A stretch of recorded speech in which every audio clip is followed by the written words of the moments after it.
Hello, good morning ladies and gentlemen, and a very warm welcome to Trent Bridge Live and to day 4 coverage of this LV Insurance County Championship fixture between Nottinghamshire and Lancashire. Now, after 3 days of cricket and let's just say some not very nice weather at times, we arrive at day 4 with all results still possible. Lancashire currently out there in the middle on 219 for 4. That is a lead of 184 runs. Now, today's schedule is 96 overs in the day and tea will be at 3:40, but we are, well, it's a morning session, isn't it, really, to see what happens. Notts needs wickets. Lancashire, they need to put some more runs on the board, and we will see what happens very, very shortly. But let's remind you of everything that happened yesterday, and that's with the day 3 highlights.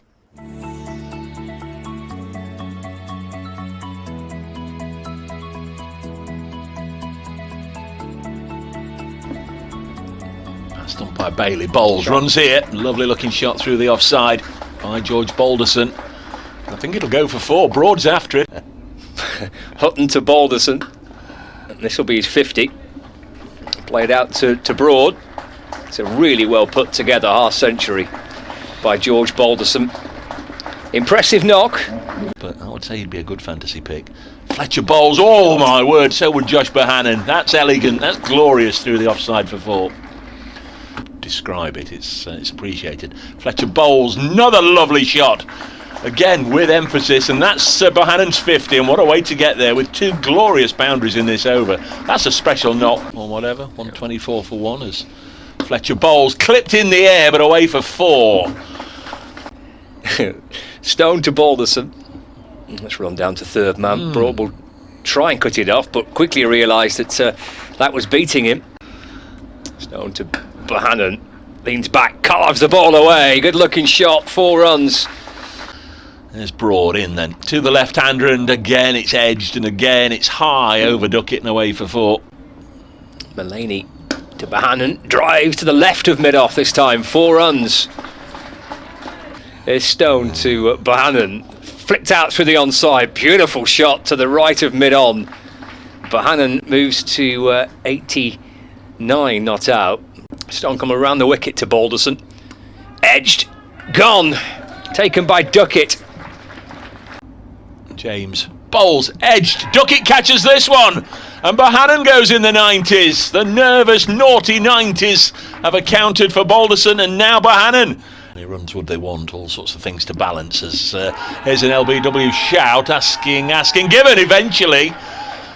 Finger goes up from umpire Bailey, and Lyndon James has got another one, and now in front of the pavilion with bowling boots on as Croft pulls this away short of a length. Praising Lyndon, and he's dropped that one short, and Croft has smashed it away into the far-flung reaches of the leg side. It's a horrible time to be batting. Bell defending out towards backward point, and there's no run. That's the end of the over. So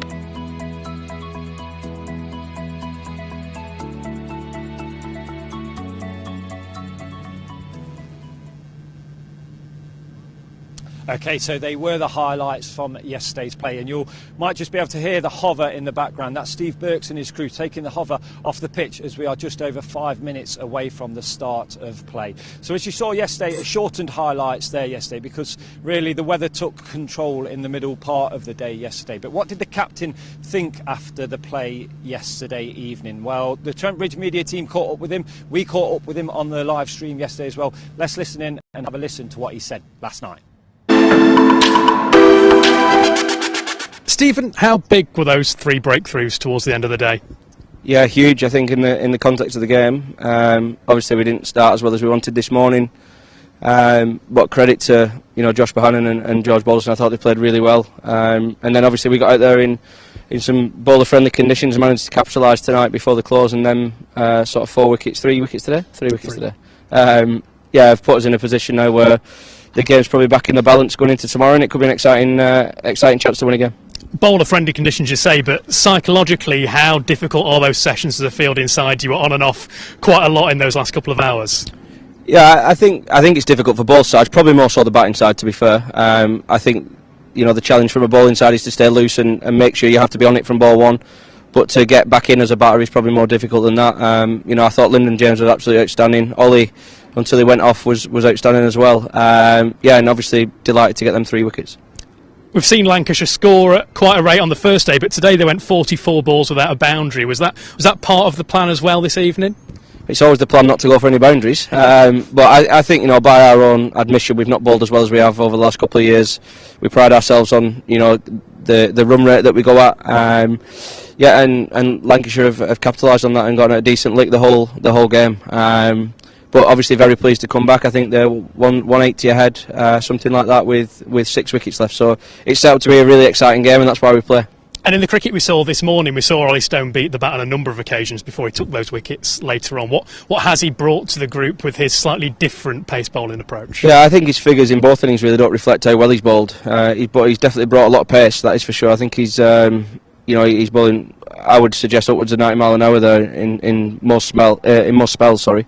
He's brought that, but he's just a great guy to have around. He got left out at Lords, didn't sulk him on, got on with it, was a great 12th man. Great around the group. Just hopefully that injury, what he went off with, isn't too bad, and we can see him back out there very soon.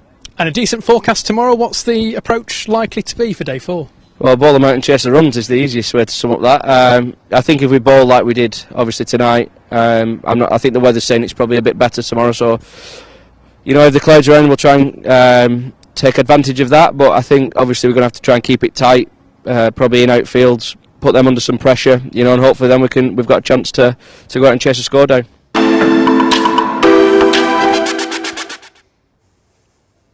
So they were the thoughts of the captain, Steve Mullaney, after day 3's play yesterday.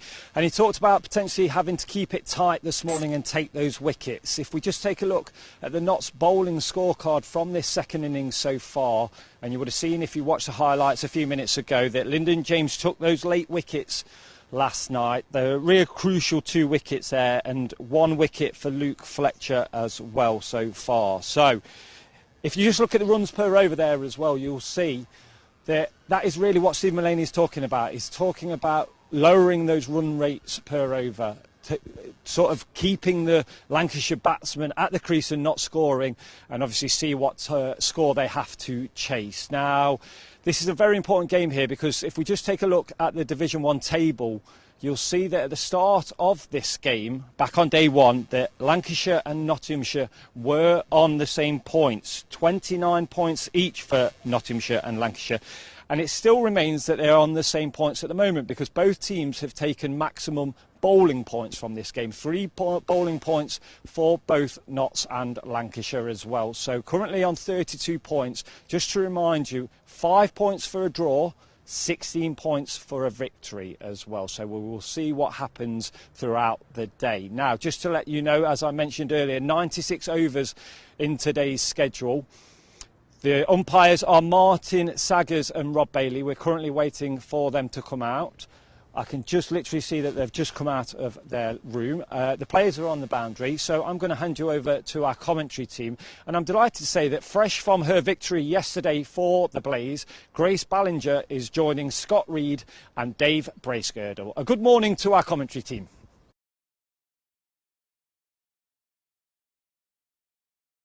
Setting up the day nicely there on the live stream. Those of you that have been following the start of the day build-up will have heard Aaron just setting the day very nicely indeed. The highlights of yesterday's player truncated day, of course, and that interview with Stephen Mullaney seems as if Notts are certainly willing to try and chase down anything that might be set them later on in the day. Very, very good morning to you here from Trent Bridge. We know we've got plenty of listeners via the BBC Sport website and app who won't be following the pictures, just listening to the audio. It's a cloudy morning, but importantly it's dry, and I think expected to stay so for the bulk of the day. A really interesting scenario unfolding in front of us. Lancashire 219 for 4. That's a lead of 184. You can imagine at this stage of the day both sides will be eyeing up a route to victory, so Lancashire probably will want to give it a little bit of an increased tempo through the first 90 minutes of the morning, get that lead up to about 300, 320, and then maybe have a dart at Notts before lunch. Conversely, the home side will be hoping for wickets this morning just to steady that Lancashire charge, and then themselves try and chase down whatever they're set in the last 2 sessions of the day. So should be a good one. I'm Dave Bracegirdle from BBC Radio Nottingham. Grace Ballinger from the Blaze, as Aaron was saying there, fresh from a victory yesterday, will be with us before too long. Also Scott Reed, the voice of Lancashire cricket, he's just doing an update to listeners in the northwest. He'll be with me in a moment or two. We're going to get underway here. The not out batters, Stephen Croft, who's on 13, George Bell, the wicket keeper, he's out there, he's on 1. It's going to be Lyndon James to get things going on this, the final day. 96 overs, even though we've lost plenty of overs, can't add any on this, the final day. So a 96 over session, lunch at 1, and that's 2 hours from now as Lyndon James comes in to bowl to Stephen Croft, and Lancashire away with a single first ball.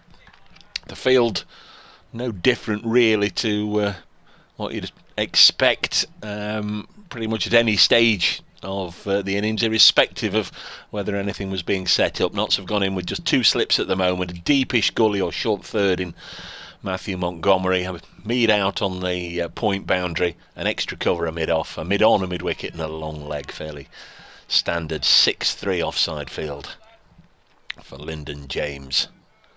That brings George Bell down onto strike, the wicket keeper. Pretty good game with the gloves, missed out with the bat in the first innings, made just 5. What will he do here as Lyndon James bowls to him, edged and caught by Duckett? That combination has worked very, very well in this game. Lyndon James with a 3rd wicket, and George Bell falls. First ball he's faced this morning, 220 for 5. So important for Nottinghamshire just to keep this Lancashire momentum in check, and they've done that with an early wicket here this morning. George Bell caught by Ben Duckett. Good catch at second slip, diving away to his right, low down. And Lyndon James has his 3rd wicket. Bell out for 1. And Lancashire with a very disappointing start as far as they're concerned. He was squared up, ball off the outside edge, obviously, and Bell flung his head round in time to see Duckett take a good catch low down. The good news, obviously, for Notts is that they've got this early wicket. The bad news, I suppose, is that it brings Colin de Grandhomme to the crease with the New Zealander very capable of applying a little bit of long handle and scoring quickly. So the threat here is that de Grandhomme will come out pretty much with licence to go for his shots. But Notts will be pleased to get him out there in the middle early on. 220 for 5. No Ollie Stone on the field. Looks as if Ben Martindale is the fielding sub down at long leg at the moment. Ollie Stone yesterday went off partway through and over. It did seem as if he was in a lot of discomfort. There were a lot of consoling arms round him, a lot of players coming up, giving him a little bit of a pat. Here's de Grandhomme's first ball, Lyndon James to bowl to him. It goes through to the keeper. But the word is that he just felt that his hamstring was just giving him a little bit of an issue, and he thought rather than bowl another ball and risk it becoming anything serious, he went off. So let's hope it is something that isn't going to keep him out of the game for too long or discomfort him for a prolonged period. 220 for 5 Lancashire. A wicket going down just to the 2nd ball of the day. There's James into de Grandhomme, now bowls, and the New Zealander plays it away on the leg side. Ben Slater quickly in to do the fielding, and there's no run.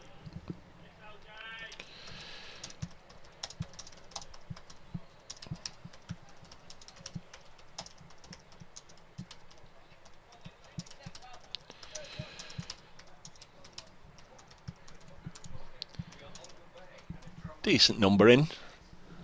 Not as many as the first couple of days. Obviously yesterday the attendance was severely restricted by the weather. Here's de Grandhomme working it away behind square for a single. Obviously other attractions as well on a Saturday. The coronation yesterday will have I'm sure kept one or two at home, glued to the TV sets. A big day in front of the box for a lot of people yesterday. 221 for 5 with that single. De Grandhomme not off the mark. It was actually signalled as a leg by. So the lead up to 186. Lyndon James to conclude what's been a very successful opening over for him. Bowls now, and that's a really good delivery. Beats Stephen Croft outside the off stump, goes through to the keeper. So a single to Croft at the start of the over, a leg by later on, but in between George Bell caught Duckett, bowled Lyndon James for 220 for 5 at that stage. Now 221 for 5. Lancashire lead by 186 as we bid a very, very good morning to the voice of Red Rose cricket for the last time this week, Scott Reed. I think I said the last time ever. Blimey, you tell me something I didn't know. It's a good catch, wasn't it? Yeah. Duckett, third catch of the innings. He put Balderson down in the first innings, but I don't think he's dropped a chance since. He's snaffled everything, Ben Duckett. Another good catch for him at second slip. Big Fletcher's going to start off then from the Radcliffe Road end. Big Fletcher to bid De Grandhomme. 221 for 5, 186 in front. 2 slips in place. Fletcher comes in and bowls, and he's left and taken by Clark, and there's no run. Might just give Colin De Grandhomme 10 or 15 minutes just to ease himself in, and then he can perhaps apply a little bit of the long handle. That's the one plus, I suppose, for Lancashire in losing that early wicket. They've got De Grandhomme out there, no doubt, with the licence to push it along, to rattle along. Yeah, they probably wanted him to be out a little later on, aren't they? Really, to a bit more licence, perhaps. Again, left. A bit of movement away from De Grandhomme, taken by Clark. No run. And it was Hartley and Bailey who were the happy hookers in the first innings. Yeah, there's a bit of beef to come. They can all swing it a little bit.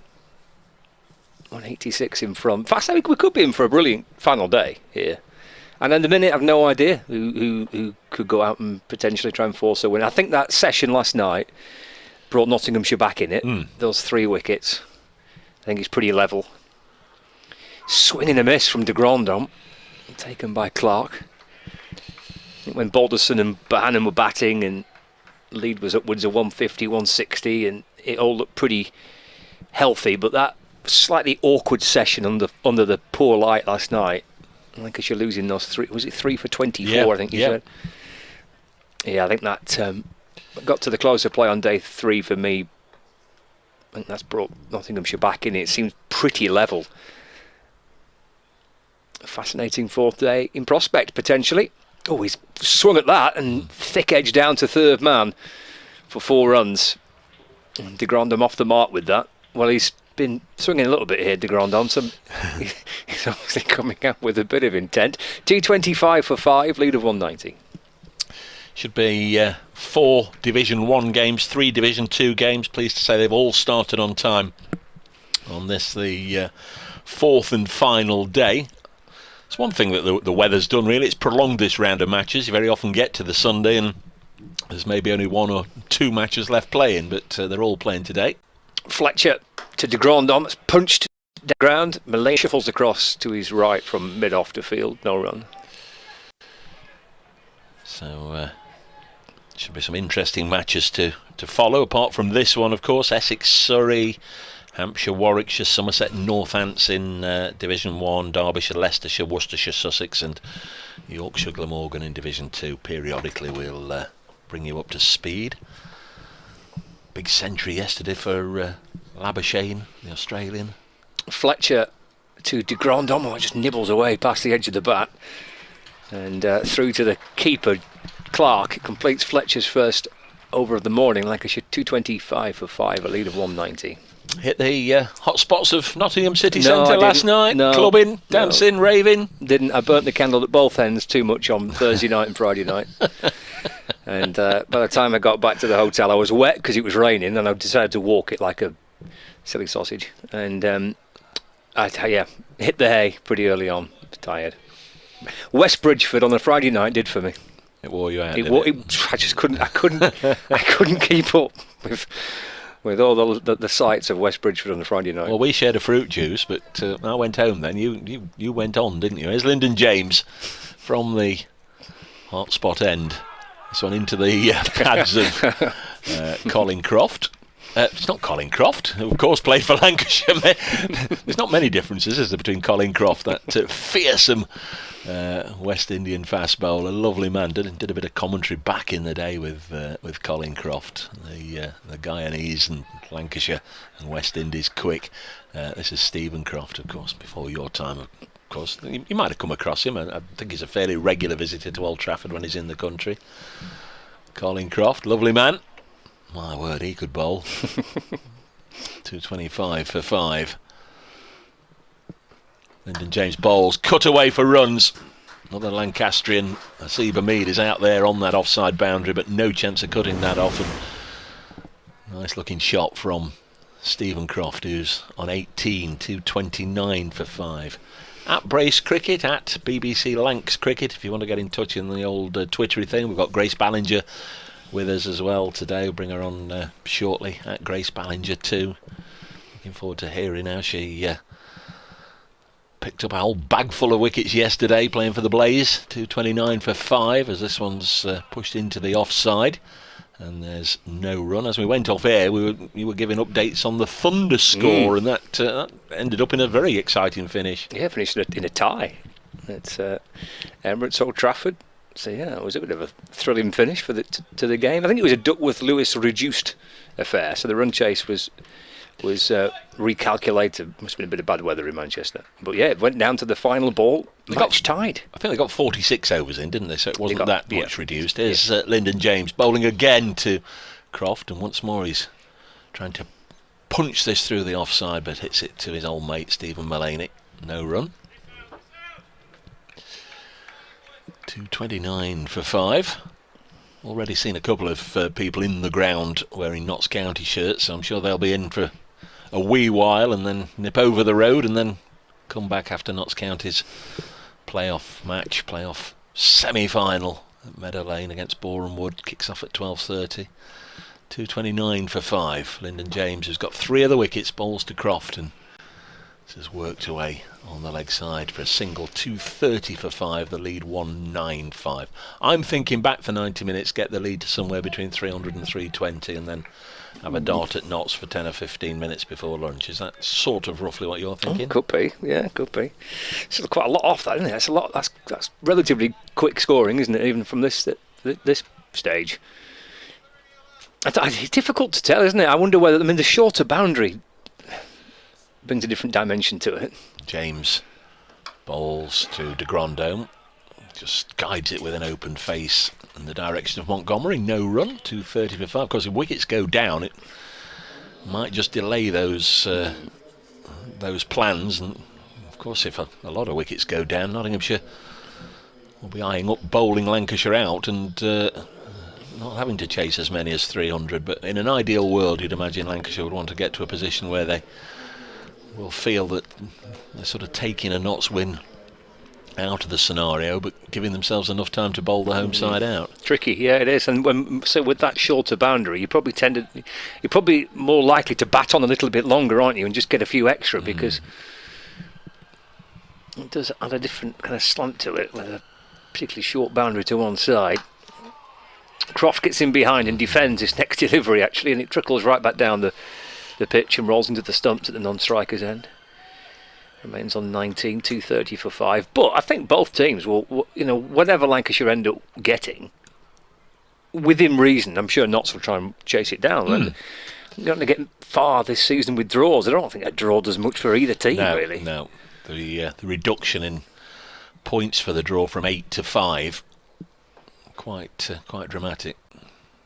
Fletcher to Croft. Ooh, that spits a little bit at Croft, who drops the hands. The ball bounces into the gloves of the keeper. We're never entirely sure about these over rates, are we? But somehow Notts yesterday, in that little brief spell, managed to get their over rate from -2 to 0. So excellent. Happy days. Happy days for Notts. Skipper will be well chuffed. I mean, there was an awful lot of, I think the word is faffing about yesterday, wasn't there? Changing the ball and drying the ball and changing bats and all sorts of things. Fletcher to Croft again. Leaves it through to the keeper, no run.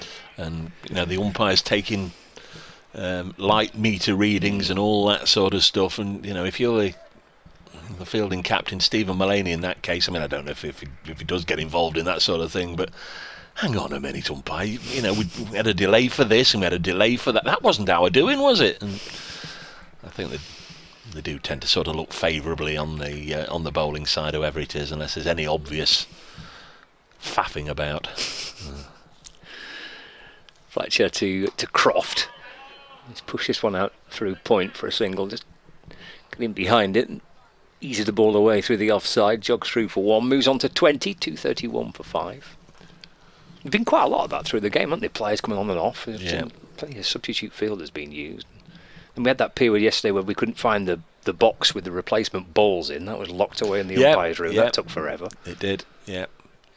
Yeah, would have got a couple of overs in then, if you hadn't have forgotten the spare balls. Couldn't find the key. Final ball. Nope, 2 to go of this Fletcher's second over of the morning. Into de Grandhomme. Oh, that's a smart-looking delivery. Oh, I think he may have bowled him. Yes, he has. Yeah, he's just flicked the top of the off stump. De Grandhomme's gone. Fletcher picks up another wicket. And Lancashire is 6 down now. 231 for 6 and lead of 196. And de Grandhomme's been bowled by Luke Fletcher for 4. Looked a pretty decent delivery indeed from Luke Fletcher. And he just stood there like the angel of the north, didn't he? Signalling a wide. And if you picked up on that, Scott, just stood there with his arms out wide. Luke like that. And Colin de Grandhomme certainly didn't. He's gone cheaply again. Out for 4. Faced just 11 balls at the crease for a quarter of an hour. Lovely bit of bowling from the big lad, and beauty. There wasn't an awful lot of room there. We just had a glimpse on our monitors there of the replay, and it didn't seem as if de Grandhomme did an awful lot wrong. He got a good ball there, and Fletcher, as I say, arms stretched out wide as if to say, look at that, just look at that. Come and tell me how good I am. It was a good delivery. 231 for 6. Yeah, it looked good on the replay. No wonder he enjoyed it so much. Always nice when you dismiss an international batter. Yeah. I mean, de Grandhomme's a test match player for New Zealand. Interested now as to how Lancashire look at this. Look, I mean, Tom Hartley can bat, Tom Bailey can bat, but they've lost 2 genuinely recognised batters in Bell and de Grandhomme this morning. Do they think, well, if we just try and play sensibly and just try and bat here, it might just be the chance that there's an odd ball with our name on it. Do you try and at least give one of the 2 that are coming in now, Hartley and Bailey, who can both give it a wallop? Does one of them try and have a bit of a free range? You try and play a little bit more aggressively, thinking, well, actually, we might be in danger of not really going anywhere if we just try and play sensibly. Well, that is one line of thought. The other one is, hey, hang on, fellas, we could be bowled out here in 20 minutes and not so only got to chase 230. Without doubt, yeah, it's a tricky little conundrum. See how Hartley goes about it. Fletcher into him. He just plays nicely off the front foot and defends. Instantly put 2 men back on the leg side to Hartley, having been caught out hooking in the first innings. That's the end of the over. It's a good one for Fletcher. Just the 1 run conceded, but the important wicket of Colin de Grandhomme, so 231 for 6 now, lead of 196. Folks know that I know Luke very, very well. I don't think I'm being out of order or showing any favouritism when I say I think you can almost say Luke's been the pick of the Notts bowlers in both innings, because he came on with runs flying here, there and everywhere on that first day and dried things up, didn't he, from one end? Enabled Mullaney and the rest of them just to get back a little bit of control, just stop that runaway Lancashire train, and he's done really well in this innings. He opened the bowling. His first 6 overs only went for 5 runs. He got Luke Wells out, which was an important wicket, and he's done a really good job this morning. 11 overs, 4 maidens, 2 for 30. It might not look special, but yeah, he's done a good job in the context. So has Lyndon James. He's got 3 wickets. Bowls now to Stephen Croft, who himself might fancy just going on the attack. This one down the leg side. Is it a leg bye? It is indeed. Notts won't mind that, will they? Get Croft off strike first ball. 232 for 6. Good morning to Paul Taylor. Something in the air today, David, he says. Something in the air today. Never mind the David bit. Mr. Taylor. Isn't that a song? Is that a lyric Something from a song? in the air today? Sing me a line. Something in the air. That's something in the air tonight. There was something in the air. Genesis. No, Fernando. There was something in the air tonight. The stars were that's not what I'm thinking. Fernando. That's not what I'm thinking of. That's not what I'm thinking. Go on then. Go on. Give me your best after this one. Well, There's Lyndon James. Bowls to the left-handed Hartley. It's a Phil Collins song. But I can't bring you a tune. But Go on. I don't know. I can't remember it. If I can remember it, I'd sing it, but I can't. So I said I think it's a lyric in a song. It wasn't a Blondie hit then. Let's not go down that. Blondie Gate. There's no Blondie Gate. My dad said I was forgiven for not knowing. You must know who Blondie Well, is. I do know. There's Lyndon James. Bowls to Hartley. Doesn't offer a semblance of a shot at that. Just let it go past him and through to Joe Clark. 2:32 for 6. Should say, forgetting our manners, should say very happy birthday to Spence, who, if you can't see the clock at the far end, Scott, the one high above the pavilion, that's Spence up there, one of our cameramen. He's been here since we actually started doing the live streams, and given us some superb pictures. This one off the outside edge, fielded by Ben Martindale, deepish gully position there. Many happy returns to Spence. He's celebrating his birthday, big birthday, up there on top of the pavilion in all weathers, as he does match in, match out, and we have a lovely day. And I'm just saying that because he actually popped in some birthday cake for us. So many thanks, Spence. Hope you have a lovely day, and your work is appreciated. The fabulous pictures you bring us from up on high, as Lyndon James bowls past the outside edge. Also, we've got Jono and Laura on our cameras today. Laura giving us a bit of a wave. She's in front of us on the there she is, just in front of us on the gantry.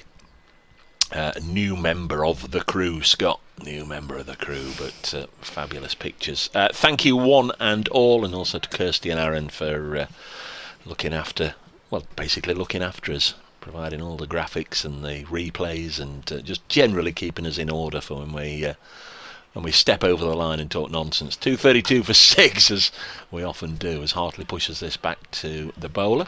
Our umpires, we haven't said hello to them today. Martin Saggers and Rob Bailey, and notching. That used to be the old term, didn't it, for the scorers? Roger Marshall for knots, as always, and Chris Rimmer. Always nice to see Chris here at Trent Bridge. Ian Smith, who works the big screens. We'd be lost without all the facts and all the info up on the big screens. Ian looks after that, and also good morning to Paul Harrison, who looks after the players' welfare in the dressing rooms. Fletcher getting a bit of a clap from his fan club at this end of the ground, and he acknowledged it with a bit of a wave. It'll be Fletcher to bowl to Croft. Extra man in at third slip is Montgomery for Stephen Croft. Nice. Well, Fletcher's got a little bit out of the pitch here, hasn't he, from this Radcliffe Road, and this has been a really good spell from him. Loops away into the onside. Oh, Hartley's kind of halfway down, and Croft sends him back. As Clark comes from behind the stumps to field, and there's no run.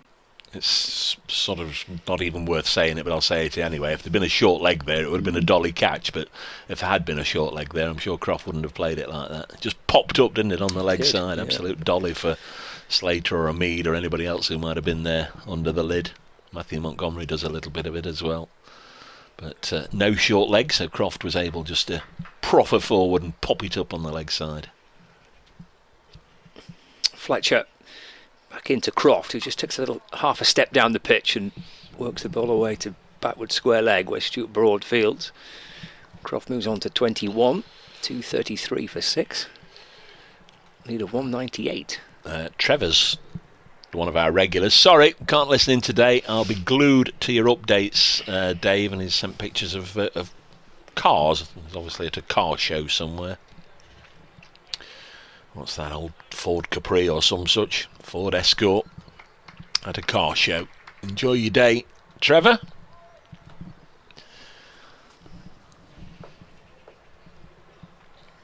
Hartley still on naught as Fletcher comes over the wicket and bowls, and it's pushing forward. The ball Snakes past the edge of the bat, through to Clark. Well, he was a happy hooker in the first innings, wasn't he? Yeah. Anything short, he was happy to take it on.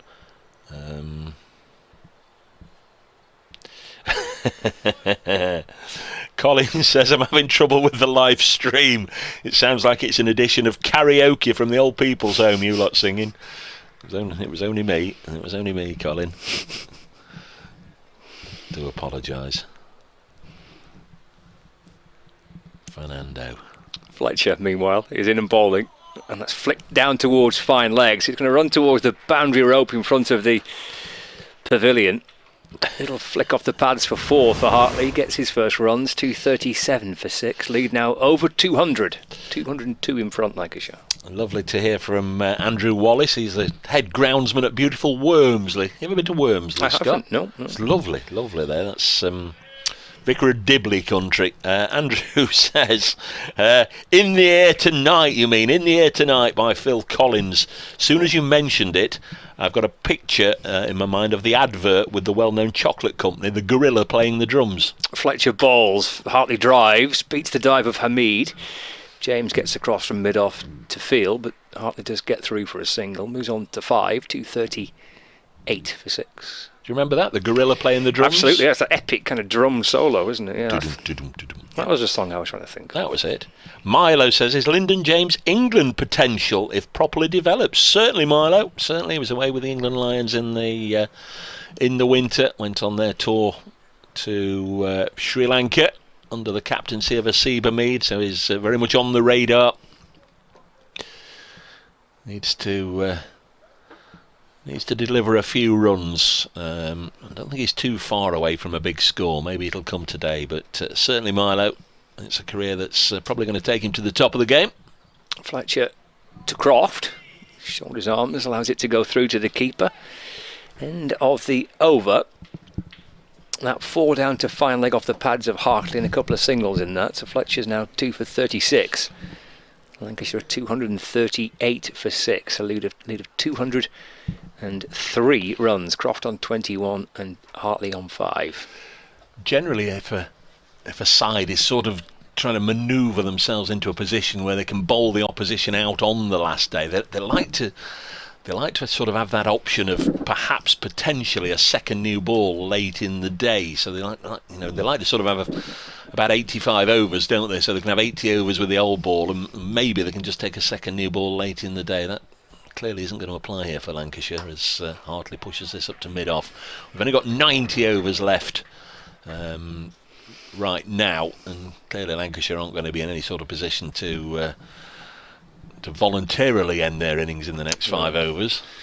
No, just I guess at the minute now, having lost a couple of the 2 wickets in that morning session, you just try and maybe back to lunch and then take a look at it there.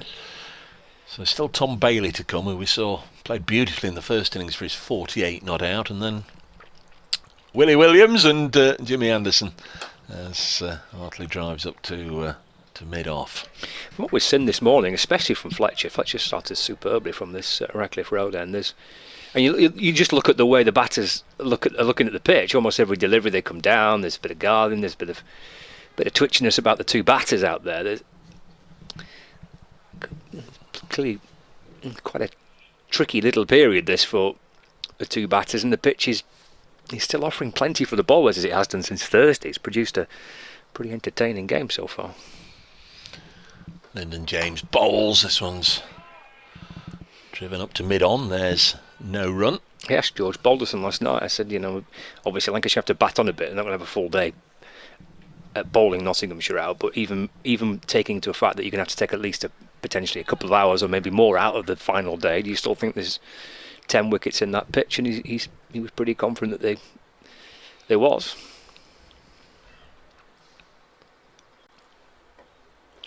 Here comes James, leaves behind a pile of sawdust. Hartley drives through the offside. Going to be a chase here for Ben Slater. Should cut it off. No, he won't. He didn't get anywhere near it. That wasn't me sort of saying that was one that Ben Slater could easily cut off. I just thought the speed he was moving over the ground, he might just be able to get there, but it was hit so forcefully. Couldn't get there. Nice shot for 4. Real clean hitter of the ball, Tom Hartley. A really good cricketer. He's Yeah. obviously a very good left-arm spinner, but he's not had much of a say in this game. But his contributions with the bat and in the field, he's a very good fielder, good slip catcher, fine batter too. He's contributed already this year with the bat for Lancs. I think he'll have a really intriguing role to play in the T20 Blast as well this year, with both bat and ball for Lancashire. Lyndon James in to bowl to him, leaves this one alone, goes through to the keeper. Those piles of sawdust look very, very dark, don't they? They've been freshly laid. It's like the sand you see at the seaside that's very close to the water, and every time the tide comes in it gives it a bit of a soak, and it's that really dark brown colour, whereas very often you see the piles of sawdust and very, very pale in colour. They have been freshly put out there this morning by the ground staff. This one just swings away from Hartley through to the keeper. It's not as if they've been there all night and been rained upon, but very, very dark in colour. That sawdust. End of the 66th over. Lancashire 242 for 6. Lancashire lead by 207. There's going to be a sports show starting on BBC Radio Nottingham. I'm not entirely sure when they're going to come here for updates here, then, and everywhere, but I won't be too far away. If you guys suddenly get a burst of Radio Nottingham in your ears, just give me a yell and I'll come and speak to them. But Scott's going to look after things for the next over, and in a moment he'll be joined by, well, she's very much in demand. She's already done a round of media interviews this morning. I'm sure she'll tell us why. Very successful day yesterday. Always a delight to welcome Grace Ballinger back to the commentary box. She'll join Scott in just a moment. Cheers, Dave. Fletcher's going to continue. Has been a really good opening spell. And that's with a short leg in place. That's flicked off the hip by Croft. Down to Broad for a single. 22 to him now. 243 for 6. She's battered a bit. They come down the pitch. Here they go again. Both batters come down the pitch. And a bit of prodding and poking. A bit of gardening. It's been a lively start to the morning. Half an hour of play. Lancashire have pushed the lead beyond 200. They've lost 2 batters in the process. Bell and de Grandhomme. Fletcher's in the middle of a really good opening spell. And if you just put the odd short ball into Hartley, having seen how he fell in the first innings, yeah, he just put a short ball in, but it's outside off stump and left and through to Clark, and there's no run. Good morning, Grace. Good morning. How are you? I'm marvellous, thank you. How are you? Yeah, I'm good. I'm decent, yeah. Have you had a busy morning then? Just did a couple of interviews. Oh, right, okay. Just ahead of our game on Wednesday. Yeah. Obviously played yesterday, and yeah, now that we're based here, it's pretty good. So just spoke to Ollie, the media guy, this morning. Yeah, all good. You're in demand. Wouldn't go that far. Fletcher in and balls to Hartley. That's dropped into the onside. There is no run. We'll get on to obviously a successful win and your individual performance in a minute. Just on what you've seen the first half an hour here, this looks pretty tricky, doesn't it, to bat? Yeah, it's been a pretty impressive start from Notts, as you say. Yesterday they just pulled it back in the last session, and yeah, I mean, it looks like it's doing a lot for the bowlers. Both Lyndon James and Luke Fletcher getting movement. I mean, we've seen Luke Fletcher get movement here countless times, haven't we? He's a fine bowler, but yeah, looks tricky out there. But Hartley and Croft both capable batters. Yeah, it's Hartley at the minute on strike. Fletcher comes around the wicket and bowls forward and defends, and there's no run. So congratulations on the win. Thank you. That takes you top, doesn't it? Yeah. Early doors, I know, but you know. 4 from 4, 3 from 3, with a game rained off against your girls' Thunder. So just the 2 points for that one. Happy days. That looked pretty emphatic yesterday as well. Yeah, I mean, it was an interesting one, wasn't it? Bowled first, bowled Northern Diamonds, who won the Rachel Hayhoe Flint last year, bowled them out for 60, and yeah, and then I mean we ended up being 6 down chasing 60, and there was no demons in the pitch. It was probably a 200 par wicket, but yeah, low scoring game. Fletcher to Hartley. It's a full ball which he just flicks away off the pads to backward square leg. 244 for 6, lead of 209, and 3 for 23 from 9 overs. Happy days. Yeah, it's good. It was yeah, it was brilliant. I mean, I've been struggling to take wickets early on. I feel I've been bowling well in good rhythm, but just not getting that reward. But yeah, it was good to get some reward yesterday. And obviously I had Nadine de Klerk at the other end, who took a very impressive 7-fer, so I was kind of just picking up the pieces at the other end. But no, I was absolutely happy with that. It was great to see. She cleaned up, didn't she? She did. Fletcher into Croft, and just hopping back into the crease and dropping it into the onside. End of the over. 244 for 6, lead of 209 runs for Lancashire. Croft on 22 and Hartley on 10. And this, the Rachel Hale Flint, kind of this first part of it is not too far away from coming to an end now, is it? You kind of split into two, isn't it, at the group stage? Yeah, it's really strange the way they've done it actually. So we've had 5 games in the 50 over comp, then we'll go into T20 before going back into the 50 over comp just before the 100, and then back again after the 100 into the 50 over comp. So lots of 50 over cricket, 14 games this year, which is double the fixtures from last year, which is obviously positive.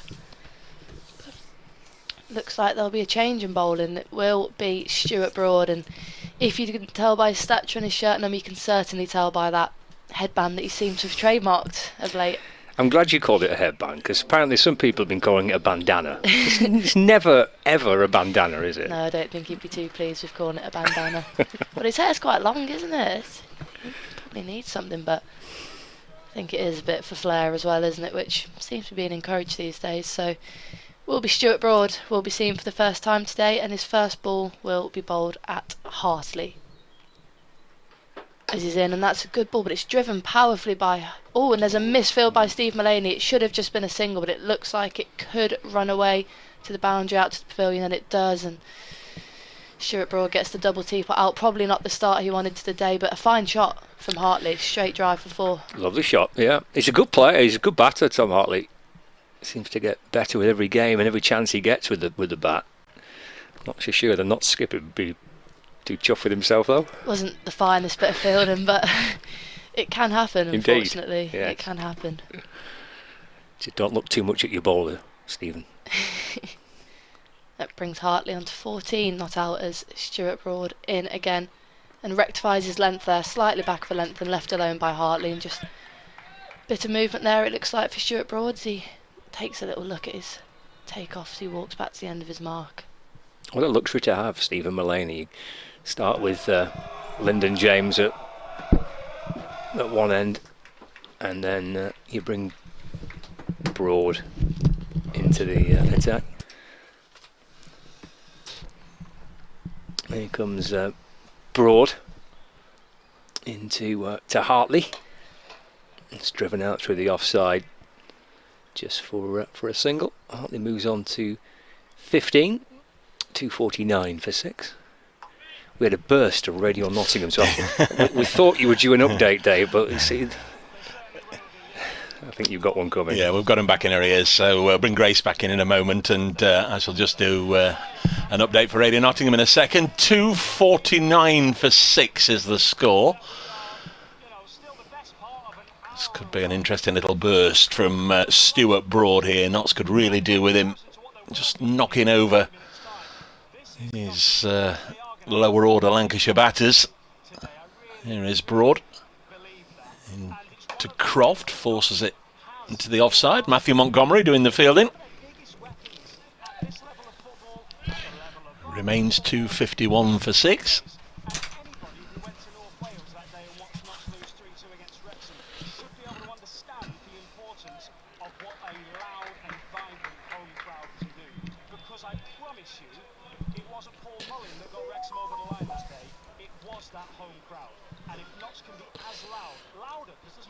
Here again comes Broad, wide of the pegs. Croft leaves it alone.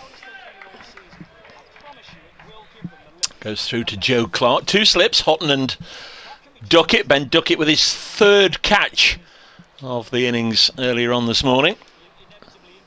2nd ball of the day. Terrific start for the home side. Lead is 216 as Broad passed umpire Bailey. Ball of Yorker length, which Stephen Croft just nudges back to the bowler, and going to be a bit of a discussion here between the umpire and Stuart Broad where his feet are landing. Just be careful, Stuart, he says. It's,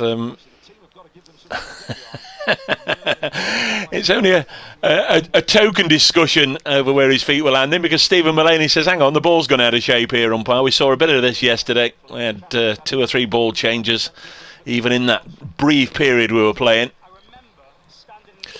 I think it's going to be thrown back to Mullaney and Broad. It is. 2:51 for 6. Scott's still alongside me. We're both listening to the build-up for Radio Nottingham, just waiting for the cue here, Scott. Sounds very exciting. Be a big crowd, 16,000 in there. We'll have to make a lot of noise, I think, for us to hear them. This one's deflected behind square down to Martindale, a single. 2:52 for 6. A couple of weeks ago, the last home game here against Somerset, Manchester United were in town behind us at the City Ground. This game finished just before that one started, but we could hear the roars, the music, the anticipation, the build-up. In fact, whilst we were doing the post-match interviews out on the field here, just sort of had to just try and shield ourselves a little bit from the noise. A lot of helicopters flying overhead. Absolute pandemonium out there.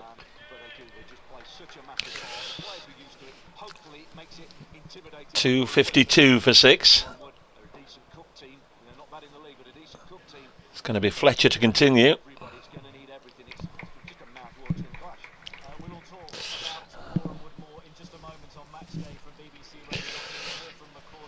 It'll be Fletcher bowling to Croft.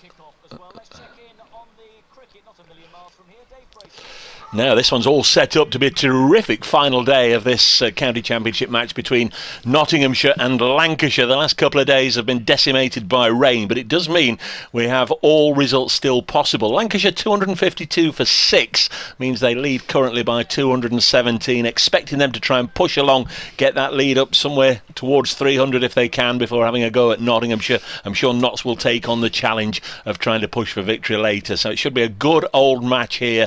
A lot of Notts County fans were in the ground at the start of play today. Will be wandering across the bridge and towards Meadow Lane, I think, and then maybe come back a little later on. Early wickets today for Lyndon James and for Luke Fletcher. Terrific ball from Fletcher to bowl Colin de Grandhomme, the dangerous Kiwi. It's just set Lancashire back in their tracks a little bit, but a single there takes the visitors up to 254 for 6. That's a lead of 219 and a full day's play expected.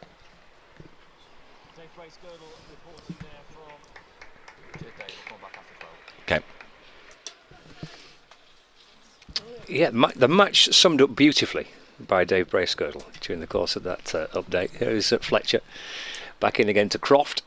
Oh, he's trying to cut the ball, but in the end I think tries to cut underneath it. Taken by Joe Clark. And there's no run. 254. I have no idea what that noise was in the back of the bar. I'm not going to turn around. I dread to think what that was.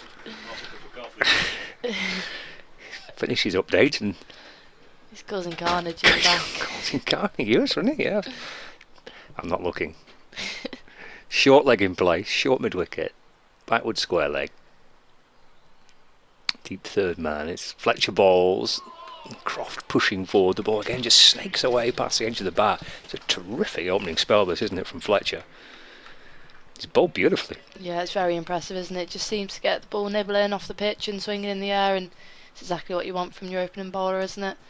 As we say, overcast conditions definitely suit him, but high level of skill on show here from Luke Fletcher.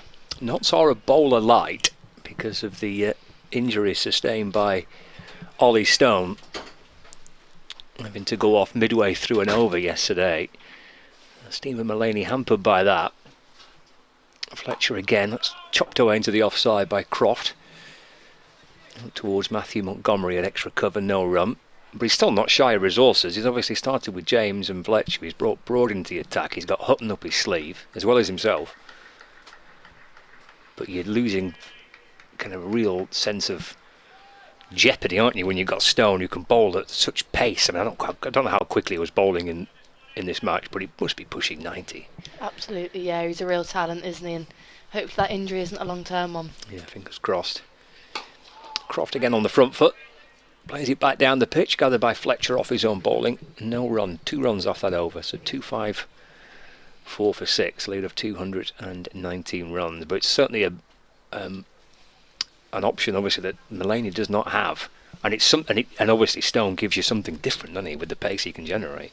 Yeah, absolutely. I mean, he's been on and off with injury, hasn't he, a lot over the last few years, and you just hope that he could get a long spell and fit. I mean, surely in the mix for the Ashes, you'd think. He's a pretty impressive bowler, so yeah, certainly a loss for Mulaney, but luckily they've got a few more seamers, kind of, and I wouldn't mind seeing Mulaney bowl a few himself, actually. Yeah, he's not bowled much, but then again, he's not needed to really so far in the game. Gets it swinging about, doesn't he? He does, yeah. Will be Broad to continue. First ball of his second over, and that's a good ball, good length. Brings Hartley forward into a defensive stroke.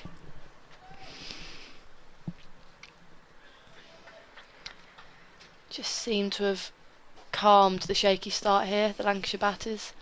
You feared a collapse, didn't you, after 2 quick wickets? But I didn't, no. but they've assured themselves here and settled in and absorbed some of the pressure. They have, yeah, you're quite right. 2 early wickets and things could potentially unravel pretty quickly, but these 2 have settled things down.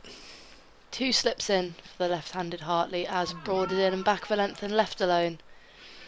So that carries nicely through to Joe Clark. Yeah, I mean, Hartley can bat and Bailey's to come in next and he can bat. I mean, Bailey's got, I think, 8 first-class 50s to his name, so he's no mug, but you're probably wanting, from a Lancashire point of view, you're probably wanting these 2, and even de Grandon, to be in a little bit later on in the day, even potentially, for an hour or so after lunch or whatever it might be, to give them both a bit more licence to hit, which still could turn out to be the case. As Broad bowls, and again good length outside off, and again left alone by Hartley.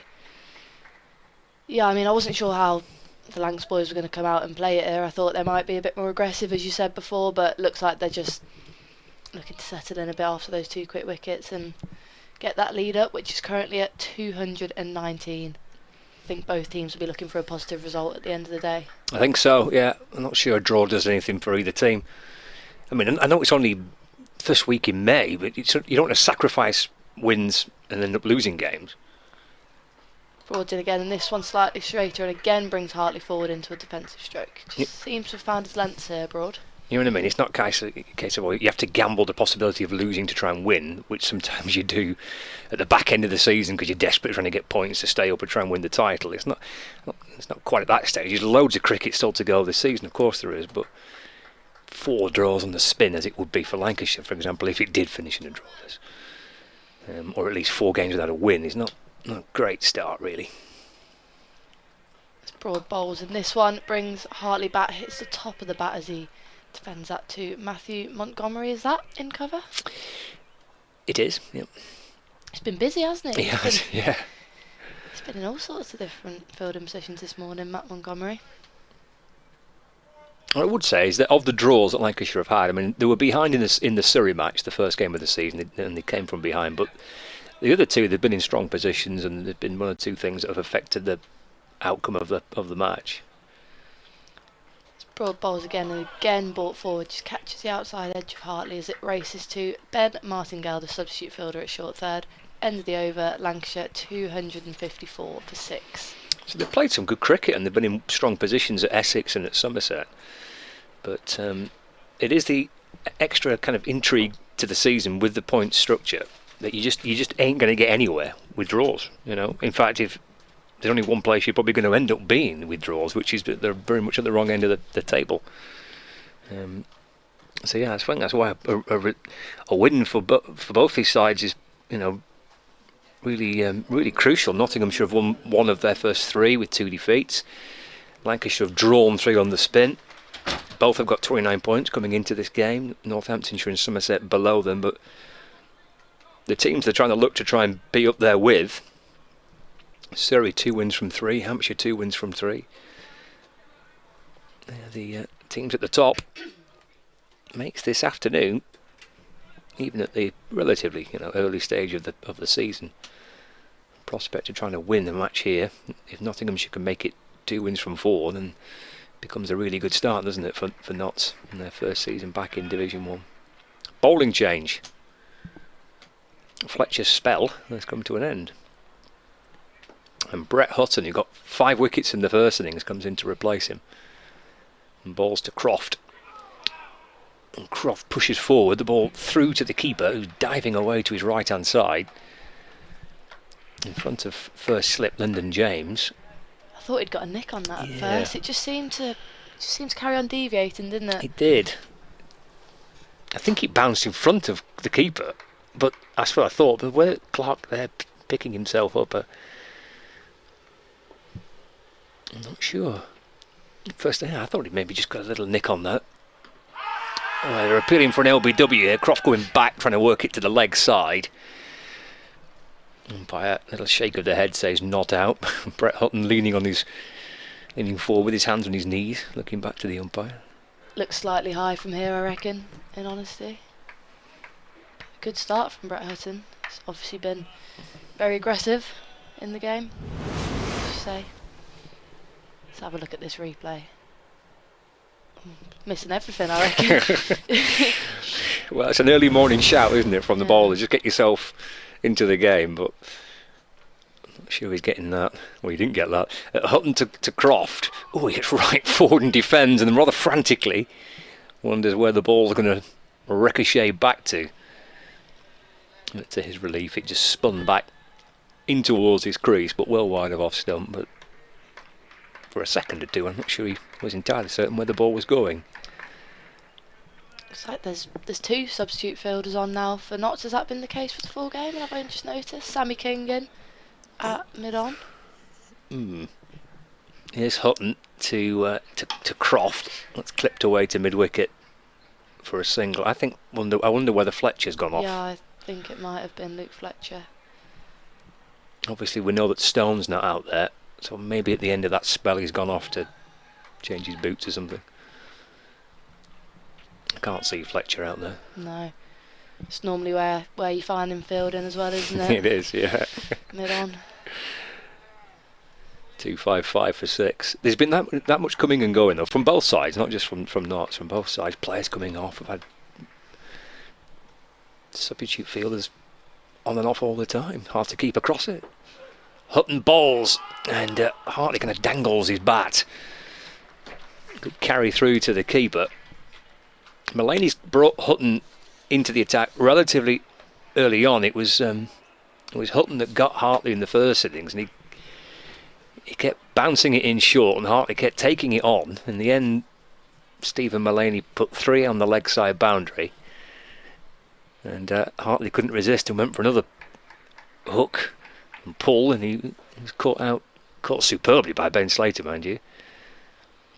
Hutton balls. It is short, and this time he's not interested. Ducks right underneath it, and taken by the keeper Clark.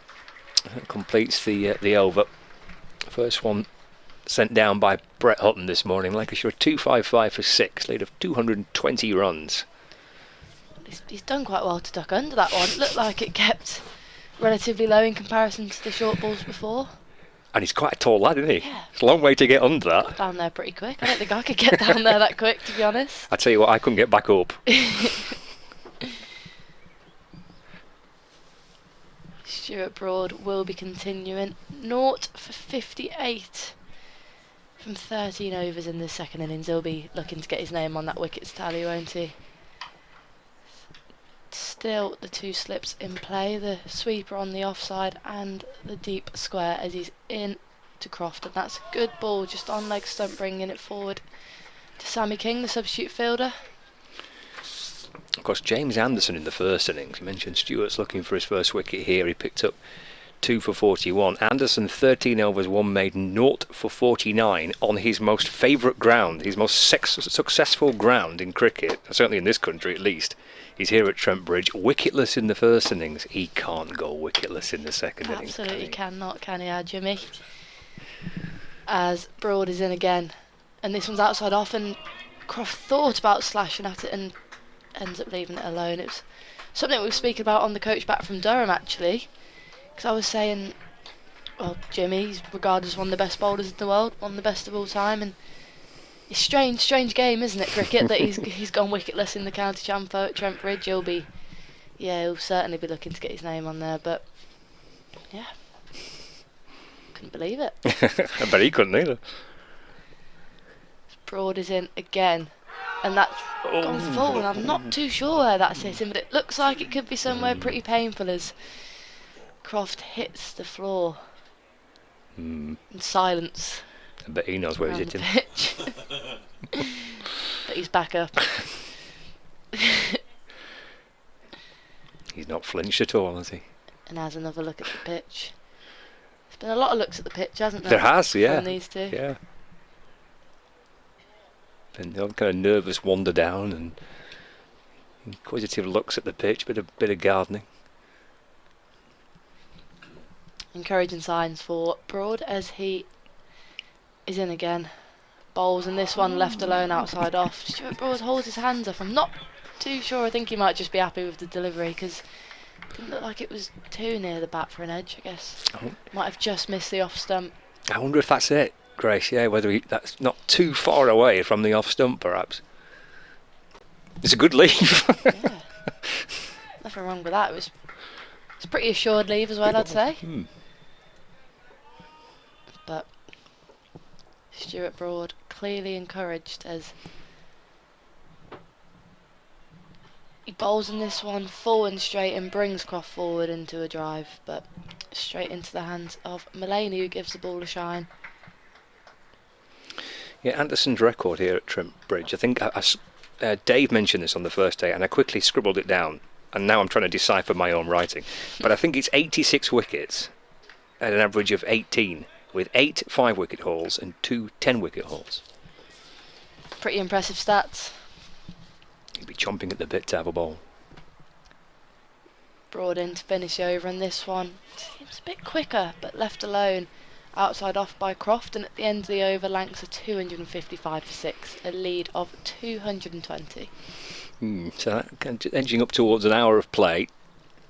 These two have put together 24 runs now, haven't they? But I think maybe more crucially, just made sure that there wasn't a sense that Nottinghamshire could develop a bit of momentum and start rattling through Lancashire's second innings.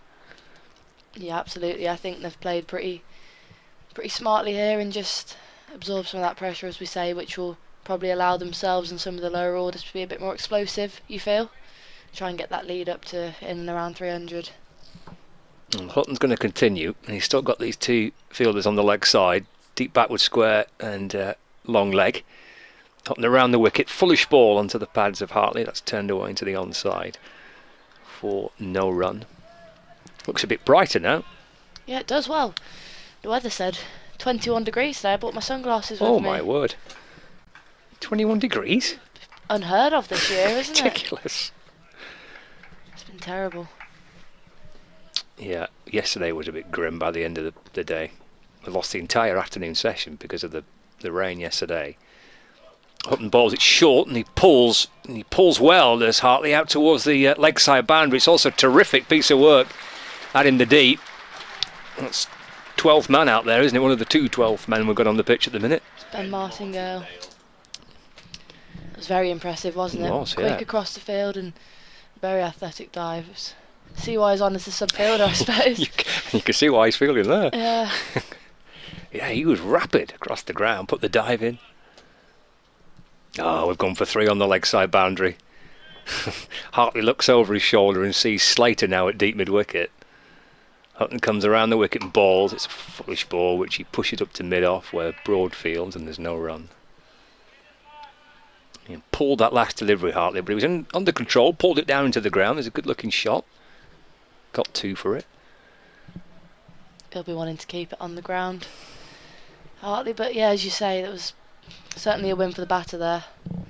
It's a good shot, but just prevented from the boundary. Hutton to Hartley, short again. He's going to ducks underneath it. His back knee touching the ground as he lets it go through to the keeper. He was the victim of an outstanding catch in the first innings from Ben Slater. I mean, there was some outstanding catching across the game so far, and Slater's was right up there with the best of them.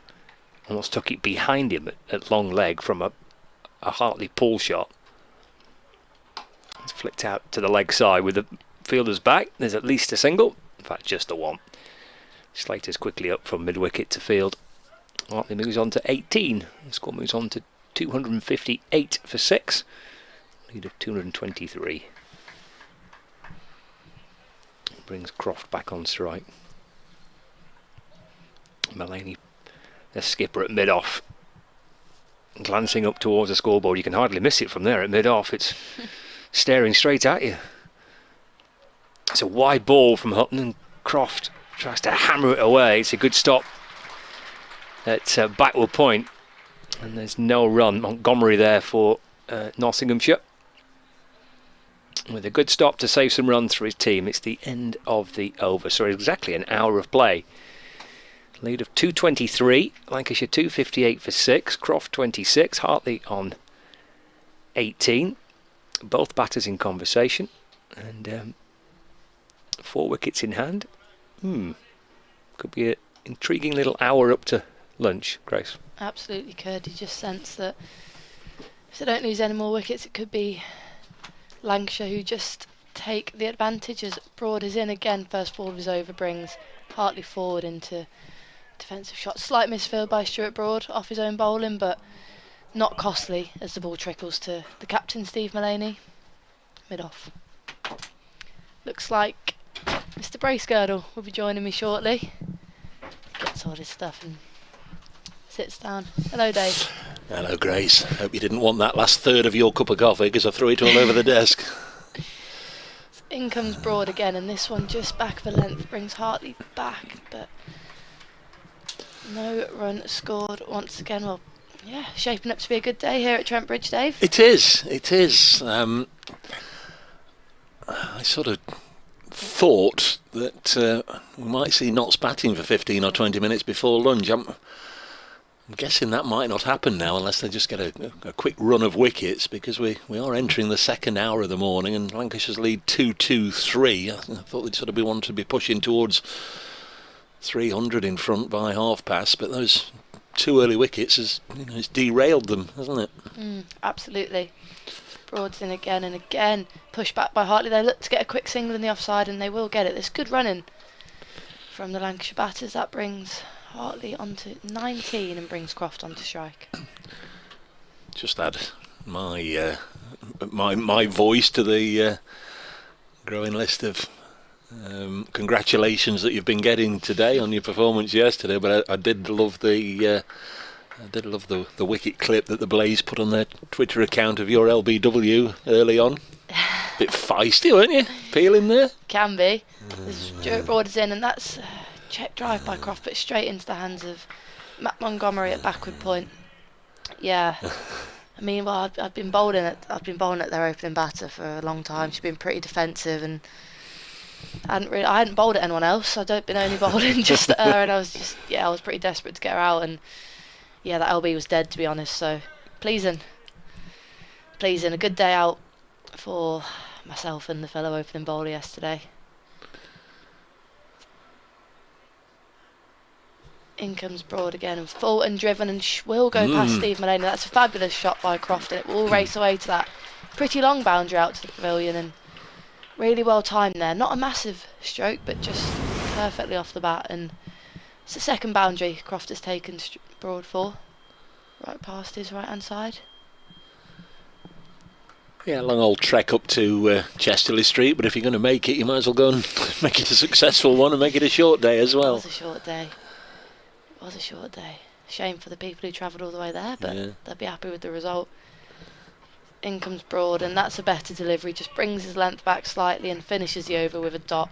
Lancashire 263 or 6. Happy coach on the way back. What happens? Card school, is it? You all have your headphones on and listen to your own thing, or what is the coach journey back like?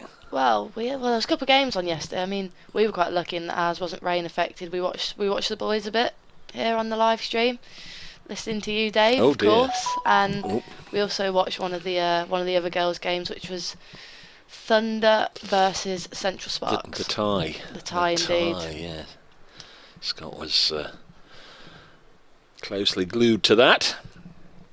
Going to be Brett Hutton Ground bathed in sunshine. Looks a picture, as always. Hutton round the wicket then to the left-handed Hartley, and you just wouldn't believe it's the same player. Let's just go through to the keeper. Everything Brett Hutton dropped short in the first innings, Hartley took on, as Scott was mentioning, pulling it away. Got 2 or 3 boundaries away on the leg side. Hit 1 or 2 more that fell in the gap, and eventually just couldn't resist, despite there being 3 out there. And as Scott described, Ben Slater took a wonderful running, diving catch to dismiss him, but Hartley just couldn't resist hooking. Another short one. This time he does try and flail it away on the leg side, and he'll take a single. But we were calling him a happy hooker in the first innings, but he's sort of changed tack this time. Whether it's the fact that he's gone back and had a quiet word with himself, I must cut that shot out, or whether he's been urged to do so by the coaching staff, I'm not sure. But he's let most go, hasn't he?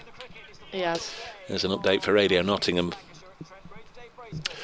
No wickets for Nottinghamshire to celebrate since I last spoke to you. Leaves Lancashire still 6 down, 264 for 6.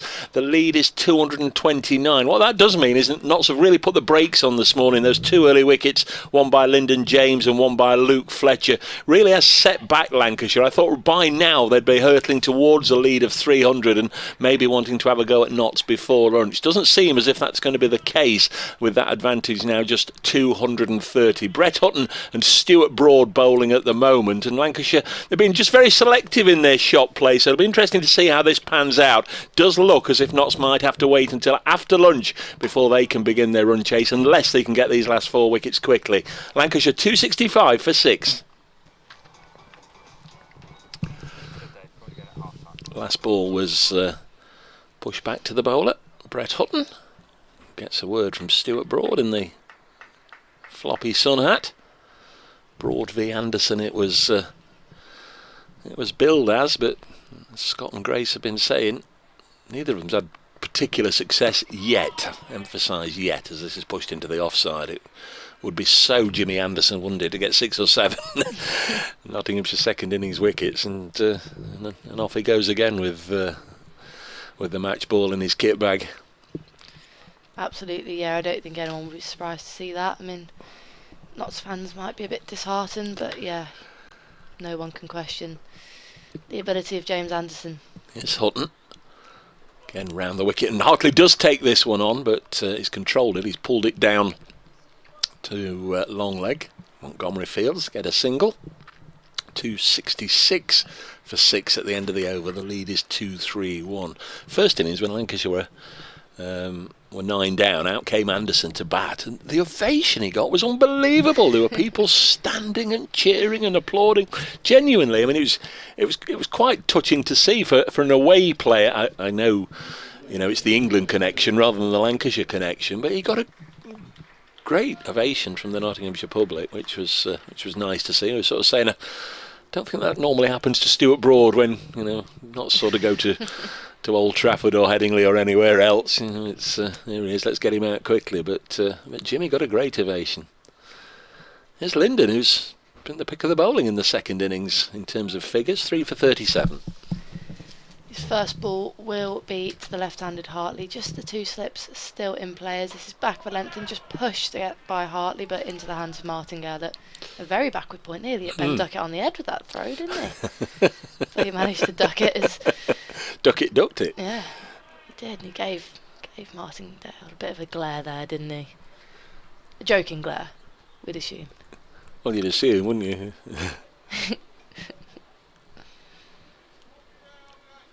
Another catch earlier this morning for Ben Duckett. That's 3 he's got in this innings.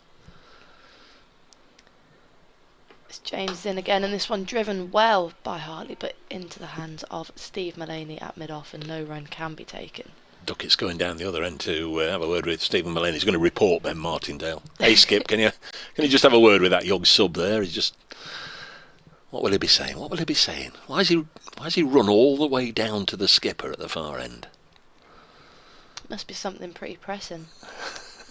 Second ball of the over, but doesn't look like. Oh, is Mullaney warming up to bowl himself? He could be. In comes Lyndon James, and a fuller ball again on the offside. But Hartley gets forward nicely. He looks pretty pretty self-assured here, hasn't he, Hartley? You say he's sorted himself out with the short ball, so it seems. Yeah, and it seems like it, yeah. Brett Hutton's just said from first slip to Duckett at second slip. What did you say there to the skip? And Duckett said, well, I told him that in my mind he should take you off and put himself on.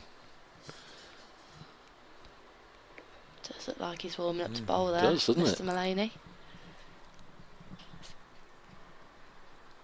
James bowls, and this one driven beautifully again, but do you know what into it that was? Montgomery. The over rate has just changed for Notts to -1. It's just changed, look, from 0 to -1 at the bottom there. Notts aren't playing a frontline spinner here in this game. Liam Patterson-White, first game he's missed for, well, he's played all of the matches in the last 2 seasons. So Liam Patterson-White not playing in this one. It's a tactical thing. They've gone in with the 4 frontline seamers and Mullaney and Lyndon James. But Mullaney might have to bustle through a few overs. As here's James, and this one's 2 leg side as it's flicked around, but fielded by Stuart Broad at fine leg, just the 1 run taken. That said, Ben Duckett could have saved 10 seconds just by yelling down at Stephen Mullaney, couldn't he? Just a simple point at the scoreboard would have done the job, wouldn't it? It probably cost his side 10 seconds while they waited for him to run all the way back. But yeah, they wouldn't want. I mean, Lancashire aren't going to declare right now, that's for certain. But they wouldn't want to find themselves in a position where they are going to lose a point for that over rate. James in, back over the wicket to the right-handed Croft, and that's a fuller ball, and played and nearly played back onto his stumps by Croft, but retrieves the ball for the Notts players. That's the end of the over. A good one from Lyndon James, who, as you say, is bowled very nicely here. That's the voice of Grace Ballinger, who plays for Blaze Cricket now, and just to go back a pace, it was Loughborough Lightning, and then Lightning was based at the university there, but you're now your headquarters is now here at Trent Bridge. You play out of Trent Bridge under the name of Blaze, and the sort of the switch, coincidental or not, it's a different sort of blaze in the standings to what we've seen over the last year or two. Top of the table. Yeah, it's good to see. Yeah, the move to Trent Bridge has been fantastic. Yeah, we've had access to great facilities, and yeah, we've regrouped well. Looking to go 4 from 4 on Wednesday when we play at Grace Road. 267 for 6, so it is going to be Mullaney into the attack to bowl to Hartley, the happy hooker. He's cut this one away for 4. Almost as an afterthought, Luke Fletcher dived there, but he wasn't within about 10 yards again, anywhere near it. That was always 4 from the face of the bat. And is that what you call a loosener? Yeah, I mean, it's a brave field if he's going to bowl there. You'd assume that's maybe not where he was trying to bowl, but well, there we go. Luke Fletcher's been pushed back to that short boundary at the Smith Cooper stand. Of course, we've got to go and fetch a ball back from the rope. That eats up a few seconds. Bowls again, driven into the offside. It's, when you go through the whole rigmarole of taking the new ball and Stuart Broad setting the field and all the rest of it. Bowls does Mullaney, and Hartley punches it up to Broad, who has to dive and, as always, loses his floppy sun at, revealing that headband not bandana, bandana not headband. Crikey, the jury's out. Controversial. Well, I've always called it a headband, and in the last game at Lords, all those I was commentating with were saying, no, it's a bandana, but I don't know. We'll have to ask him. Croft on strike. Mullaney, who has known him since their days together in the Lancashire Academy, bowls, and Stephen Croft drops it on the leg side, fielded by one Oakham School former pupil in Lyndon James. He throws the ball to another former pupil of Oakham School in Stuart Broad, and he hands it on to the skipper. Mullaney, past umpire Saggers, 272 for 6 bowls. There'll be another opportunity here for Martindale to impress, and he does at backward point, no run, 272 for 6. Lancashire lead by 237. There are 78 overs left in the day right now, and we are 3 overs away from not having the option of taking a second new ball. Been an interesting one, because they always say, the new ball can do things. It can do things for the bowling side, but it can also go off the bat a little quicker. What are you doing, Captain Grace? Are you taking that second new ball when it becomes due or not? I think as an opening bowler, I'd be keen for the new ball. Yeah. In comes Lyndon James. That's a good ball. It's beautifully driven by Hartley, and a dive from Matt Montgomery at extra cover is in vain, and that will race away to the boundary. And yeah, they're just maybe looking to push on a little bit here. Hartley and Croft, they're not playing rash shots at all, but a few more purposeful drives in the last few overs, would you say, Dave? They're probably also, well, certainly they'll be also well aware that might be an opportunity here against Lyndon James and Stephen Mullaney just to rattle the total along before that second new ball comes along. Maybe a bit of Luke Fletcher, maybe a bit of Stuart Broad. Change in field. Ben Duckett has moved from second slip into what looks like will be a catching extra. It will be a captain extra. James is in. Push this length back, and this one again beautifully driven. It can't be stopped by Ben Duckett, but Mullaney comes round to prevent any further runs and a single being taken. 277 for 6. Lancashire blown away, Grace, on the first day for 214. They got off to an absolute flyer. They lost Luke Wells early on, but even so, by midday on the first day, they were 80 for 1 or thereabouts, and you thought, crikey, this is going to be a huge score, but Notts fought back well. James bowls, and this is back for length and attempted to be tucked into the cover gap, but too square and prevented by the point fielder Matt Montgomery. I can't quite figure out, every time the ball goes to a fielder I have a look, and it's Matt Montgomery. He's been in every fielding position possible. He's been fielding well, to be fair to him. He's another one. If he gets the chance, he'll be looking for some runs. He's had 3 innings this season for Nottinghamshire. 9, 9 and 9. The emergency number. James in, and again driven, but just for a single to that short boundary on the side to the left-hander. Good morning in fact, good afternoon to T, because he says good afternoon as well. Good afternoon, Dave, Grace and Scott. I promised myself my first Sunday slurp would come at the fall of the next wicket. I'm very thirsty now. You treat yourself, T. Thanks for getting in touch. Steve, Jimmy Anderson is the best player Notts have never had. His record at Trent Bridge is phenomenal. James bowls, and this is better length outside off. Can defend it by Hartley. Straight back to the bowler. Mark the Mod. Morning, everybody, from a rapidly heating up Stamford. That's down in Lincolnshire, Grace. Possibly down to the Food and Garden Fair on the Meadows later. Wife Ross is recovering after a dawn chorus walk at Rutland Water. Nightingales, cuckoos, barn owls. We need a broad blast to push this game on. Thank you very much, Mark the Mod. Ros, for a dawn chorus walk at Rutland Water. It is nice, to be fair, Rutland Water. In comes James, and this is full, and a brilliant diving stop from Martingale. Absolutely fantastic at short third there. Prevents what looked like was going to race away to the boundary. He's certainly impressed in his stint as 12th man here. Quite a long way round, isn't it? Rutland Water. I think you get your joggers and your cyclists and your very keen walkers, but I don't know, is it 12 or 15 miles or something to go all the way round? Too far. We did a pre-season. Did you? We did a pre-season, I think it was last year, team bonding thing on, what are those bikes called where there's a tandem bike? Oh, right. Yep. In the rain in October. In October? Yep. Why? I'm not sure. You'll have to ask management about that one. Here's Mullaney, 79th over incoming. Bowls to Stephen Croft, and he's absolutely laid him out. 3, 4, 5.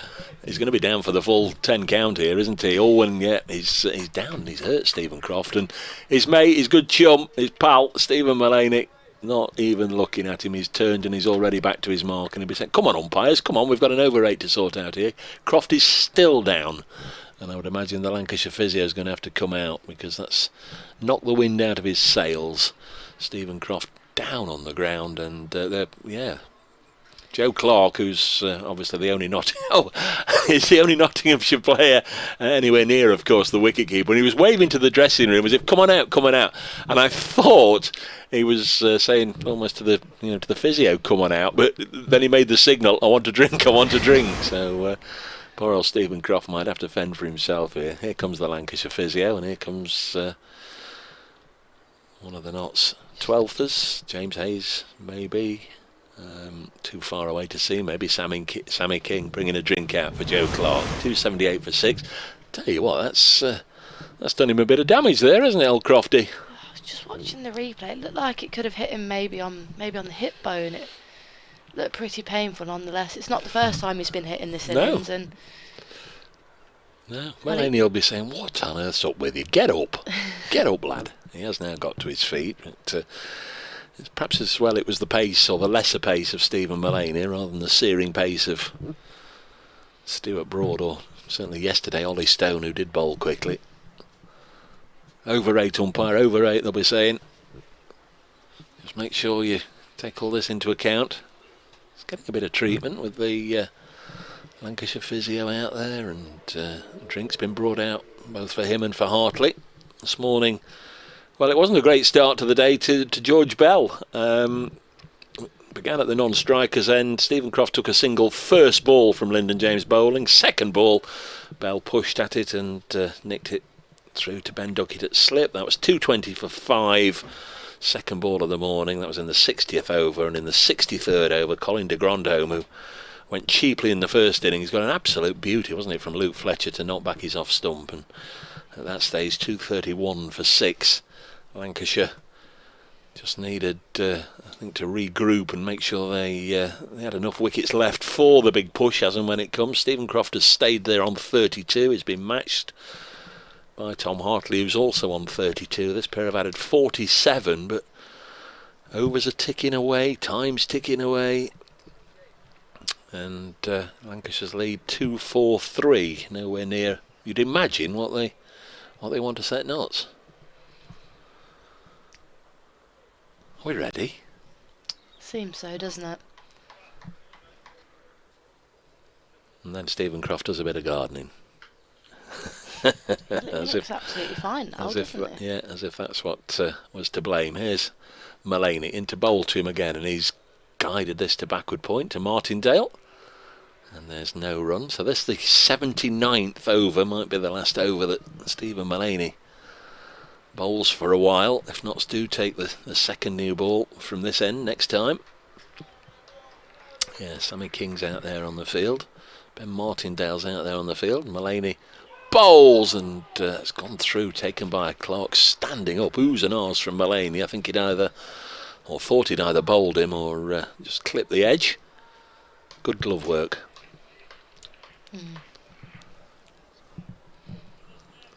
278 for 6. It's a pretty good standing keeper to have, isn't he, Joe Clark? I mean, he's kept in a lot of franchise tournaments. Yes, indeed, yeah.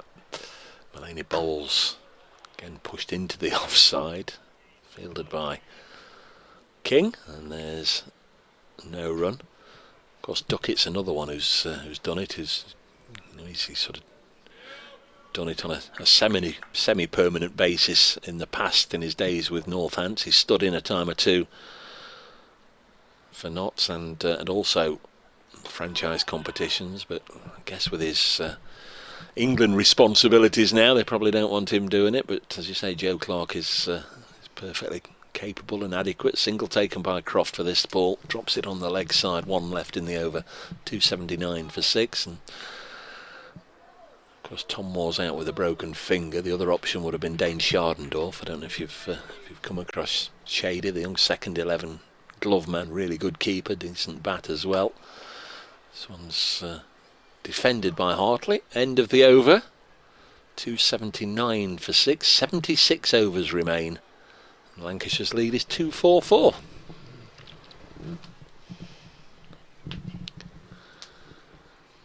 Feeling nervous for the Notts County game, Dave? I hope they win. It'd be a a deserved thing, I think. I don't know how closely you follow the National League, but them and Wrexham have been light years ahead of everybody else in the division. Only one could go up automatically, that was Wrexham. Notts County just behind. So have their playoff semi-final today for a place at Wembley. Lyndon James will be continuing as he's in, and that's a good length, and Croft can do little other than defend it back to him. And looks like Brett Hutton will be warming up to bowl again. Josh Roberts, Rebroad's headwear. A bandana is a square of cloth, so unless he's folding it over on itself, it's a headband. That's my take anyway. Others are available. Thanks, Josh. Sounds about right, doesn't it? A bandana, a square of cloth.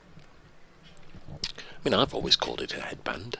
I think it's really been thought into, isn't it? This one's shorter by Lyndon James and not quite picked up cleanly by Croft, who looked to get it away to the mid-wicket boundary, but just the single is taken as a deep square, gets round, does the fielding. Elsewhere, playing everywhere up and down the country in the county championship, Essex 91 for 2 at Chelmsford, leading Surrey by 165.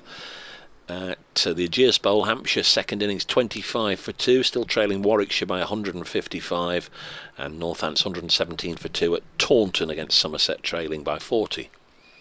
James bowls, and this is cut short, and Hartley takes a big swing at it to that short Smith Cooper stand and misses it completely, and it doesn't look like it missed the off stump by too far, and that was a quite out of character swing across the line, wasn't it? And real show of intent and of aggression. Division 2 at Derby, Leicestershire 71 for 1 in their second innings. Leicestershire trailing Derby by 157. The 1 wicket to go down, involving 2 former Notts players. Sol Budinger dismissed by Zach Chappell.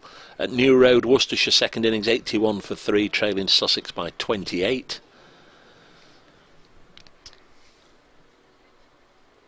James bowls and full and driven by Hartley straight to Steve Mullany. It's been a change in field after that swipe across the line. Luke Fletcher has gone out onto that deep rope.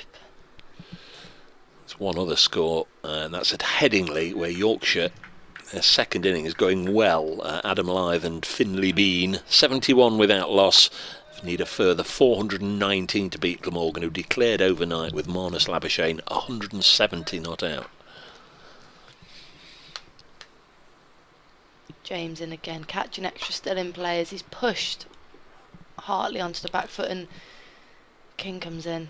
He lost something there, didn't he? The blue thing. He's going to pick it up now. Is it his sonny's? Yeah. He's got massive ones. He's got those skiing ones, Sammy King. Noticed them the other day. I'm not too sure how I feel about them. I've seen a few players wearing them this year, and I'm just not too sure.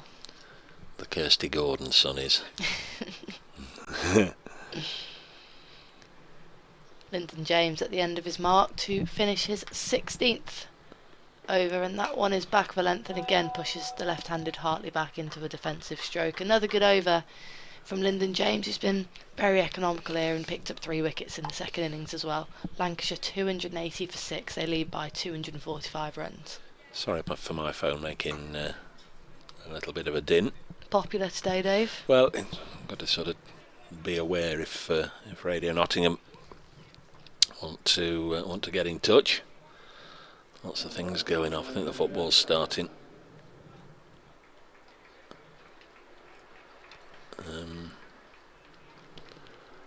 So it is going to be Brett Hutton. They are going to take the second new ball.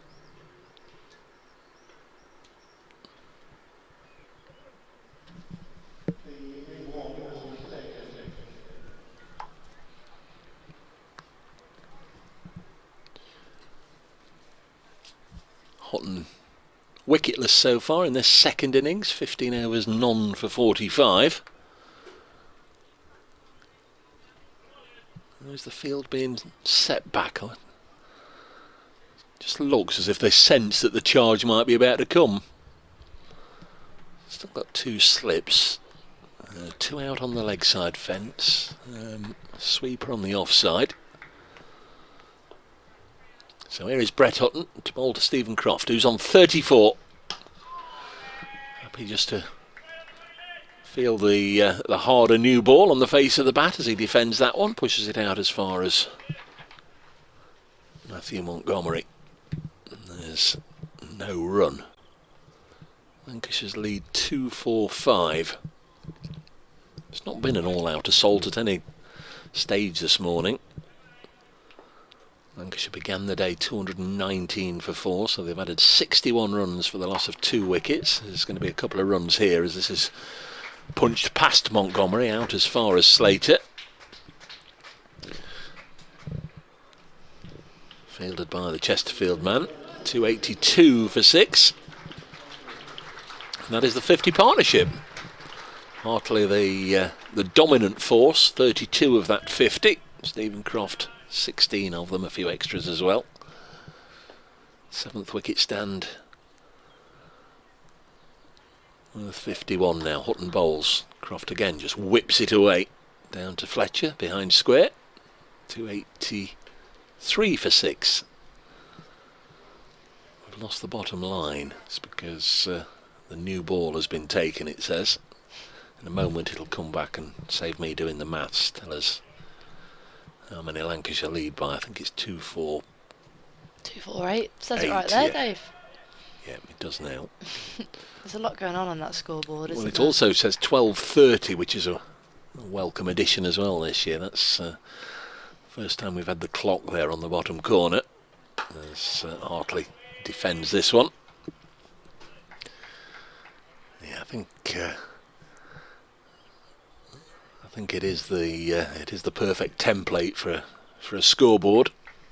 283 for 6. The only time I do fall out with it is when I'm trying to do an update for Radio Nottingham into the news bulletin, and they just switch to an advert every now and again.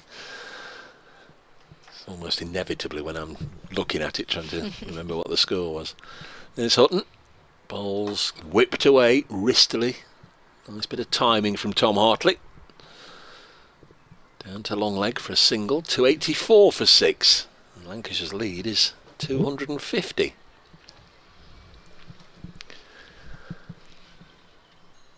So nothing dramatic or dynamic as yet happened with this second new ball. It's only 5 balls old, but don't think we're going to be in a scenario where Notts are going to be batting before lunch, which is what I expected when play began at 11 o'clock. Defensive push, 284 for 6. Did think they'd sort of try and up the tempo. I know they did lose those early 2 wickets, but not really looked to increase it too much, have they, over the last half an hour?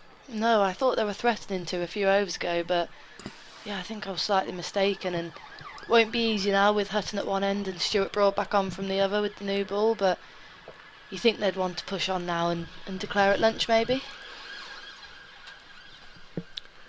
Half an hour to lunch, lead 250.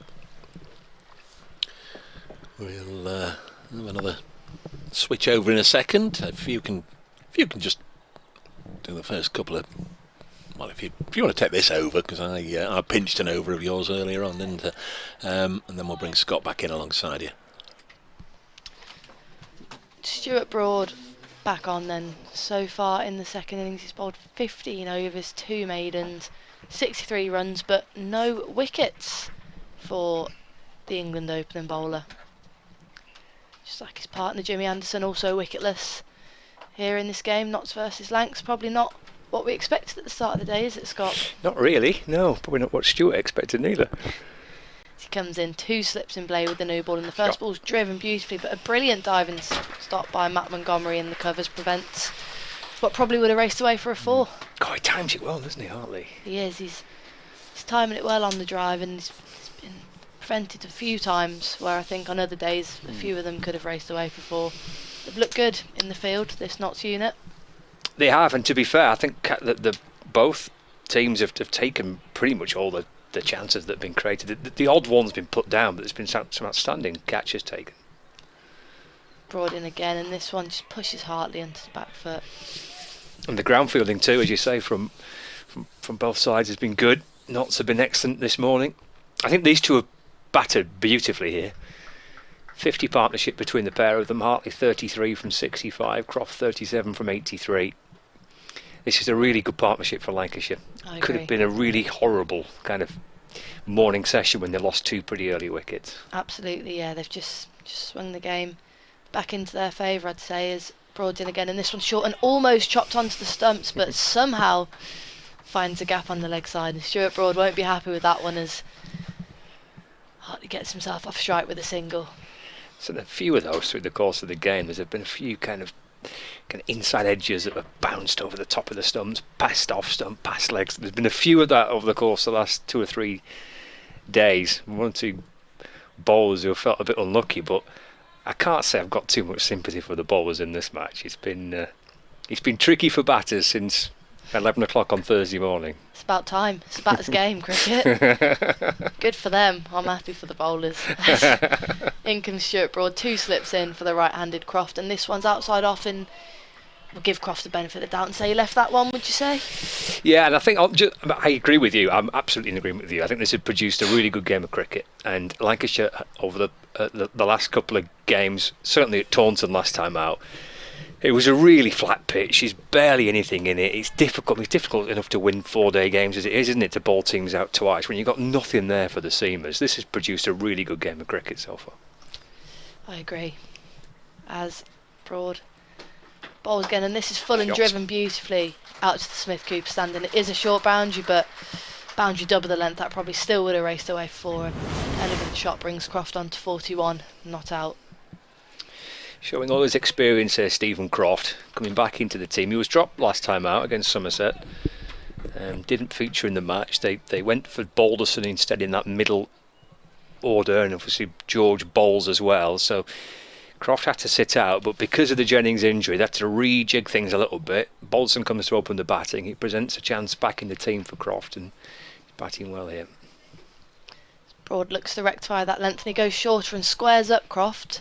Just catch him on the outside edge, but goes into Matt Montgomery again at backward point, and no run can be taken. Decent start for Lancs with the new ball here, as that partnership, as you say, ever so important between Croft and Hartley, moves on to 58 off 116 balls. Lancs now lead by 254 runs. Yeah, an important thing that these two were here for the new ball as well, wasn't it? That having battered a little bit through the course of the morning, having steadied the ship a little bit, that they've been able to be here and try and get through this little period. Stephen Mullaney will be absolutely desperate for a wicket with this new ball before lunch. About 25 minutes to go. Keen for at least one, try and break this partnership. There's Hutton bowling, that's cut through the offside, 4 runs. Shorter boundary, which again I think will be a factor in terms of if it gets to a stage of potential declarations. I'm not saying that might be the case, Lancashire could be bowled out, but that shorter boundary, you might want a few extra runs as a result of that. 4 runs to Hartley, he moves on to 38, 293 for 6. Are they off the leash? There's been a couple of aggressive shots in the last few deliveries. I suppose that's there to be put away, wasn't it? And he put it away pretty firmly. Oh, that comes back in, or at least it appeared to from this angle, and then they've gone through for a leg bye. Croft was halfway down before Hartley realised. He's bowling around the wicket to Hartley, is Hutton. So there's a chance that potentially is kind of sliding down the leg side. We're not directly in line, but obviously we do have the benefit, thankfully, of the wonderful replay system here. Nearly knocked him off his feet and quickly had to get going because Croft, as you say, ran through for the single. Hutton balls to Croft. He's jabbing the ball away into the offside for no run. 294 for 6. Just wonder what they're thinking in terms of lead equated to number of overs they want to give themselves to bowl Notts out.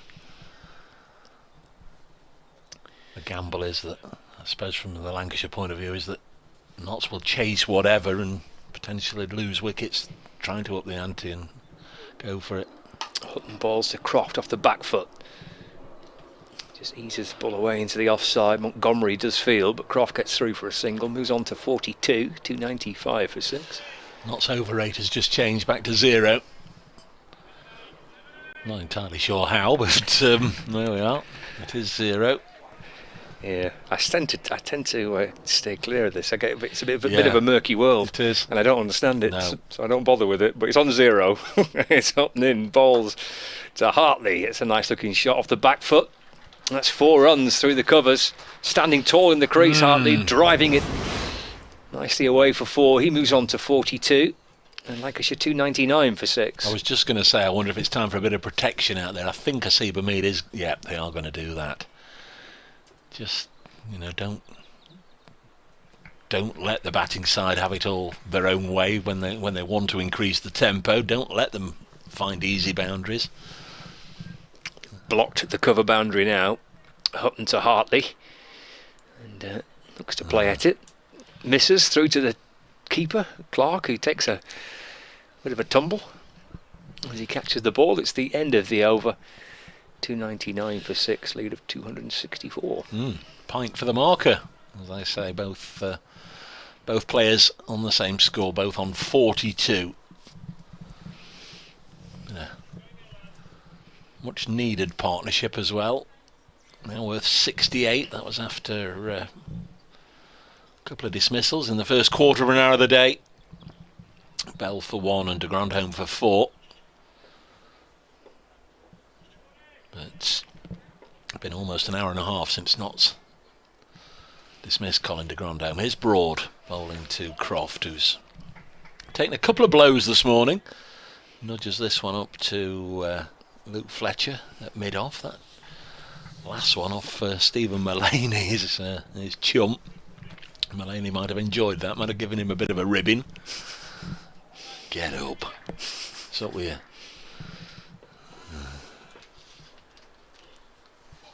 Broad from the pavilion end.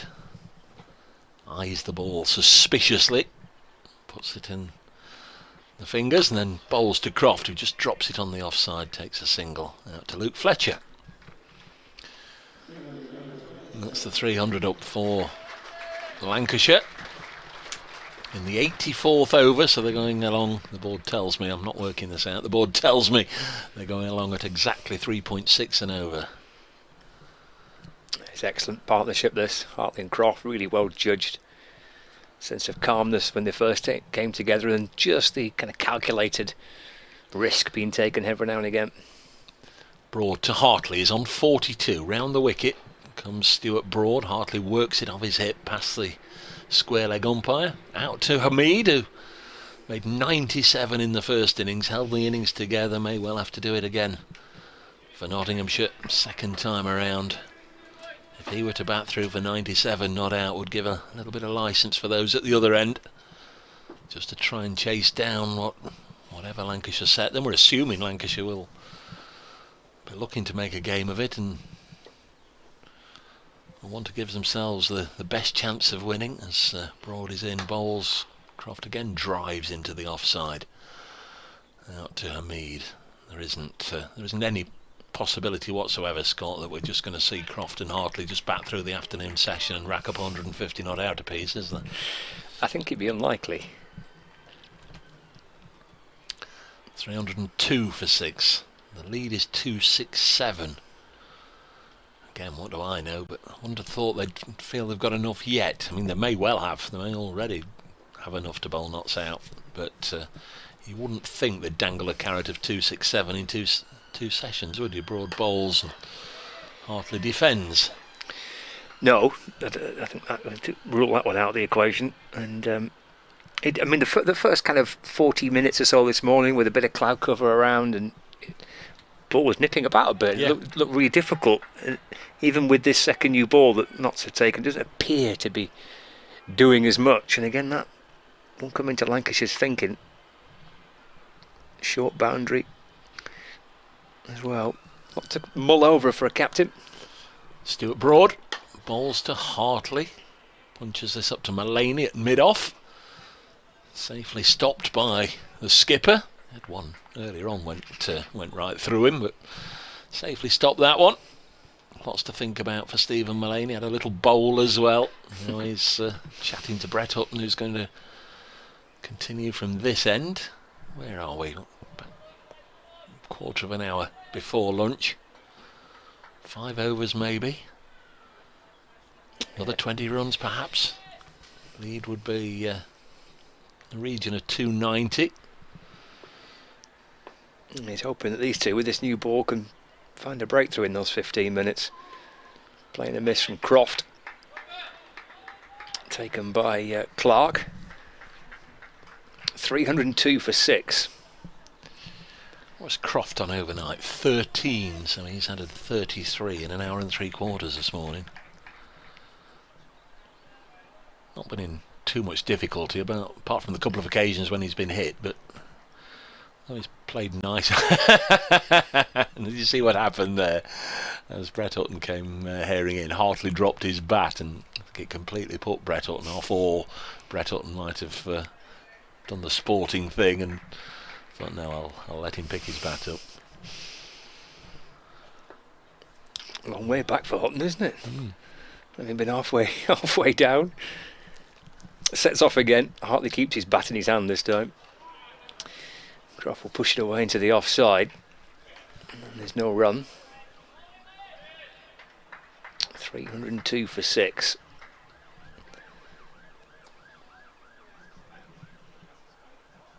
.267 in front. Yeah, maybe just kind of reassess at lunch. Always difficult, and it's second guessing what the tactics are from the captains, and it's certainly a lot easier from up here to try and think what they should be doing. That's flicked away off the pads by Croft.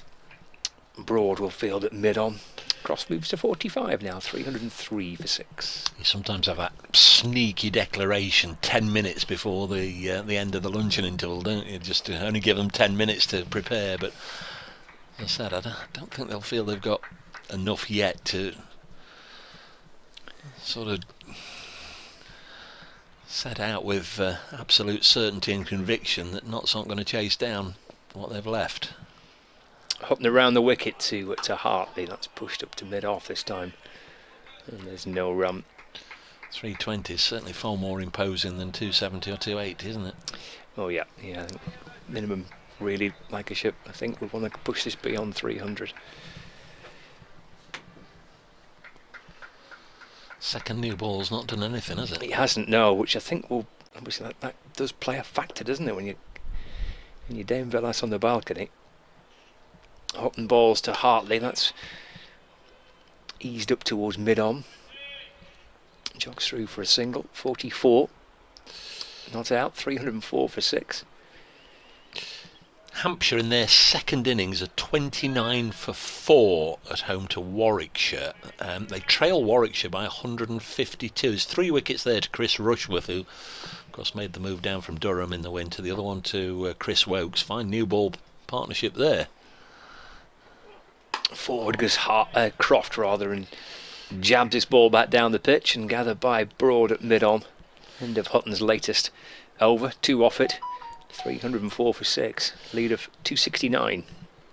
Not quite de Klerk and Ballinger, is it? But Rushworth and Wokes is a decent new ball pairing, and Hampshire, who they don't want to offend anybody up in the northwest, but they were sort of my tips for the championship. But they've lost to Surrey. That would be a big blow if they were to lose to Warwickshire. But they're in trouble. They're at 29 for 4, still 150 odd behind. Warwickshire could be a bit of a dark horse this season, couldn't they, really? Yeah. They've got a strong bowling attack. If they were to win that, it'd be 2 wins from 4. It'd push them right up towards the top. Here is Stuart Broad round the wicket. Bowls to Hartley. He'll help us out onto the leg side. Thanks to all our correspondents this morning, including LPW. Good morning, good afternoon now to Liam. He's backing the boys 100%, he says. If you're on the ground, Liam, come on, pop up and say hello. Disappointed, I'm sure, not to be playing in this game. LPW, I'm sure we'll see Liam back in the side for the next fixture. Notts at Wantage Road next week against Northants. Scott and Lancashire will be back at Old Trafford as Croft eases us into the offside. Is it you're welcoming? Is it Somerset who comes? Somerset, yeah. Somerset in town. Hottest ticket in Manchester next week. Lancashire versus Somerset at Old Trafford. 306 for 6 here. Croft on to 46, Hartley 45. Yeah, it's the last championship fixture that for Lancashire before the T20s. I think Notts have got one more, haven't they, the following week? Yes, playing Essex here. Broad still wicketless in this second innings. This is his 18th over. Bowls to Hartley. Just a little nudge into the offside to Matthew Montgomery, who hasn't had a bowl in this match, either innings. Just wondered, with Liam not playing, whether Notts might just need to hurry through a few overs from Matthew Montgomery or Ben Slater or both, but that hasn't been the case. Hartley 45 from 77 here on BBC Radio Nottingham, BBC's Radio Manchester and Lancashire. I'm going to take a leg by here, almost tucked Hartley up under the shoulder. Umpire Rob Bailey's having a word with Hartley. Is he going to give him the run? Yes, he's going to give him the run. I'm sure he asked him there, did you get anything on there? And that's fair enough. I think sometimes it is a little difficult, isn't it, just to discern, even from 22 yards away, whether there was just a little bit of glove on it or bat handle. Did he hit it? Yep. Did he hit it? Nope. He's not going to say no, is he? Well, you want to keep the umpire on side, don't you, really? You never know when you might need him. Both batters on 46. Broad bowls pulled away by Croft. Now will this go for 4? It's out towards deep mid-wicket. Slater running round the boundary edge. Will put the dive in. Will stop it. Now will they run 4? No, they've run 3 and they're going to settle for 3. Good work, Ben Slater. And Croft on to 49. 310 for 6. Lancashire lead by 275. And we've got 2 minutes. No, we haven't. We've got 10 minutes to go until lunch. Noticed that Chris Rushworth has picked up another wicket, so Hampshire are 29 for 5 now. Still 152 behind. 4 wickets for Rushworth. Not on a hat trick, is it? He picked up 2 while I was looking. While I was looking at it. Yes, Broad bowling whipped away by Hartley into the offside for a single. 311 for 6. The lead 276. On comes the Lancashire 12th man with drinks for Hartley and Croft. 9 minutes before lunch. It's the last thing the top orders around the country want, a rejuvenated and reinvigorated Chris Rushworth. I mean, he's made a very good living over the years, hasn't he? Knocking over top order batters, and if he's gone there with just a fresh spring in his step to get some early season wickets, he's going to be a real old handful. What are you signalling to me now? He's now got 5. Hampshire are 33 for 6. 5 wickets for Chris Rushworth. 148 behind. So it'll be 5 for not very many. Yes. I've not got the actual figures. All right, to 33 for 6. It's going to be 5 for not very many, says he, stating the obvious. There's Houghton, here's Scott. And Hartley's 3 away from a 50. And he's clobbing that one back over the bowler's head. And that's one bounce down towards the boundary. And that is 50 for Tom Hartley. And it was tub thumping to get there. He swung through it and hammers it back over mid-on's head. Gets his 8th 4. And an 80 ball 50 for Tom Hartley. 51 not out. Don't get many Chumbawamba references on the county cricket commentary. Tub thumping, like that. Yes, it was a nice way for him to go to 50, and Stephen Mullaney, betwixt and between, he was at mid-on, he's now gone sort of halfway back, deep mid-on, and out they go. He's now dispensing with slips. Duckett's got the orders to disappear to short third. Out they go. Up and around the wicket to Hartley, and hooks this one down towards long leg, I think, all the way for 6. It is. Well, he slapped one over long on for 4 to get to 50. He steps across his stumps and pulls this one down to fine leg for 6 more. And whatever message Saqib Mahmood came out with that drink, I think is pretty clear, because now Hartley's moved on to 57 and Lancashire are 321 for 6. Yeah, where's that been? The happy hooker is back. Knott's been very deliberate in placing Ben Martindale down there. In fact, they're going to send another one out, aren't they? Yep. Montgomery's going out there as well. Duckett. They're all now disappearing. Yeah, plenty on the leg side. Hartley 57 not out. Hutton in and balls. An appeal for LBW. The ball deflects down towards short fine leg. Hartley jogs through. No bat on this. Leg by signalled. Hartley remains on 57. Lancashire to 322 for 6. The lead of 287. And Croft is one away from matching Hartley's half century. Yeah, not entirely sure Stephen Mulaney's going to bring all the field in to deny him a 50. He is bringing one or two reinforcements up, but been a good couple of moments this for Lancashire, just extending that lead towards 300. Still 6 minutes to go before 1 o'clock, so it could be 300 by the break. 13 in 6 minutes. Here's Hutton to Croft, and Croft edges behind it to the keeper and goes for 49, but there's clearly a message been sent out with Mahmood's drink that perhaps a declaration's coming at lunch, and you've got free rein for 10 minutes. 377 for 2, and Lancashire lead by 287. Croft caught behind by Clark. He'll be disappointed not to have got that extra run to get to a little 50, but playing for the team, Croft, and his 49 runs coming off 98 deliveries with 4 fours, and a partnership between Hartley and Croft. If you spotted it or not, a little look here. Worth 69 and 22. What's that? 91. 91. Okay. 91 run partnership between those two comes to an end. Hutton picks up his first wicket of this second innings and his 6th of the match. Tom Bailey's going to come out for a bit. It's Tom Club again, isn't it? The two Toms who hurt Notts for a good period of time in the first innings. Really, after that middle order disappointment for Lancashire on the first day, these two got the innings back onto something approaching an even keel. I'm not sure Tom Bailey will appreciate being sent out with the message, you've got 5 minutes. You've got 5 minutes, go out there and make an impact. You've got 5 minutes, do what you can. Yeah.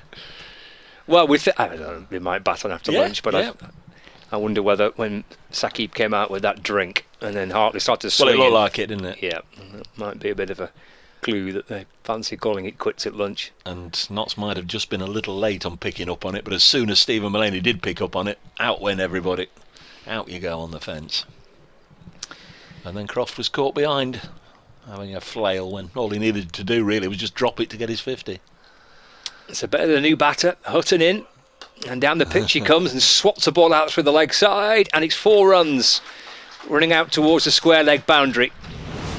So if Bailey has only got a couple of minutes to try and contribute, he's up and running straight away. He moves on to 4. Lancashire 326 for 7.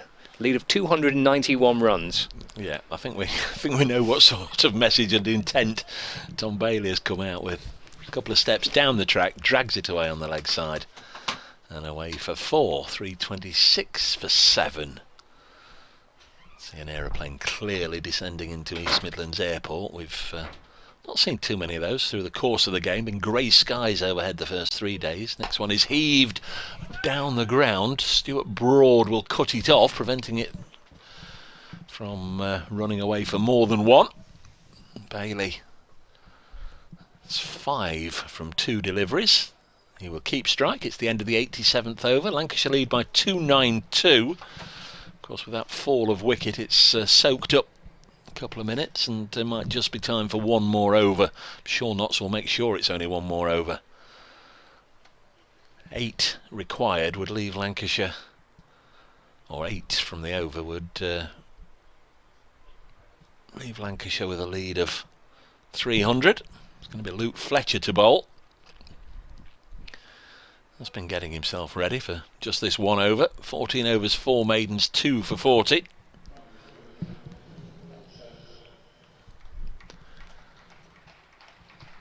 Ripple of applause for Big Luke. This from the pavilion end then. And out they go.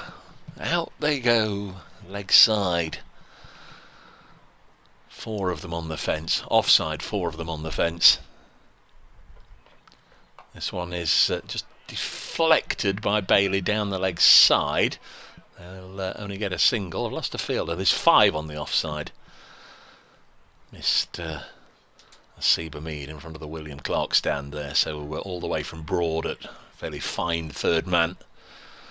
Right the way round to Mullaney at long off in front of the Batman board. Now long on, of course, with the left-hander being on strike. Is it still going to be 5 on the leg side? The shorter side it is. 3:28 for 7. Just drop it on the offside and take 2. Hartley on 57. Might have loftier ambitions. Gives it a bit of a flail outside the off stump straight to Slater, so there'll only be a single. 2 balls, 2 singles in this over, the final one before lunch. 3:29 for 7, the lead 294. May well be that Dane Vilas is going to pull the plug, set Nottinghamshire 300 or thereabouts in 2 sessions. Of course, if the declaration was during the luncheon interval, we wouldn't lose any overs. So there's 67 overs after this one to go. 300 in 67 overs might be the target. Let's see. Fletcher bowls a bouncer over the head. Oh, there's a bye taken, and Luke Fletcher has in fact run out Tom Bailey. That's a wicket going down in the final over of the session, so they might go off. This was a bouncer, went over the keeper's head, through to Joe Clark. Bailey came herring down to this end, and with good composure from both Clark and Fletcher, there's been a run out. Beg your pardon, it's Bailey who's run out. Hartley came herring down to this end, but Bailey run out by Luke Fletcher for 6, leaving Hartley 58 not out, and the score is 3:29 for 8. So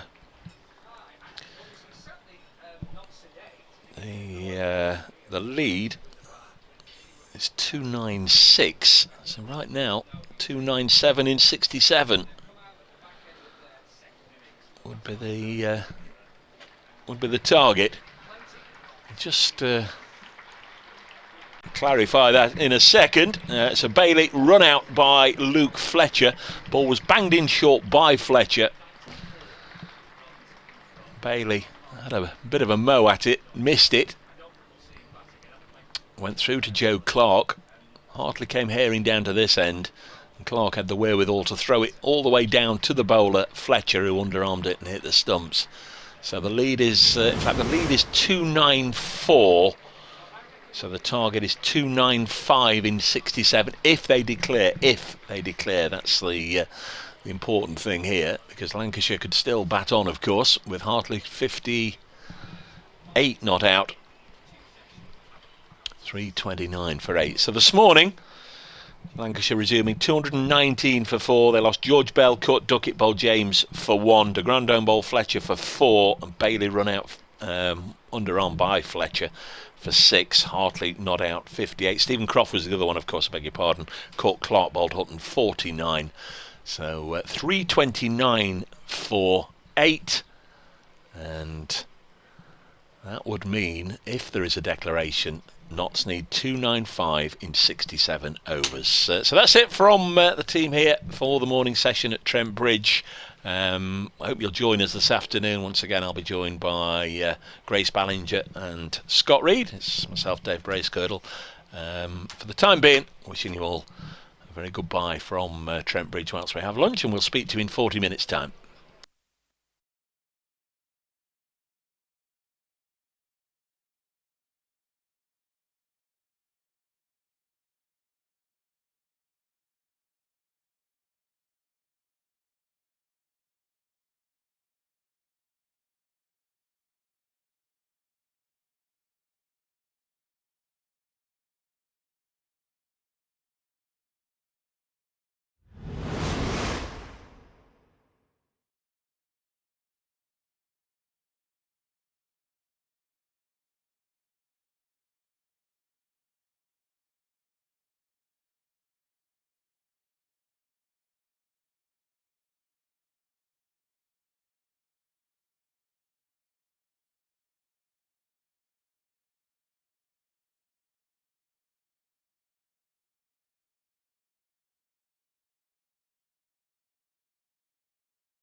Well,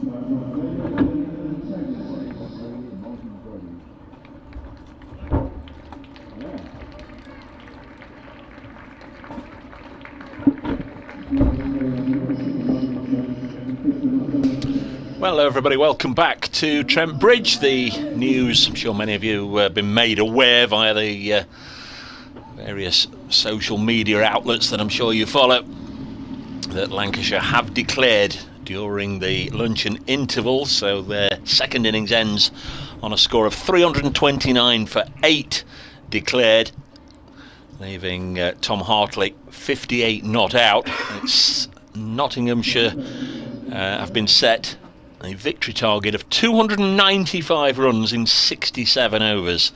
So hopefully we're going to be in for a couple of decent sessions here. That seems like the sort of challenge that they would look to take on, and it's certainly one of those where, at least for a good part of the day, they're going to give it a good old go. A real challenge, I guess, for the mettle of what has been a pretty brittle Nottinghamshire middle order so far this season. Chance, if of course they get in, an opportunity to show what they're made of.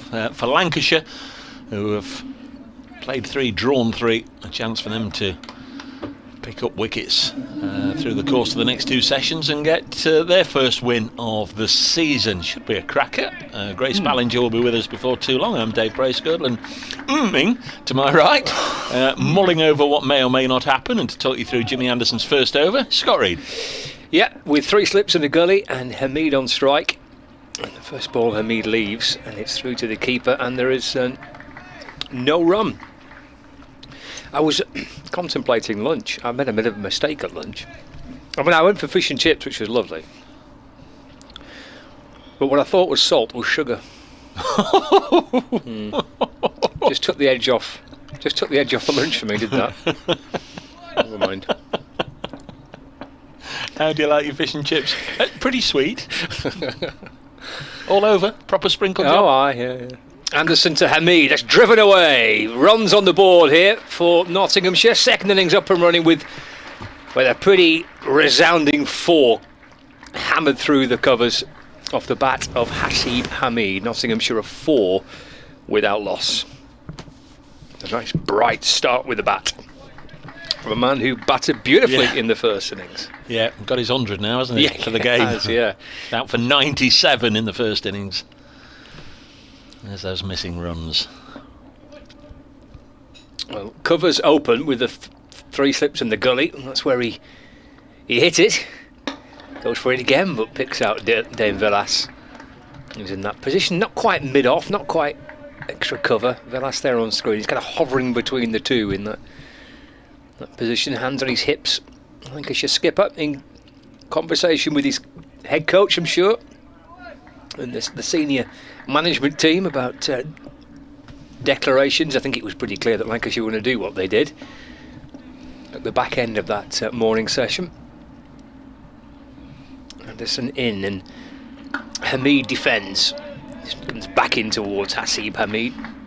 Keeps it out, and it comes Stephen Croft from the gully to field, and there's no run. Didn't keep a tally or make a note of what it was about 12:30, but I'm sure the lead then was only about 2:25, 2:30, so they had a pretty good last half an hour, didn't they, Lancashire, to get it up to 2:95. Yeah, they did. I thought the partnership between Croft and Hartley was terrific. Yep. Anderson to Hamid, full but wide and left, and taken in the one glove by George Bell. Ding ding. I tell you, but it likes TV. There's one guy in particular who's thinking I can introduce this onto Lanc TV. There is George Balderson. Will be a bowling option for Lancashire as the game goes on. Bailey and Williams and Anderson, the 3 frontline seamers, but Balderson did well, 3 wickets. And he's bowling to Hamid, is Anderson, he's left, and the Lancashire slips would tell you that it's not too far away from Hamid's off stump, but his judgment of his off stump is pretty impeccable. 4 without loss, 1 over gone. Yeah, we might have a little bit of Grace Ballinger commentating on George Balderson bowling, GB commentating on GB. That's all to come later on this afternoon, I'm sure. Nottinghamshire 4 without loss. I'll just pause there because we've now lost all the details off the big screen. It's going to be Tom Bailey to bowl from the pavilion end. Didn't have too long to make an impression, came in just before lunch and was run out for what turned out to be the final ball before lunch. The board isn't telling me. I thought it did say. I'm going to have to resort to the good old-fashioned method of working out how many they need an over, Scott. I was looking up there on the board for required run rate. It normally says.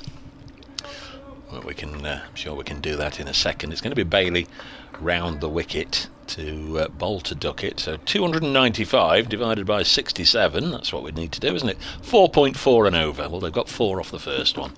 Here's Bailey round the wicket. Duckett leaves it alone. If he looks behind him, which he now does, there are 4 slips with Wells at first, Hartley at second, the big man at third, de Grandhomme, and Stephen Croft at fourth.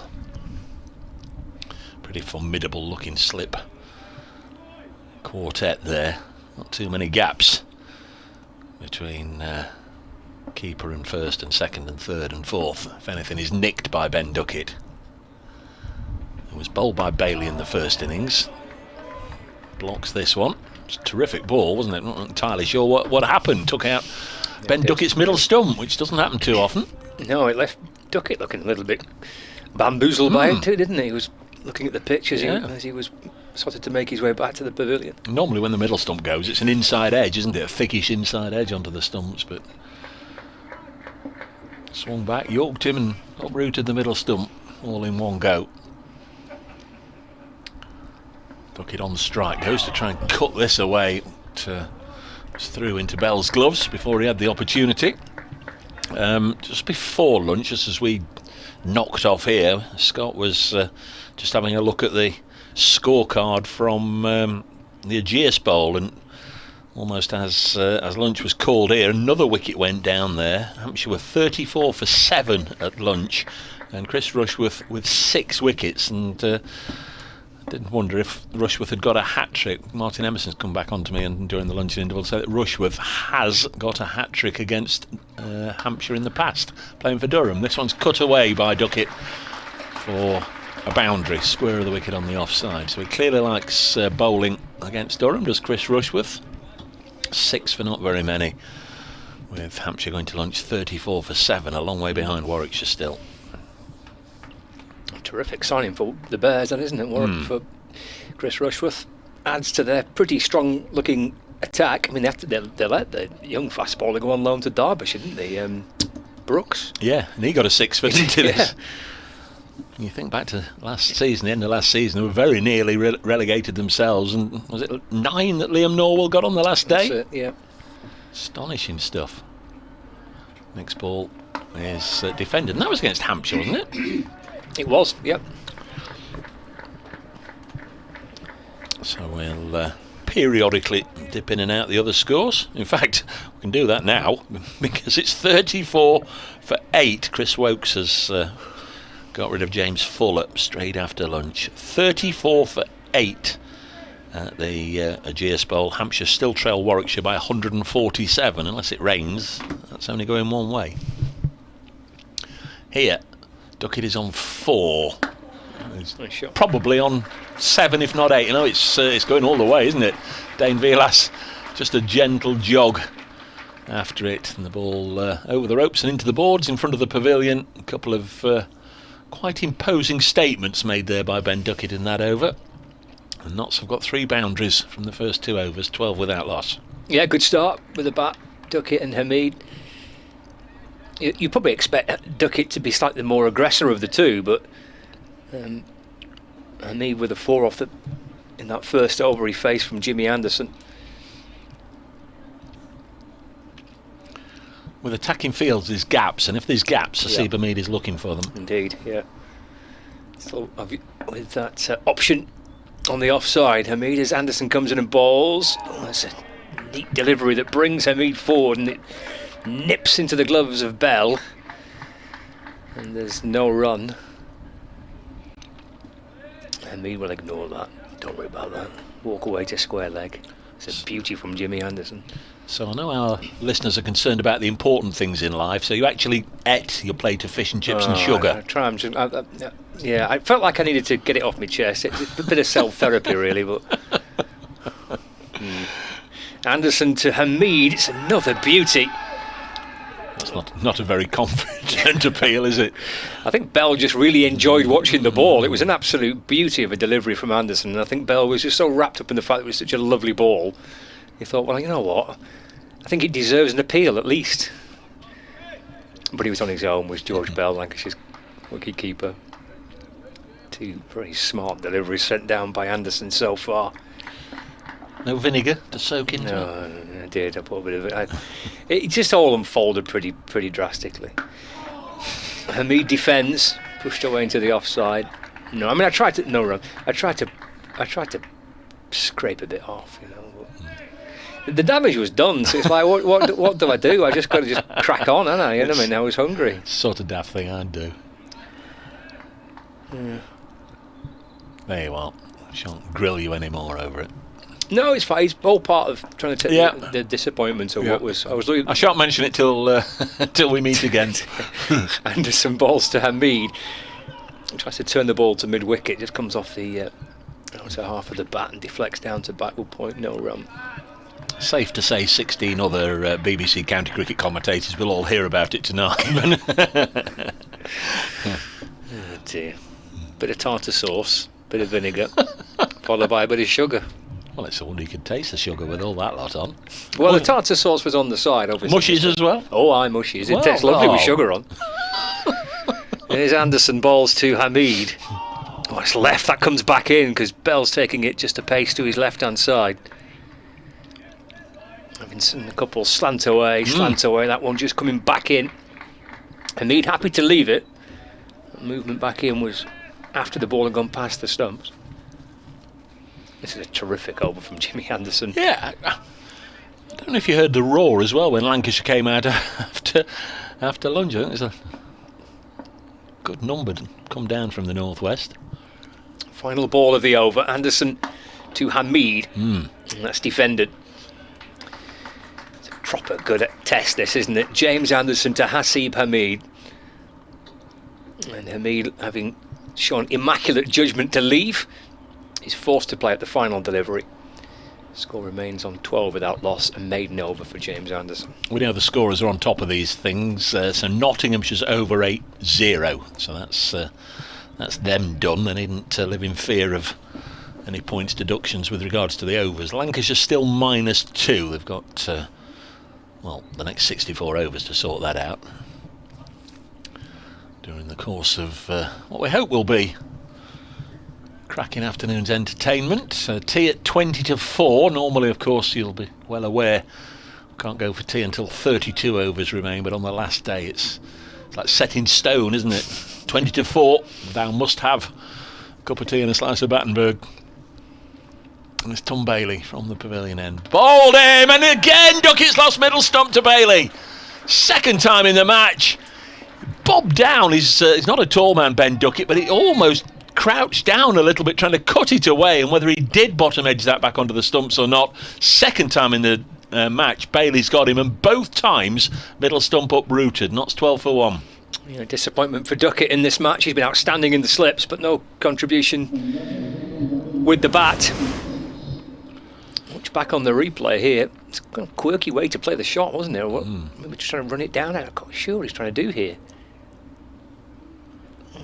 It came back. It came nibbled back off the seam. Quite alarmingly. Difficult to tell if it did get a bit of bat on it, but the undoing was the sharp inducker, wasn't it? Yeah, it was.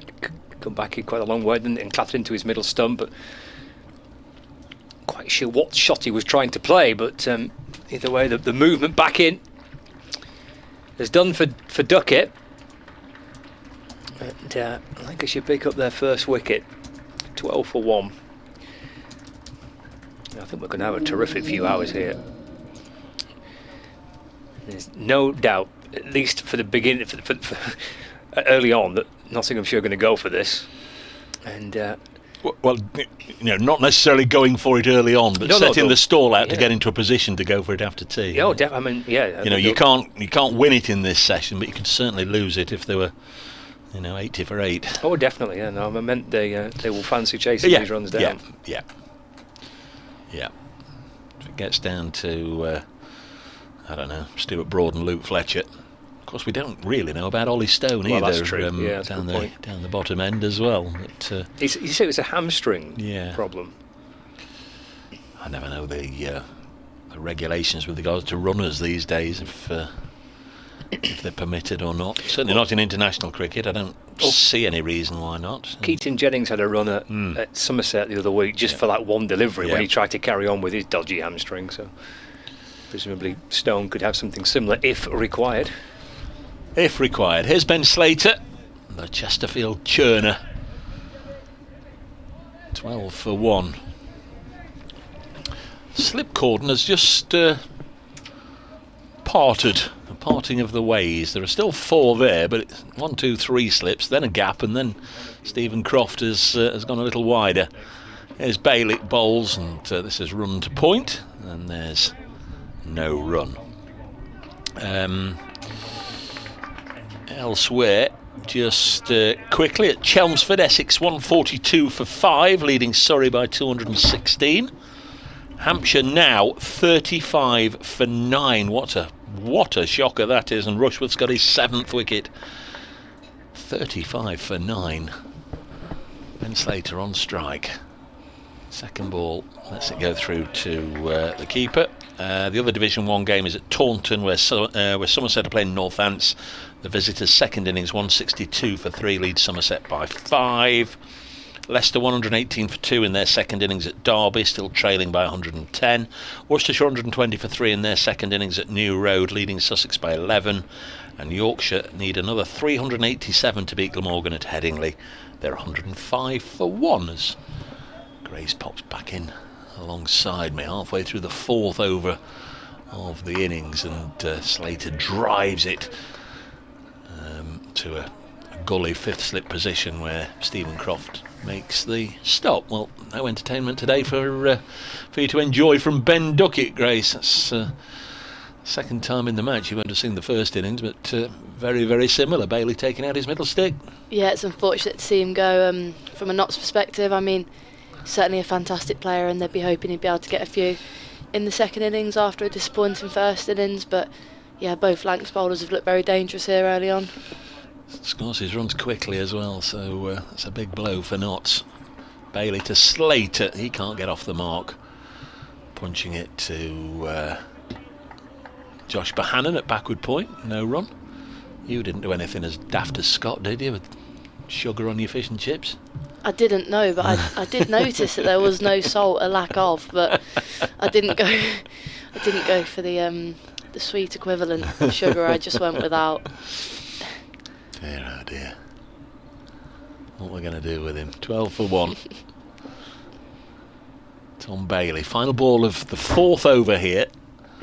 Bowls, and Slater solidly behind it. Works it up to Anderson at mid-on. There's no run. Lovely sunny conditions here at Trent Bridge right now. It won't be blisteringly hot out there. Just pleasant really for playing and for watching. Got both the windows open here in the commentary box, haven't we? And it's not cold at all. But it was chilly at Chesterley Street playing yesterday, wasn't it? No, usually was strange. It was warm for our innings. I don't believe you. As short as it was. I don't believe you. It was warm. Well, you can see how red I am in all the photos. They caught the sun a bit. They don't know warm up at Chesterley Street. It's always chilly there. Can you not tell by my tan, Dave? Didn't think that was a flying one-day visit to Chesterley Street that had done that.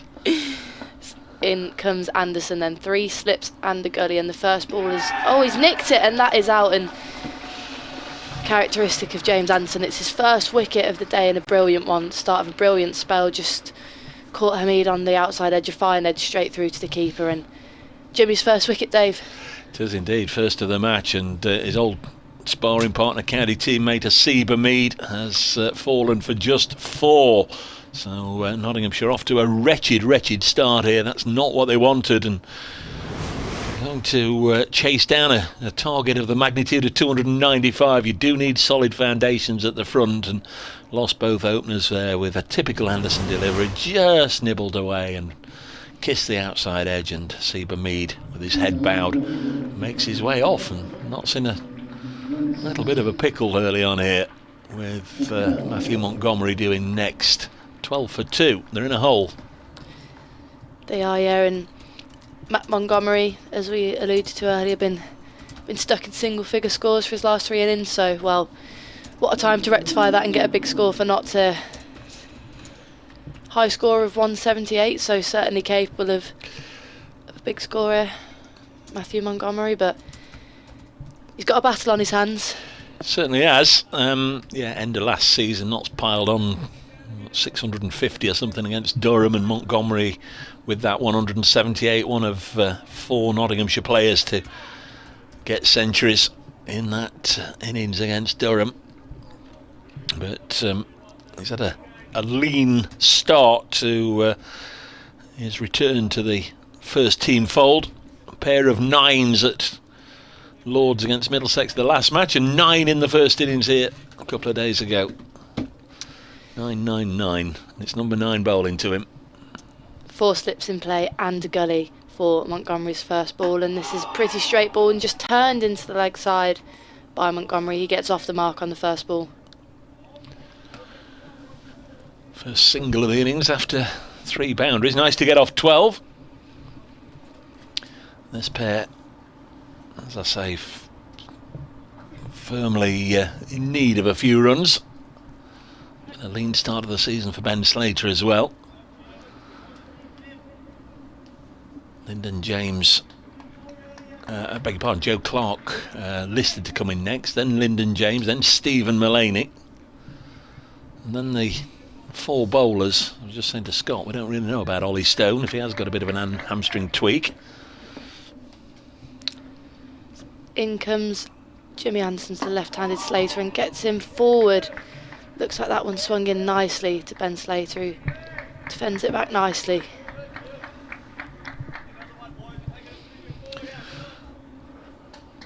Lancashire very positive and chirpy and loud in the field, as you'd expect. They've got these 2 wickets. They're all very much on a high here. Day going very much to plan at the moment.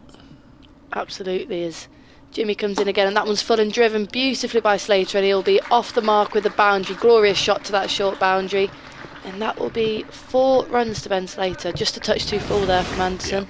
Yeah, Ben Slater will be absolutely buzzing inside to have got that one away. Just got his innings started. You just want to get your first one out of the middle, don't you? Get it away, get your individual tally moving. Absolutely so, but I mean, Lancs won't be too discouraged. Jimmy's going to be wanting to get it up there any chance to get those 3 slips and a gully in play. Anderson in again and rectifies his lengths and brings Slater forward, wraps him. I think there was a bit of bat before that pad, but another brilliant delivery from Anderson. Yeah, just one day here they might give him a right old go here, Anderson. I reckon this might just be a fairly substantial spell here, just to see if he can break the heart of the Nottinghamshire top order. Got 1 wicket, so has Bailey. Into the last ball of his 3rd over, Anderson bowls, and that's a good ball outside off stump left confidently by Ben Slater. End of the over, Nottinghamshire 17 for 2. Yes, we haven't had Broad bowling to Anderson or Anderson bowling to Broad yet in this match. I just wonder if later on today it might come down to that, towards the last knockings of the day. Might be interesting, but those of you watching the live stream will see the card now. Disappointing one for Nottinghamshire, but for Lancashire supporters, Red Rose viewers and listeners, fine start, having set Notts 295 in 67 overs, a rate of 4.4. Notts have lost both their openers with only 12 on the board. There's going to be Tom Bailey to begin the 6th over, bowling to Matthew Montgomery. Bit of a muted shout as it drops out onto the offside, and rushing into field is George Balderson.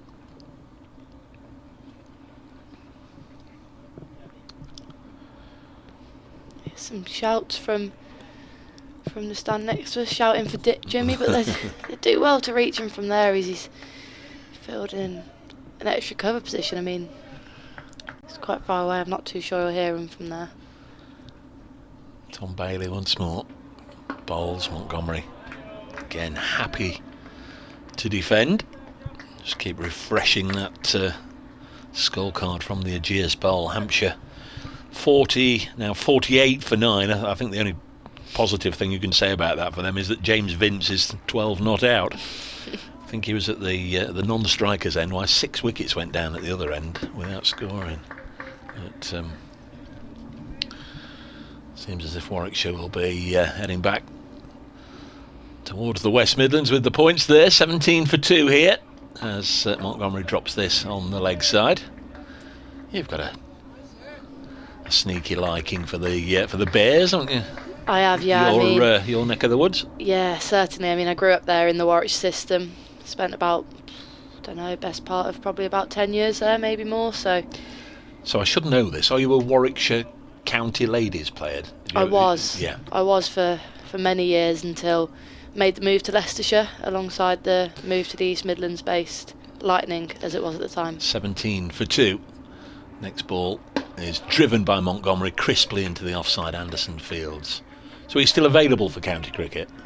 Yeah, I mean, with our fixtures being pretty busy this year, it's been quite hard to be available. I haven't been available thus far for Leicester. And what's the format? What do they play? 50 overs? T20 at the moment. Right. I think they have a 50 over competition. And it's still all in the summer as well. Still all white ball. You don't play any red ball at all. All white ball cricket. I think that they're thinking of introducing a bit of red ball cricket, which would be exciting for an opening bowler such as myself. 17 for 2.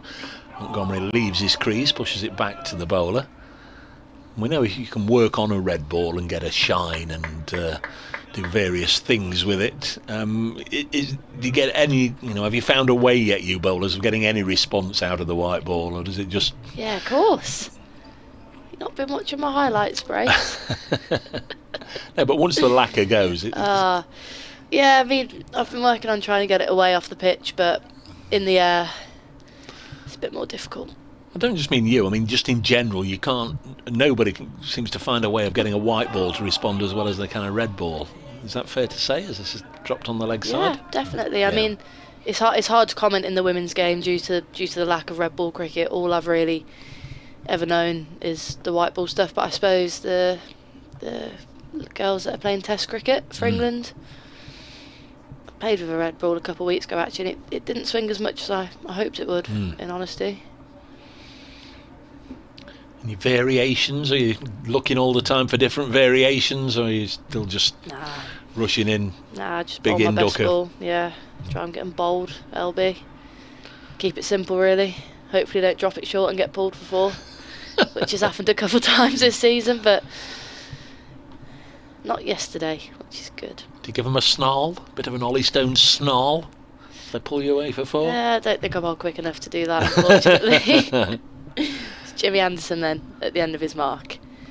Bowled his first ball of the over at Ben Slater, and that's a brilliant delivery, just sliding into the left-hander who gets forward and drives it not too convincingly to mid-on. I'm not too sure that's where he was trying to get the ball, but he keeps it out nonetheless. I do like watching Ben Slater bat. He's one of my favourites. I think it's a slight left-hand bias, but I think he's fabulous. It's a funny thing, isn't it, how left-handers always seem more graceful. No pun intended there. As in comes Anderson, and that has just missed everything because he brings Slater forward into what we'll call a leave. But yeah, James Anderson looking as James Anderson often does. But it's something often dangerous. said that lefties always seem to look more stylish, more graceful. Yeah, I definitely think batting wise they often do. Maybe not me, but Ben Slater definitely. Still not managed to get up to number 10 in the order. Sadly not, no. As in comes Jimmy again, and this one is just punched into the offside gap by Ben Slater, who brings Montgomery onto strike now. Bet you got your pads ready yesterday, hadn't you? 6 down. Yeah, nervy times. Nervy times, yeah. I mean, really didn't think I was going to be having to get the pads on. No, that's not a game you want to lose if you bowl the opposition out for 60, is it? No, and the worst thing was it wasn't a bad wicket to bat on. It was a fresh wicket at Durham, and yeah, it was a strange game, strange feeling after winning, despite being 60 for 6. As Jimmy's into Montgomery, and this catches him on the top of the bat, does him slightly, but Montgomery again keeps it out. Victory song? Yeah, we do have a victory song. We've been singing it a lot this year, a lot more than last year already. So I won't sing it to you. Well, is it a tune we would recognise? Yeah, it absolutely is. Yeah, made by myself, might I add. Is it? As in comes Jimmy, 4 slips in the gully, and this is full and driven beautifully by Montgomery, and should race away to the boundary. Gives chase, and it won't. It is. Who is that? Dane Vilas, who means it's just 2 runs taken. Well, 3 runs even. I can't take all credit for the song. Miss Kirsty Gordon, also co-writer. Well, what's the tune? What's the? Freed from Desire. Oh yeah. Classic. Oh my word. Yeah.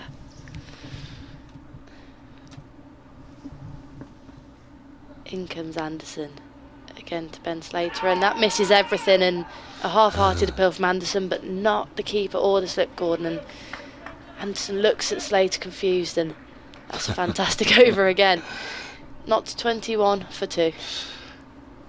Yes, they're finding it, as you'd expect, tough going in these early stages. They've lost Ben Duckett for 8, bowled by Tom Bailey, and Seba Mead caught behind by George Bell from the bowling of Jimmy Anderson for 4. Both wickets going down with the score on 12.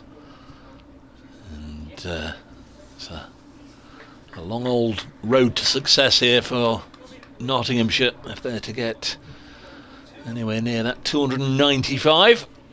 The 274 needed in 60 overs. Might get a tad easier if they can just soften this ball a little bit. This is pushed back to the bowler. If this pair can just stick around for the first 15 or 20 overs just to quieten the early threat and dampen this initial enthusiasm, just start to put seeds of doubt into the Lancashire side, but I think we're a long way away from that right now. 21 for 2 there, the side with the upper hand.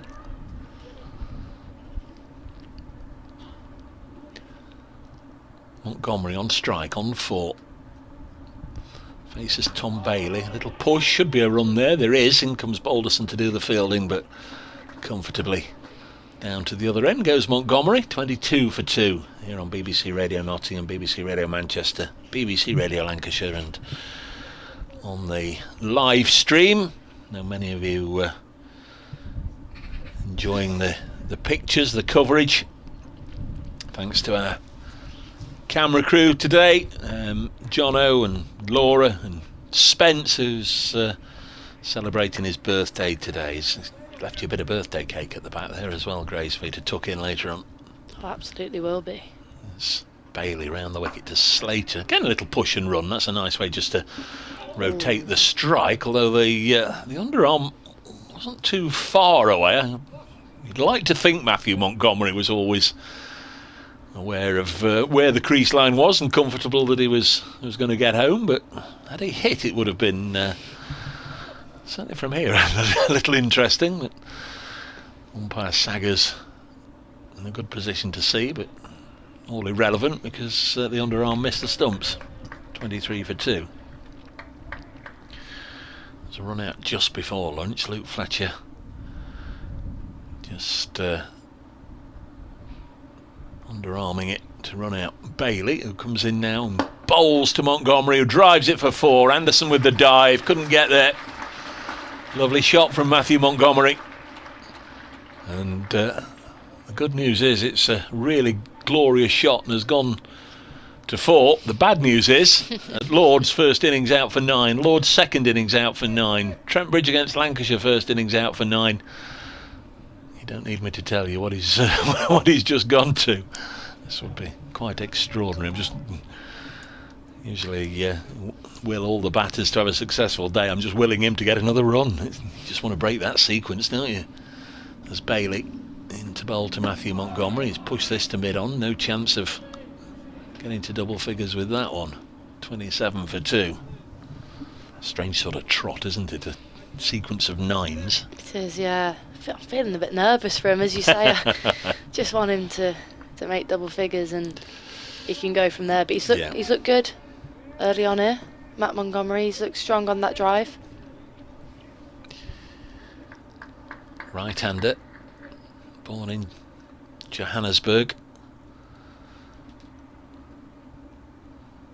Bailey bowls to him, and well, he's gone down on his haunches there, just giving the impression that one might have kept a little low, but he's kept it out, played it up to mid-on, end of the over. Bailey 4 overs 1 for 14, Jimmy Anderson 4 overs 1 for 13, Nottinghamshire 27 for 2.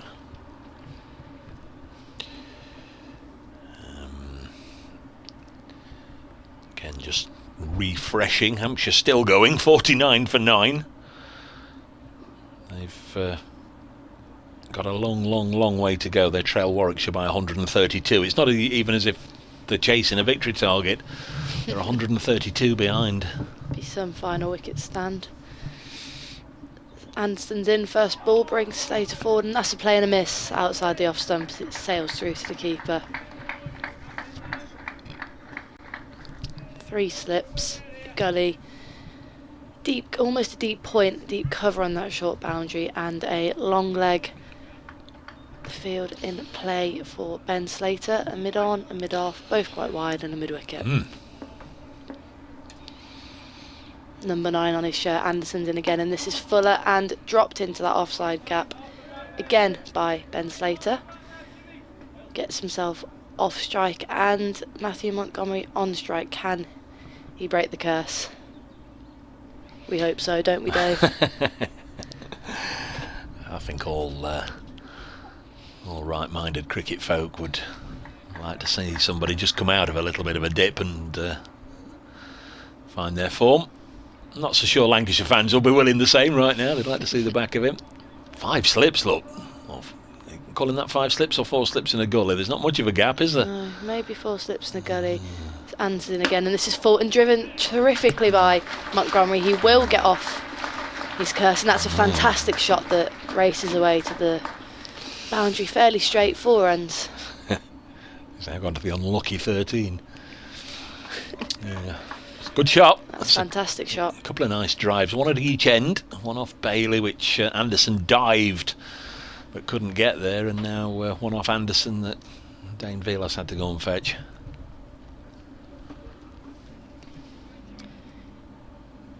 Anderson at the end of his mark again.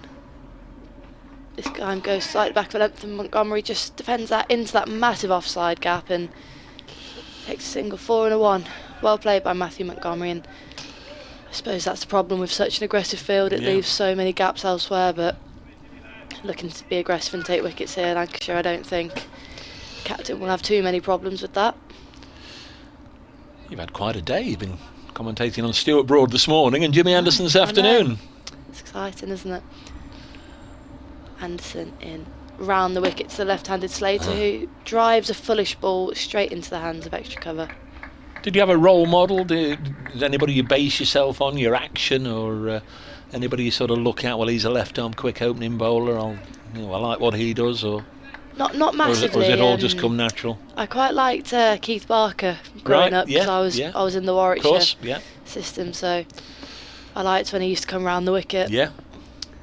Quite trademark of himself. As Anderson's in again, and this wraps Slater on the pad, a half-hearted appeal, but looked just maybe slightly too high and possibly going down leg. But the end of the over, a decent one for Notts. They are 33 for 2 as that partnership climbs up to 21 off 29 balls, so going at a decent rate, Dave. Yeah. Well, they've got to keep the board ticking over if they are going to try and push for victory later on. They're obviously going to need a couple of sizable scores and sizable partnerships. Keith Barker not playing for Hampshire. I don't know if he's just being rotated and rested or if he's picked up an injury, but that'll be a painful one if the former Warwickshire man sees his current side lose to his former side. Yeah, good player Keith Barker, got a terrific record against Nottinghamshire. 33 for 2, still going to be Tom Bailey. Won't be too far away from the point where Dane Veerlas just starts to ring the changes. So George Balderson and Will Williams into the attack relatively early on in the first innings. A little bit of a bowl as well for Colin de Grandhomme. Bailey bowls past Montgomery's outside edge. It goes through to wicketkeeper Bell, who from 15 yards back throws down the stumps. Good effort, but Montgomery was in his crease, was keeping a beady eye on the wicketkeeper in case he did that. Yeah, he needs to be attentive there. That's the sort of dismissal that Notts absolutely do not want to see. But no, he looked well in, didn't he? You don't want a soft one, do you? You don't want to add to your woes. Both openers gone with only 12 on the board. 33 for 2 is the score now, as Montgomery, who's played a couple of nice shots in the V down the ground, clips this one to Dane Veerlas at mid-on, and there's no run. 33 for 2. Thank you for joining us this Sunday afternoon. Bank holiday weekend, of course.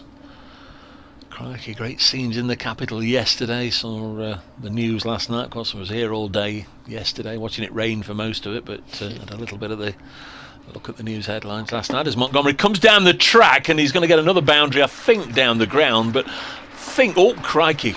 A couple of things to report on here. It's gone for 4, that's the first thing. The second one was Bailey got a fingernail on it, very nearly deflected it on the stumps. And the other thing was there was a real old collision there, wasn't there? I think it was Montgomery and Bailey actually ran into each other.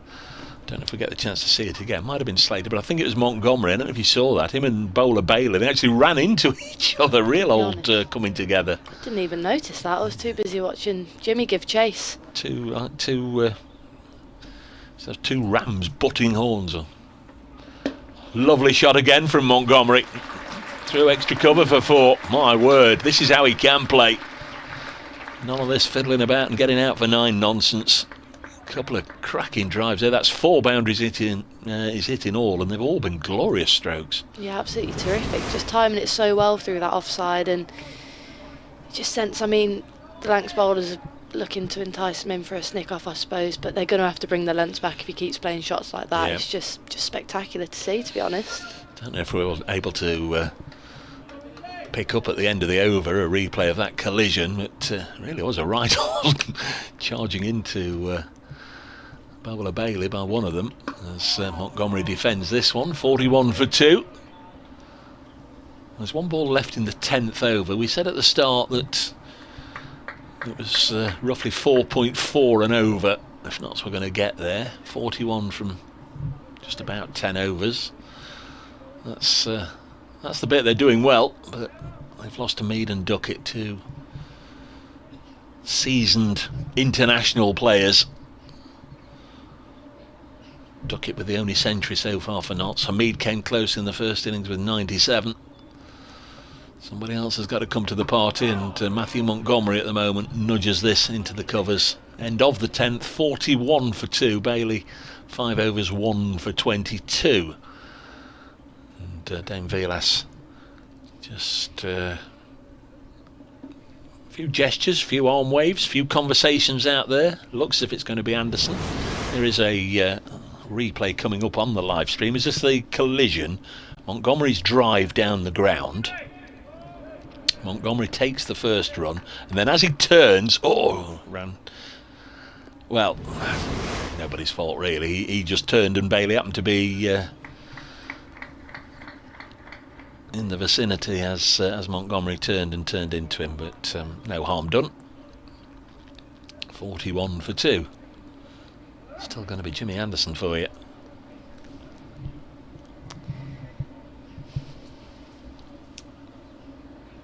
Anderson at the end of his mark. 5 overs, 1 for 19 so far today. As he bowls, and this is a good delivery, tailing in again to the left-hander, brings Slater forward. No run taken. He had either 5 slips or 4 slips in a gully for Montgomery, didn't he, Anderson? But for the left-hander, just 3 close catches. Yeah, a deep point, I'd say. An extra cover and a mid-off, the other offside fielders, and this has got through again. It looked like he might have got a slight outside edge on it, but carries through nicely to the keeper, Bell. Just 19 years old, is he? I think so.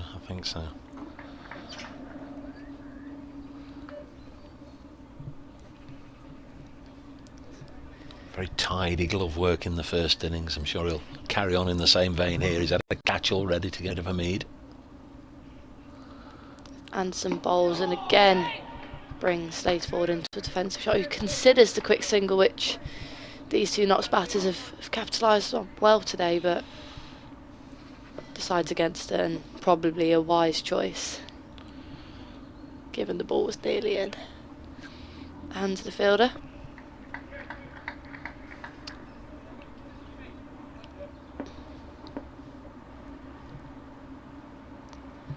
Anderson in again, sweatband on, and that's an edge, but it drops well short of second slip, and looked like Slater was maybe trying to run that down to the deep point fielder, but just got a little bit straight on it, but kept his hands low, and it wasn't a threatening chance for a wicket.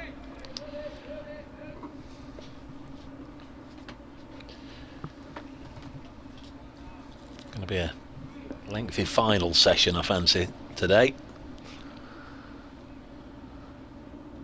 Jimmy bowls, and this one outside the off stump and punched into the deep point fielder, similar to where he was trying to go with the last delivery, you feel, and brings right-handed Matthew Montgomery back onto the mark, striking at 100 thus far, 22 off 22. That was after a reasonably cautious start, but it's been 4 absolutely glorious boundaries.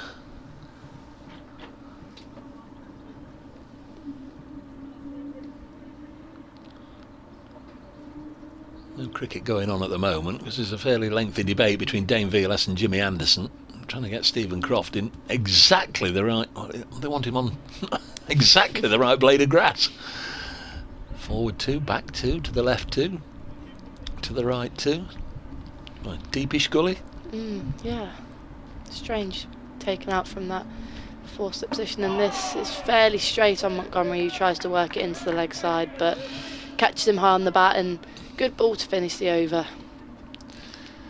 Is that all because they genuinely feel it's a catching opportunity, or they're trying to set him up for a plan, or is it just to, I don't know, fiddle and mess with Matthew Montgomery's mind? Why has he put him there? Don't know, it's a strange position, isn't it? It's almost like it's not quite a gully, it's quite a wide gully, it's not quite a short third, but, well, the cricketing mastermind that is Jimmy Anderson. Yep.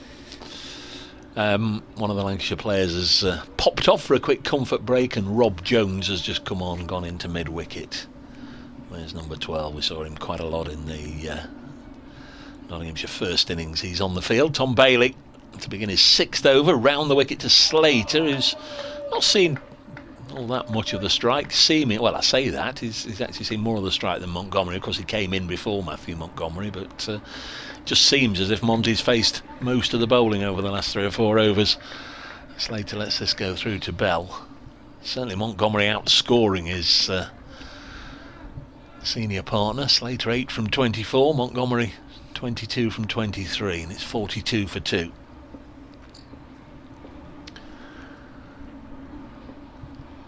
Bailey, past umpire of the same name, Bailey, goes through to the keeper. Crikey, we've been playing 4 days. It's the first time I've either said that, mentioned that, or noticed that. Bailey bowling and the umpire's Bailey. 42 for 2. you noticed that on the first day, really, didn't you? You've just been waiting for the perfect time to say it, crafting it. Because Bailey's always been bowling from the pavilion, and of course they've changed over now. Rob Bailey began the match at this end. Former Northampton Derbyshire man, had a few ODI appearances for England. Rob Bailey, good man.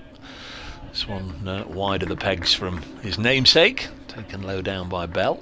Martin Saggers, square leg predominantly, played for Kent, but he also had a run of games for England. 42 for 2. Who were your umpires yesterday? Any of the first class ones? Not that you'd recognise, I don't think, no.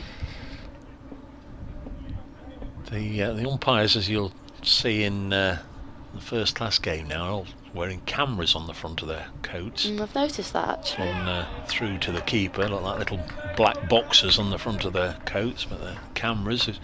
Depending on who you speak to, you get a different answer as to what they're for. Some say they're coaching aids for the umpires, some say they're coaching aids for the bowlers, some say they're coaching aids for the batters, and some say they're there just in case there's any back chat or anything that needs reporting to the disciplinary committee. So I guess it's just nice just to be able to have that little bit of film footage. To see one bit released to the media somewhere of a stump going cartwheeling, which was a spectacular sight, as Slater leaves us alone and it goes through to Bell.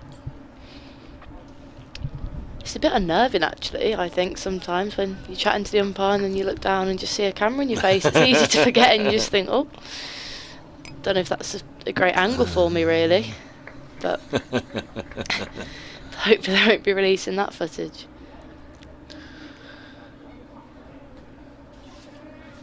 It's a partnership worth 30 and Montgomery's got 22 of them.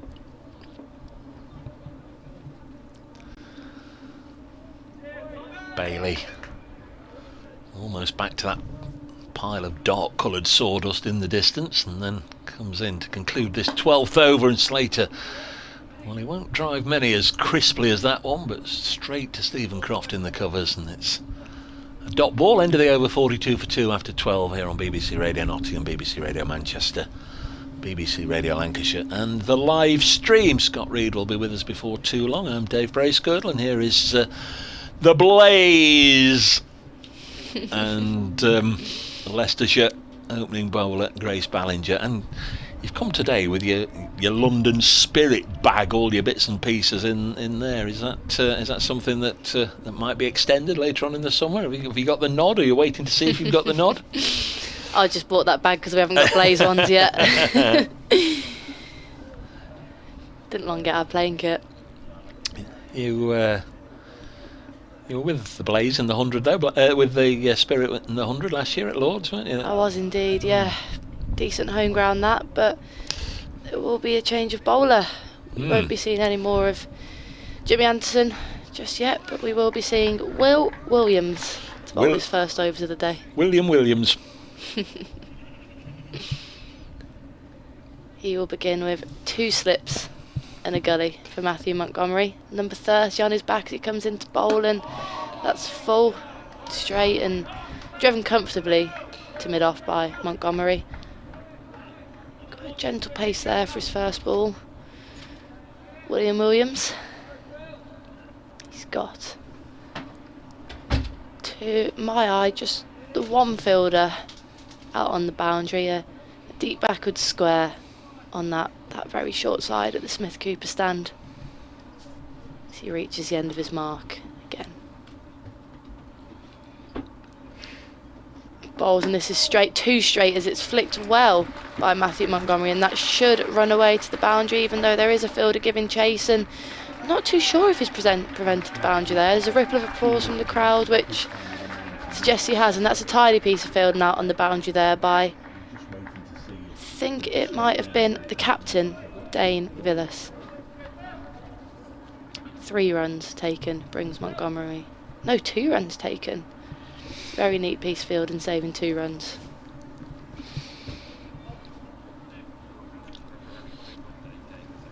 There'll be an update for BBC Radio Nottingham listeners in just a moment as Williams comes in to bowl to Montgomery. clips it away on the leg side. Get this update out of the way in a second. If you want to let Scott back in where you are, Grace, and you take my seat, unless you're ready for a break. Happy to do whatever suits. If you let Scott in there, and then you, as soon as I've done this update, can join him as this is pushed into the offside. Fielded by Josh Bohannon. There's no run, 44 for 2. Should have whisked you straight off air. The very first ball you commentated on was Asiba Mead caught behind off Jimmy Anderson. At that point, the alarm bell should have been ringing. But you've calmed down a little bit. We've had an unbroken partnership of 32. Just going to do that update in a second. As Williams, he's not let go of the ball. I don't know what happened there, but it ran through the crease.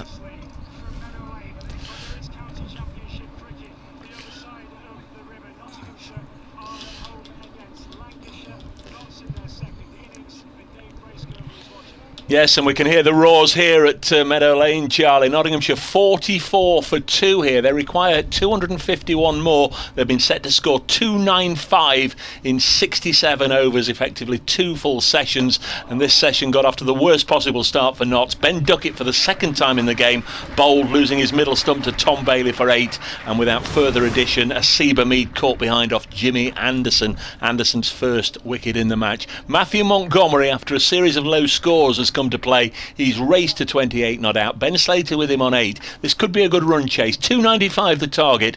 Notts a 48 for 2.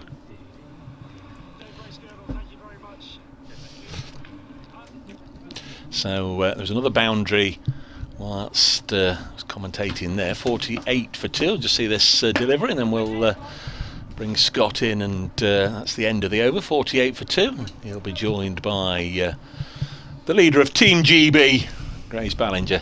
I think she might well be looking at their own GB.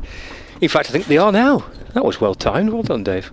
Yeah, George Balderson's going to come on and replace Tom Bailey. So a 6-over spell from the pavilion end for Bailey. 6 overs, 1 for 22. He's been replaced by George Balderson, who picked up 3 wickets in the first innings. In fact, the only seamer that didn't was Anderson. The wickets between Bailey 3 for 48, Williams 3 for 31, and Balderson 3 for 67. So he replaces Bailey. 48 for 2. Montgomery 28, Slater on 8, and a very positive response here, Grace, by Notts. Lancashire had the tails up at 12 for 2, but these two have come out fighting. Absolutely, yeah, it's been very impressive from these two in particular. Montgomery is the first ball is bowled by Balderson, and it brings Ben Slater forward into a defensive stroke. Yeah, I mean, they've just, again, just as your 2 batters did with the 2 quick wickets early on, just absorbed a bit of pressure, haven't they? And they've done that not at a loss of the run rate, which has been particularly impressive, especially from Matthew Montgomery coming in with that intent on the back of 3 low scores. Yeah, 28 from 29 run rate, just a fraction over 3.5. Balderson in again, and it looks like, I don't know what's happened to Ben Slater there. Maybe a bug flying in front of could have been, yeah, front of the helmet, but he had some problem which caused him to pull away and prevent the ball being bowled. And it can't be helped, but it is quite annoying as a bowler when that happens. just ran in, got to go back. His run up's long enough as it is, and Balderson in again, and this time he does bowl it, and it's a good ball that catches Slater on the outside edge, but flies through along the ground to Colin de Grandhome. It is, isn't it? Yeah. Got it. Pretty sure he wore that shirt number at Warwickshire as well. 77. Yeah, could well be. Seem to recognise it.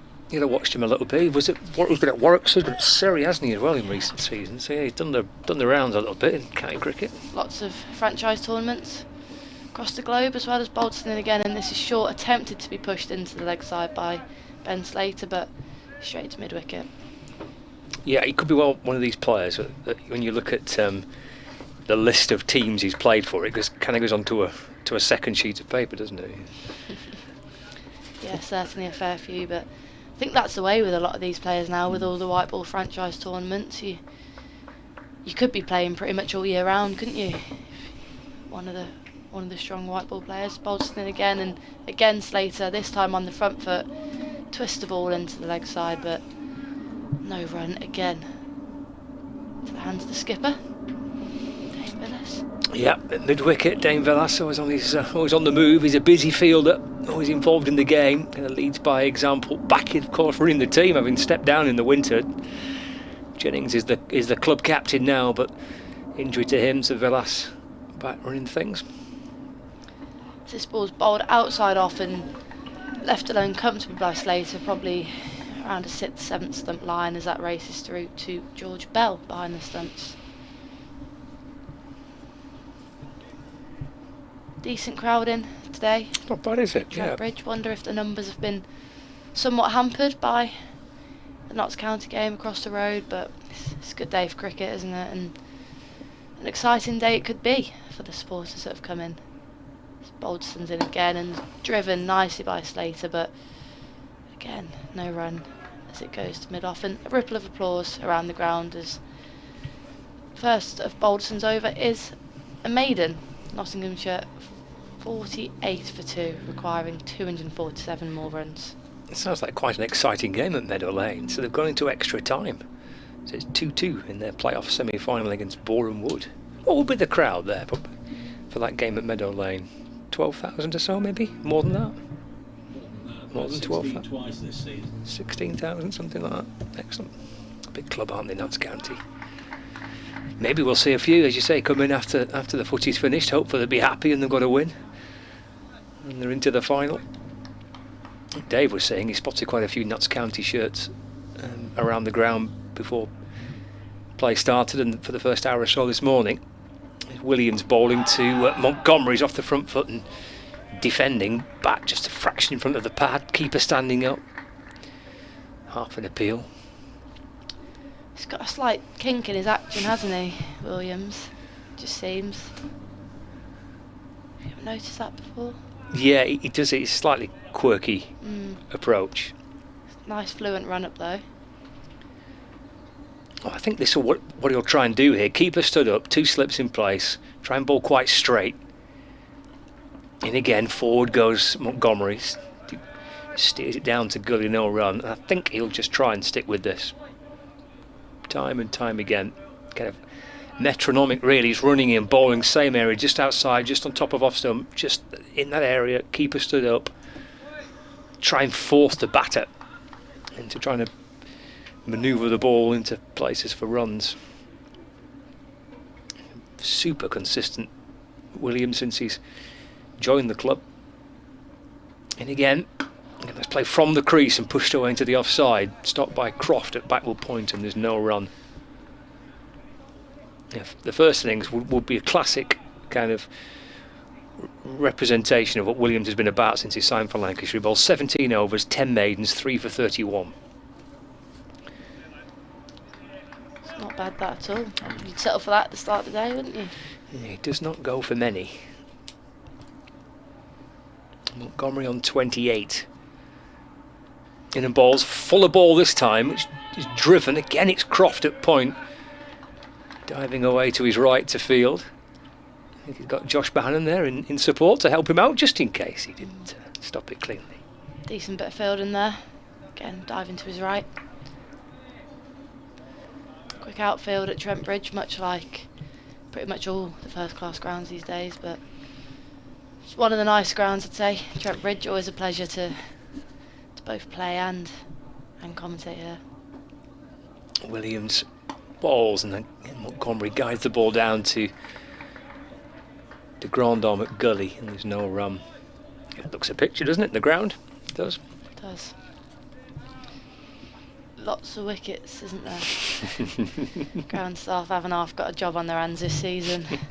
Lots of games, got all these games, all the T20 Blast, the Women's Ashes, some England men's games, and let's not forget the 100. No, there's a lot going on, isn't there? You feel for the grounds that have got 100 teams as well. Flicked away through the leg side by Montgomery. He moves on to 29. Score moves on to 49 for 2. It's the end of the over. Montgomery 29, Slater on 8. If you've got a couple of very good outgrounds you can go to, that does help the ground staff, doesn't it? Especially if those outgrounds have got good ground staff there already. Lancashire are fortunate they've got Blackpool and Southport and Sedbergh that they can rely on pretty heavily, and they've got championship matches at Blackpool and at Southport, T20 games at Blackpool, one-day cup games at Sedbergh, so they've got a bit of assistance from around the region.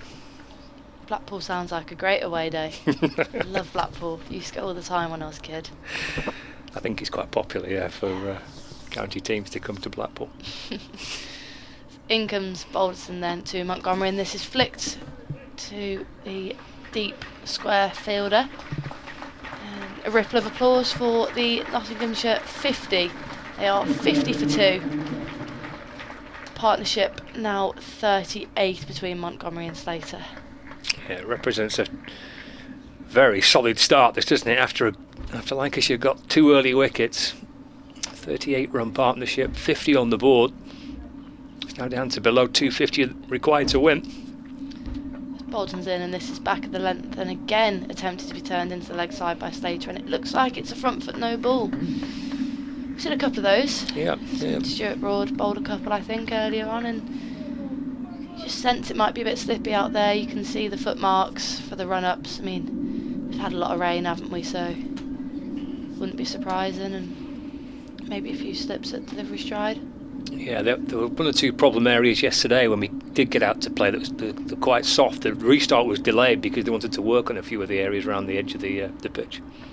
Bolton in again, and this time rectifies to a outside off line, which Slater leaves alone. I've got to say, we came out to play last night. It was I was amazed we came out. It doesn't matter who was batting or who was fielding, just in terms of the standard of the light, it was pretty dark. But then again, having waited so long for some play, maybe we shouldn't be grumbling, but it did look pretty gloomy last night under the floodlights. Complete opposite to what we've got now. Yeah, glorious now. Then comes Bolton again, a straight line and turned by Ben Slater, but he just seems to be struggling slightly on that leg side line, doesn't he, Slater? I mean, he looked fairly comfortable there, but I think he'd be hoping to turn that into the gap. There's a big one there on the leg side. There is, yeah. And that's the shorter band, isn't it, to Slater, that leg side. Because your captain, Dane Villas, is at mid-wicket. Bolton bowls, and this is edged and it's out, and that's straight through to the keeper. It looks like he'd just changed the angle slightly for that delivery, actually, to Ben Slater, and it's not what Nottinghamshire needed. Slater goes for 8, and they're now in a spot of bother at 52 for 2. First ball he bowled around the wicket to the left-handers, produced the breakthrough there. He went over the wicket to Slater, didn't quite get the line right, did Balderson. And as you mentioned, Grace, there's a couple of chances that he didn't make the most of. The batter comes around the wicket there, brings him forward. Little edge through to the keeper. And Slater has to depart, but how many times do you see at the minute right on bowlers coming around the wicket to the left-hand batter and causing problems?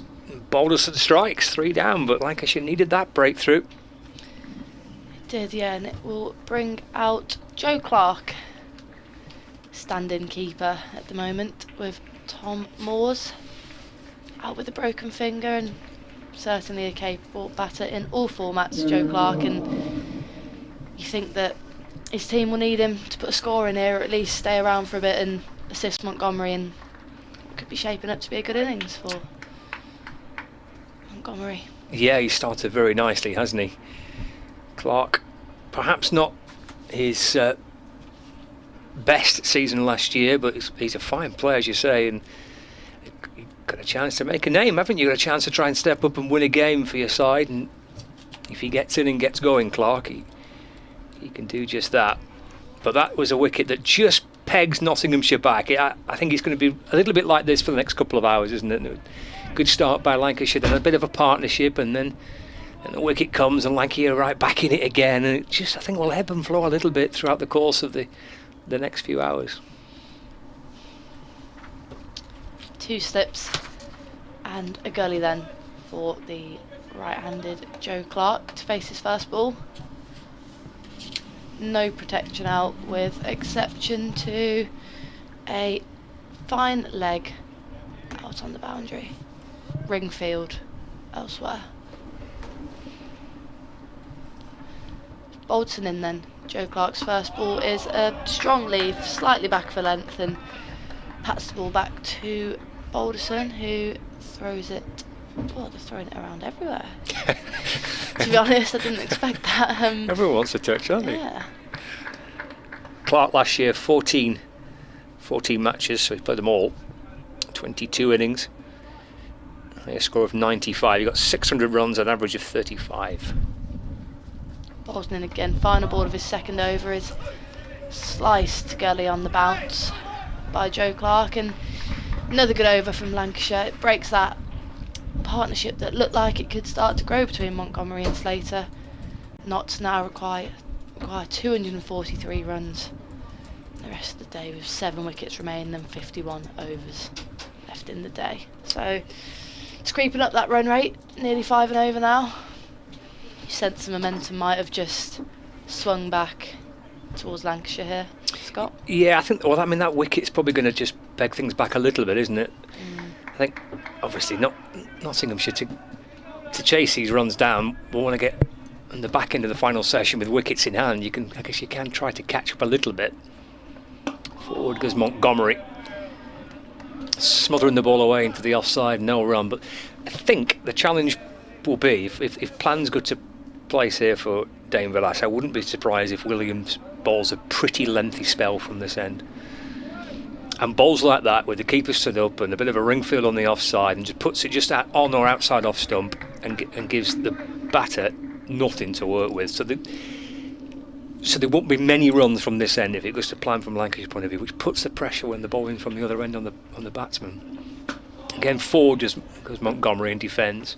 Williams fields, no run. Yeah, it's exactly what Bolton will be wanting, isn't it? Someone at the other end who can just tie the end down and just keep pressure on. I think it's so important to bowling partnerships these days. I think people look at bowling as something as quite an isolated skill, but you need the pressure from both ends, really, don't you? And yeah, I suppose you're saying that's exactly what Williams provides, and picks up the wickets for himself as well, so very handy to have at the other end.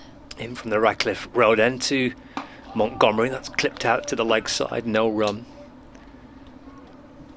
It's almost like a job of a spinner. It sounds a strange thing to say, but he's not going to bowl the same amount of overs on the spin as a spinner would do. But there's every chance that Williams could run in here for 12 overs on the spin, and that would allow Villas to rotate from the other end. It might not work out like that, and it might not quite work off for Williams on this occasion. But he has bowled spells like this quite a few times now for Lancashire.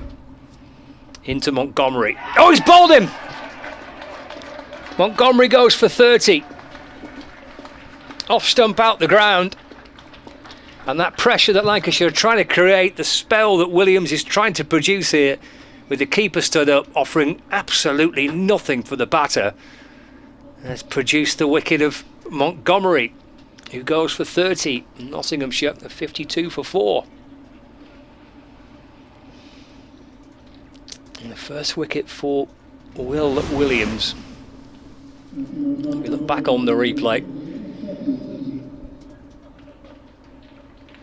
Well, probably a better view from the other end, isn't it? But may have kept a bit low, that as well. Keeper's blocking our view. It certainly would have come back in to have gone into the off stump. May just have kept a fraction low, but it's tricky to tell on that one.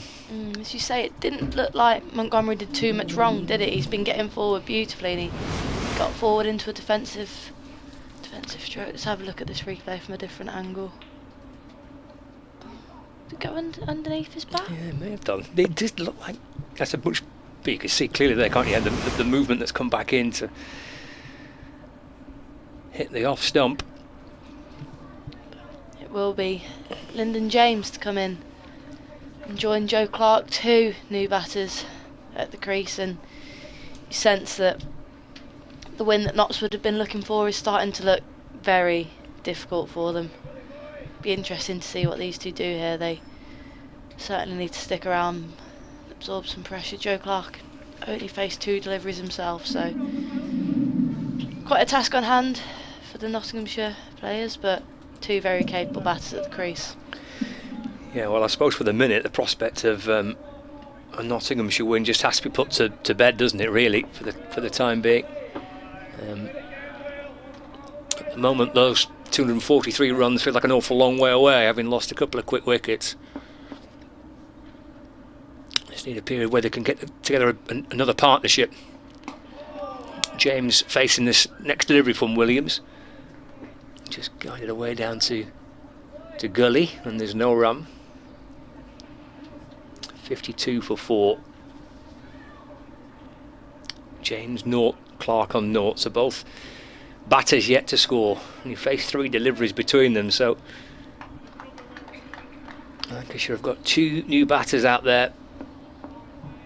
Got Williams probing away from the Radcliffe Road end, looking for another in and balls to James. It's left and taken by George Bell. So that's a wicket maiden for Will Williams. 3 overs, 1 maiden, 1 for 7. And Nottinghamshire 52 for 4. They've got 50 overs left today. Their target is a further 243 more runs to win. Lancashire needs 6 more wickets. It's been a pretty impressive start, hasn't it, from the 2 first change bowlers here for Lancs. Just both applied pressure from both ends and immediately got reward with 2 pretty big wickets. It will be Joe Clark to face Balderson's first ball of the over, and that's back for length and just twisted off the stumps, I feel. Again, that one looked like it kept slightly low into the hands of mid-wicket.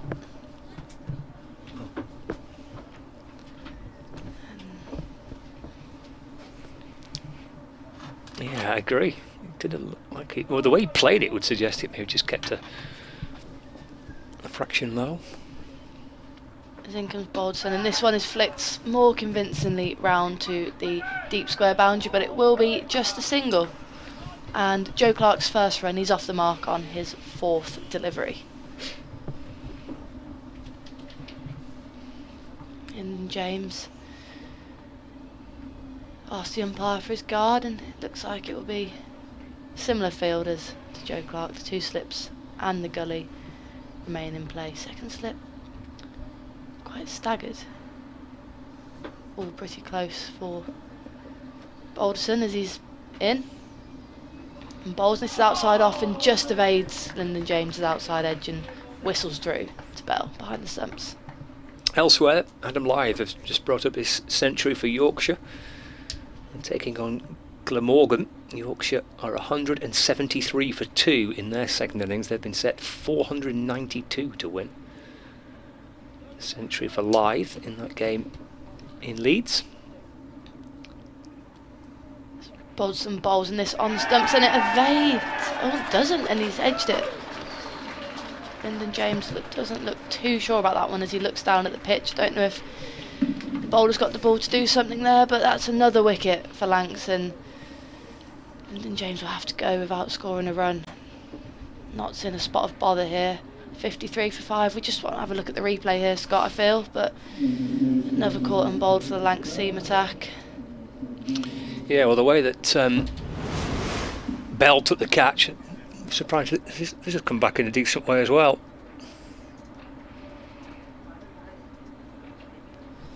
Looks like pad, doesn't it? I'm afraid.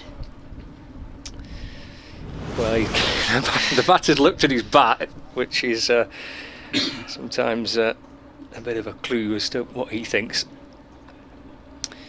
So, looking back on the replay, it's gone past the inside edge and between bat and pad. It's whether it's got any bit of bat on it or whether it's just flicked the pad. The umpire reckons it's perhaps brushed the bat on its way through to the keeper. Again, that seam movement back in, wasn't it? Which we thought was the case watching it live first time, but yeah, Nottinghamshire in bother here, 53 for 5. Lancashire enjoying a really purple patch. Regardless of whether Lyndon James got back on it or not, it was a fantastic delivery, wasn't it, from Balderson? Absolutely was, yes. Just getting the most out of this pitch here, the Lancashire Seamers, and brings out the skipper, Stephen Mullaney.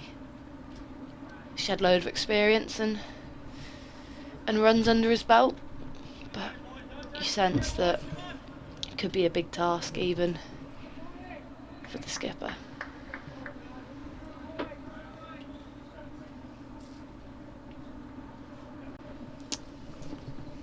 Balderson then 2 wickets for just 4 runs he's in, and this is full and straight and driven by Mullaney to mid-on. Sometimes it can just be your match, can't it, really? And I wonder whether, I mean, Dane Villas obviously goes with Bailey and Anderson and Williams first, but I bet the thought of getting Balderson into the attack wouldn't have been too far away from his mind, because he's just had that type of game. He's got runs in the first innings, he batted beautifully in the first innings, he got wickets as well. Very impressed with Balderson, and again this turned into the leg side, very square by Mullaney, but he will not get a 4 as the fine leg fielder comes round, and just the 2 runs taken to end Balderson's over, and Notts 55 for 5 in the spot bother, still needing 240 runs for a win, or to bat 49 more overs for a draw. Yeah, Balderson's 3 overs 2 for 6. Williams 3 overs 1 for 7, so the double change has worked an absolute treat. And we had Bailey and Anderson tearing in. He's gone to Williams and to Balderson, and 2 have worked a treat here. But the kind of the tactic, the plan is set. It's difficult to score off Williams, especially when the field's like this. Puts an awful lot of pressure in, at least it did originally, on the runs trying to come from the other end, and that can also create chances too. Clark on strike. Here comes Williams, starts his 4th over. Balls to Clark. It's right forward and defends. Back down the pitch, and there's no run. Grace has left us for a break, and Dave's back alongside me. Well, I can't leave you to look after anything for 20 minutes, can I? Crikey. 52 for 2. 53 for 5. Bad moments for Nottinghamshire, and thoughts of a win, at least for the time being, well out of reach. Williams to Clark. That's played with a straight bat, defending back down the pitch, and there's no run. Yeah, most definitely it's so we're just got to try and stay in the game here at the minute, haven't we? 2 experienced guys out there, the skipper's out in the middle. At the minute, at this period of the match, Lancashire on top here, and Notts are going to try and stay in it as long as they can. 55 for 5. Williams over the wicket and balls. Clark leans into it and guides the ball down into the gully region where Rob Jones fields, and there's no run. I mean, it is a knack to have your fielders in the right place, but it does seem whenever they do make a solid connection or play a nice cricket stroke, it's going straight to the fielder rather than in the gap. Just can't get, it's to get up and run in and almost get into 5th gear straight away. He's been kept quiet. Williams to Clark. He's leaving this delivery, taken by Bell, no run. Middle order just hasn't fired at all this season, and certainly didn't help with the fact that probably the 2 best players are Mead and Duckett opening the batting, both out cheaply. Mead for 4, Duckett for 8, Ben Slater for 8. Matthew Montgomery, at last it looked like he was going to make a sizable contribution for the first time this season, out for 30, and then Lyndon James for 0. Balls again, Williams forward goes Clark. And defends back down the pitch, no run. 1 to Clark, 2 to Mullaney. 55 for 5, Nottinghamshire. Just the 4 bowlers to come. We don't know Ollie Stone's fitness condition, really. Brett Hutton will come in next, I'm pretty sure of that. Williams to Clark, who goes back and works the ball to mid-on. No run. Another Williams maiden over, 4 of them. 2 maidens.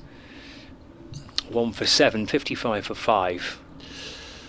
Well, it's a lot of overs for Hutton, Stone, Broad and Fletcher to survive. 48 overs remain.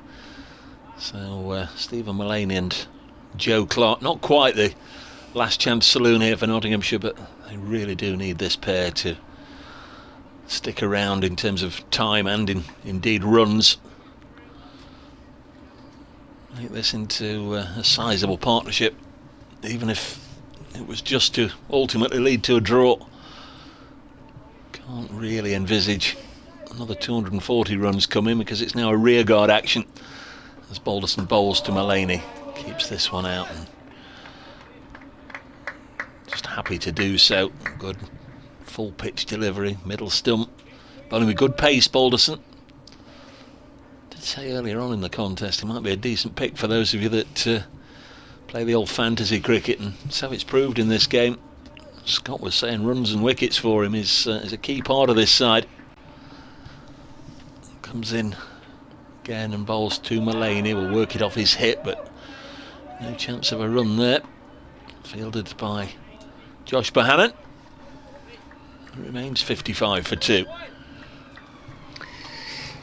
Yeah, he's had a good game, hasn't he? George Balderson took his opportunity at the top of the order with the bat. He'll probably open the, well, certainly he'll open the batting again next week. I don't think Keaton's going to be fit, so he'll get the chance again next week against Somerset. Big part to play with the ball as well. Next one's gone through to the keeper. Just a 51-year-old says we've been outplayed for most of this match, to be fair. Need a reality check and start to play like a side that needs to retain its Division 1 status, rather than talking about winning the championship. Every point is precious. 55 for 5. Of course, in terms of points right now, it's Lancashire 3, Nottinghamshire 3. You wouldn't say it's a match that's in the balance as Mullaney pushes this up to mid-off right now. You'd say it's a unanimous points victory in boxing scoring for the visitors, but just never know, do you? They've still got to get these 5 wickets. Mullaney and Clark would like to make themselves tough nuts to crack. Mullaney on strike, they're not skipper. Balderson bowls, edge, he's gone, caught at slip by Wells. And Mullaney wasn't able to hang around there for long. And Balderson's got another one. That's his 3rd wicket. Luke Wells with the catch and Stephen Mullaney out for 2. Mullaney caught by Wells, bowled by Balderson. He's only at the crease for, well, not quite 10 minutes. Faced 7 balls, 55 for 6. And this one could be over very, very quickly now. 3 for 6. Balderson now. Oh, beautifully, isn't he? He has. Just drawing Mullaney forward. Flash off the edge of the bat. Wells takes a smart catch, actually. Went high and quickly to Luke Wells. About shoulder height by the looks of things. Nottinghamshire captain having to make his way back. It's a very happy Lancashire little huddle as they have a drink. I spoke to George Balderson last night and asked him, even with time taken out of the final day, because Lancashire will obviously have to continue batting, does he reckon there's 10 wickets in the pitch, 10 wickets to get? He went, absolutely thinks there is. And it has done enough through the course of the match to help the bowlers, and there's no wrong with that. I think we've had a really good pitch here. We've seen batters score runs, we've seen 3 players get into the 90s. The bowlers have had something to work with. It's produced a good game so far. The minutes again, Lancashire on top, and Nottinghamshire are going to have to dig really deep here to try and get themselves kind of back into this match. And any prospect of trying to salvage a result from it. Brett Hutton joining Joe Clark. Lancashire on top, and they sense a bit of blood here. Hampshire all out. for 97. James Vince did his bit, 52 not out, not a lot of support, and talked about Keith Barker earlier with Grace not playing in that game, former Warwickshire man now with Hampshire. Of course, going in the other direction, Danny Briggs played for Hampshire, now with Warwickshire. He's come on and got the last wicket, that of Mohammed Abbas, who was out-stumped. Fighting a rearguard battle, and Mohammed Abbas out-stumped. But Warwickshire have well and truly thrashed Hampshire as Balderson comes in. Brett Hutton's first ball is turned to Luke Wood, his former teammate and buddy, well, still a buddy, but former teammate, who's on the field as a sub-fielder, capless, bareheaded, Luke Wood. 55 for 6. He'll be hoping he can force his way into the side sometime soon, I'm sure. In fact, he was only on the field, I think, for that one ball. He's trotting off now. Yeah, Lancashire had 2 sub-fielders on there because Rob Jones is still out there. There's no sign of Tom Bailey yet, who was actually off the pitch for quite a decent amount of time when he wasn't bowling in that first innings. He got a bit of a blow, didn't he, on the left shoulder, left arm. Yeah. From Ollie Stone, who then himself picked up an injury. We'll have to see as and when the next wicket goes down whether he's able to take his designated spot at number 9 in the order, or whether he has to come out with a runner, or whether they send out Broad or Fletcher ahead of him because he can't bat. We'll have to see. Well, Bohannon was off the field to get a helmet. He's on a forward short leg. Here's Williams to Clark. That's edged in between the gap of second slip and gully down towards the third man boundary. And it's gone for 4 runs. Clark moves on to 5. Nottinghamshire 59 for 6. Well, they'll take the runs however they can get them, a little fortuitously, but Joe Clark won't mind that. Runs have been in short supply for him and for most of the others, but first knockings in this particular over brought 4 runs for Notts. Just damaged Williams' figures a little bit. 1 for 11 in his 5th over. Moves it again to Williams and balls to Clark, who may have got a bit of an inside edge onto that. He was up momentarily, Will Williams. Maybe back off the inside edge of Clark's bat. Takes a wander out towards square leg. Can't go very far because Josh Bohannon stood there with his arms folded, saying, "You ain't coming past me, mate." Like a nightclub bouncer. Back into your crease. And a short leg and the 2 slips. Lovely sunshine now at Trent Bridge. Williams to Clark, who's defending to mid-off. And there is no run. 59 for 6. Been a super spell from George Balderson. 3 for 6 from 4 overs. He's put Lancashire into a position where they will feel they can go on and win this match, but still wickets to get. 236 more runs required for Nottinghamshire. And Clark keeps that one out from Williams, being right in behind it and defending into the offside. No run. He's still half an hour away. I suppose there's every possibility we won't get a tea break. Lancashire certainly, it's fair to say, closing in on victory. Clark, the last recognised top order player left. He's on strike, waits for Williams. Goes off the back foot and turns the ball away through mid-wicket. Moves on to 6 as de Grandhomme comes up from the boundary to field. Score ticks along to 60 for 6 to bring Hutton on strike. Facing Will Williams for the first time. Takes guard from the umpire. Has a look towards that shorter leg side boundary. There's a fine leg and there's a deep square leg. Definitely one of the stars of the first day, Brett Hutton, with his 5-wicket haul.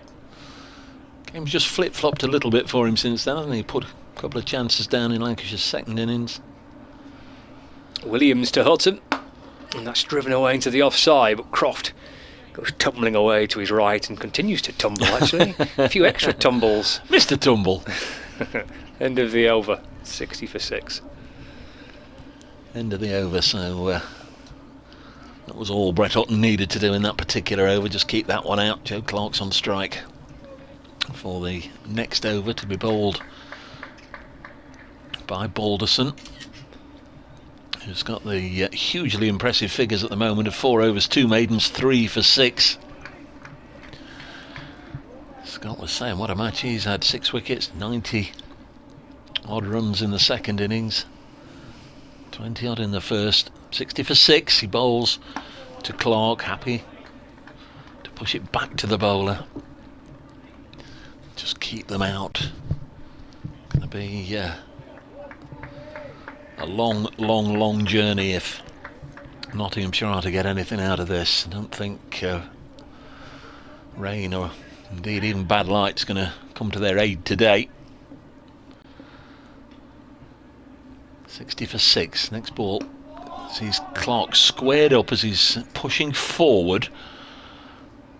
Was not anywhere near in control of that shot, which runs out into the offside, fielded by Vilas, who, like Clark, wears number 33.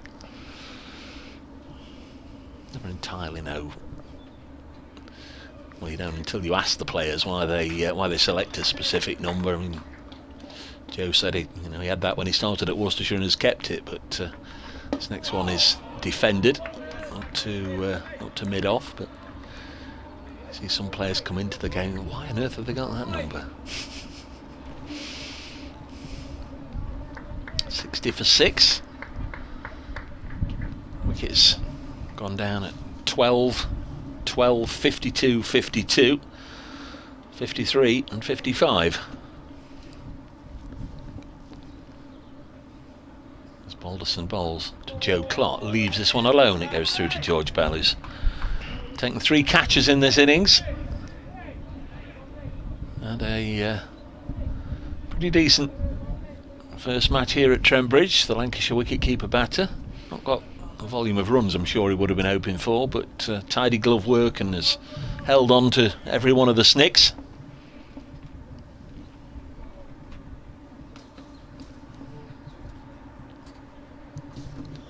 Next ball is pushed into the offside, and there's no run.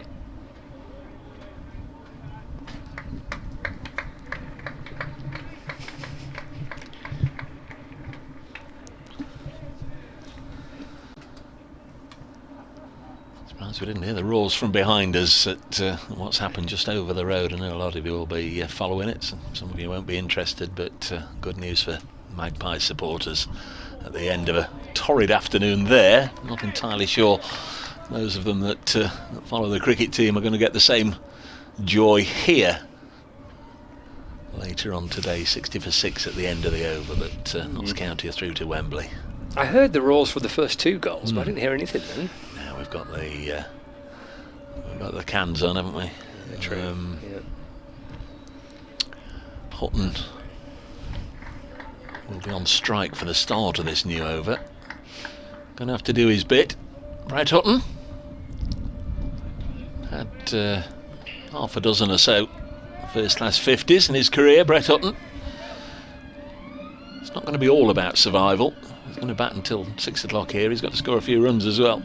Here's Williams to Hutton. He's leaving this first delivery of the latest Williams over through to Bell. No run. Lancashire's still got that forward short leg, which is Josh Bohannon under the helmet there to the right of screen, and 2 slips in place, nattering away to each other. Hartley and Wells, the 2 tall lads at slip. There's a gully as well with Rob Jones, Crofts at point, Velas at cover, Anderson's at middle. Williams to Hutton, just trying to push it away into the offside, and Velas tumbles away to his left to stop the ball. De Grandhomme is on the square leg boundary, and George Balderson is at fine leg. A bit of breeze around the ground, but blue sky and sunshine. Williams to Hutton, solid front foot defensive shot. Pushed out into the offside again, there's no run.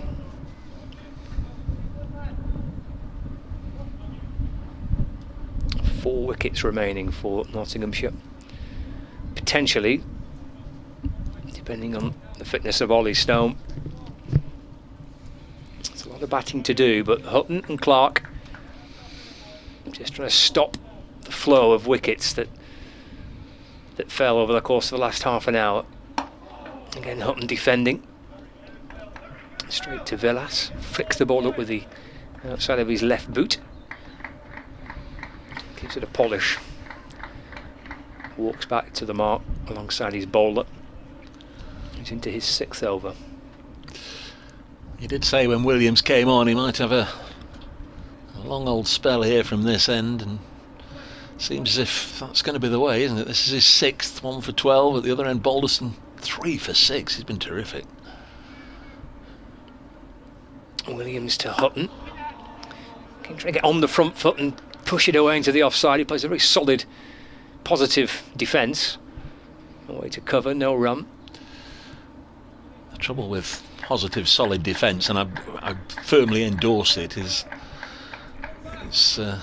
it is taking one result out of the equation. I mean, not so long outsiders, but that required run rate climbing all the time. So it means Lancashire can keep applying the pressure. Williams to Hutton, just shuffling back and taking it off his pads away to square leg. Concedes a run, Will Williams. I think he was hoping for a couple of maidens on the spin there, but Hutton keeps the strike. Score moves on to 61 for 6. Got 20 minutes left of the afternoon session. Yeah, Lancashire won't mind that, will they? Another opportunity to bowl at Brett Hutton rather than Joe Clark. 61 for 6. 234 more required in 44 overs. I think we can put that to bed. Unless Joe Clark has a rediscovery of his white ball prowess in the red ball game. Such a quick scorer, big hitter, great stroke player in the white ball format. Just hasn't really delivered that sort of innings in red ball cricket since moving to Trent Bridge. Extra slip's gone in for Brett Hutton. In fact, Stephen Croft, I think, loitering in the gully region. 3 slips in a gully as Balderson starts with a lovely delivery just outside the off stump. He's got it on a string at the moment, Balderson. Hutton goes away and rehearses the defensive push. He was as close actually with the rehearsal as he was with the actual shot to making contact. Yeah, it's a super spell this, isn't it, from Balderson? Right into his groove here, bowling beautifully. Ball only its 24th over, still doing plenty. Hutton works it up to mid-on, no run. James Anderson's getting himself ready, so maybe Williams is going to settle for 6 for the time being. Little burst from Anderson before tea, just what Hutton and Clark need. Definitely getting himself ready. Yeah. Going through a lot of work not to be bowling. Balderson to Hutton. Again, one he can leave alone. It's through to the keeper. 3 catches for George Bell. 3 wickets for Balderson. Matthew Montgomery and Ben Duckett were both bowled. Duckett by Tom Bailey, lost his middle stump. Montgomery bowled by Wilson, one that clipped the top of off. Lovely bit of bowling. Balderson to Hutton, hit him on the pad. Asking here, they've all gone up. Pleading with umpire Bailey to give that, but he says not out. Thought I heard, it's always difficult from here, we're a long way away, but I thought I heard 2 nicks, and Brett Hutton was looking at the side of his bat as if to steer everyone towards the possibility or probability that he nicked it, but the umpire said not out. Balderson was close. Comes in again, bowls to Hutton. This time it's definitely bat as he eases it up to Anderson at mid-off. And there's no run. 61 for 6 it remains. Wickets going down in the 4th over, the 5th, the 16th, the 17th, the 18th and the 20th. So you've not really got to look too far to see where the damage has been done in this innings. No partnerships at all of any substance. So Hutton defends. It's been a tale of woe, a tale of in and out, apart from Matthew Montgomery, who's 30, is substantially the highest score. Joe Clark's still there on 6 at the end of that over. Hutton defending. Clark 6 from 21 balls, Hutton 1 from 14 balls. There are still a potential 43 overs for Lancashire to get these last 4 wickets, and they're going to turn to their gun bowler, James Anderson. 6 overs, 1 for 20 earlier on, got rid of the stubborn Hamid, caught behind for just 4. He's now going to bowl to Joe Clark. As always, just very deliberate in the setting of his field. Dane Velas comes over to have a chat. They'll go through 1 or 2 permutations here. Anderson tells the skipper what he wants, and the skipper's now implementing it. 2 slips. It's like Stephen Croft's been a naughty boy. He's been dispatched well away from everybody else down at either deep backward point or a very wideish third man position. Go on, right over there where the old ice cream van used to be back in the days when there wasn't a stand on that side of the ground, as Anderson is in and bowled, and it's defended as Scott comes back to join.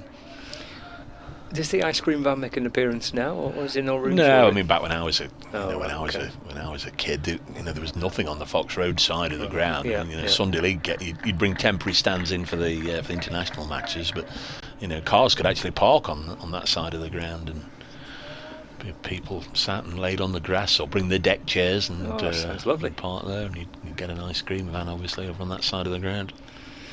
There's Anderson to Clark. He hops back and defends.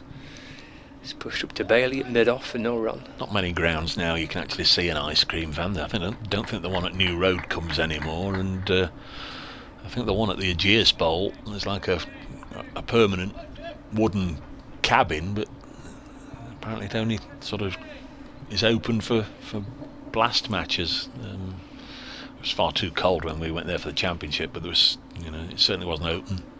Anderson to Clark, who's off the front foot to smother the ball away into the offside. No run. 61 for 6. Well, ice cream weather today, isn't it?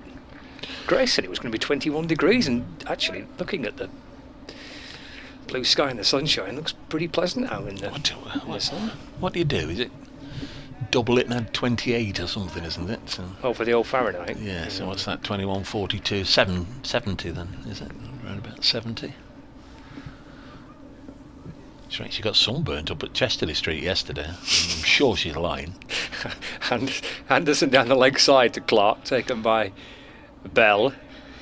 I must have been there 50 times in my life, and it's been balaclava weather every single time I've been. Crikey. But it's winter all year round at Chesterley Street. The frozen north. Anderson off a shorter run there, does it? A little bit, yeah. He's kind of turned and comes in and bowls. It's a full ball and off stump, which Clark drives to mid-off where Bailey fields, and there's no run. Cheeky. It was a bit, wasn't it? Can't be bothered walking all the way back. I don't blame him. One way to Perhaps go, doesn't think he has to. Coming off just 2 paces and not these over.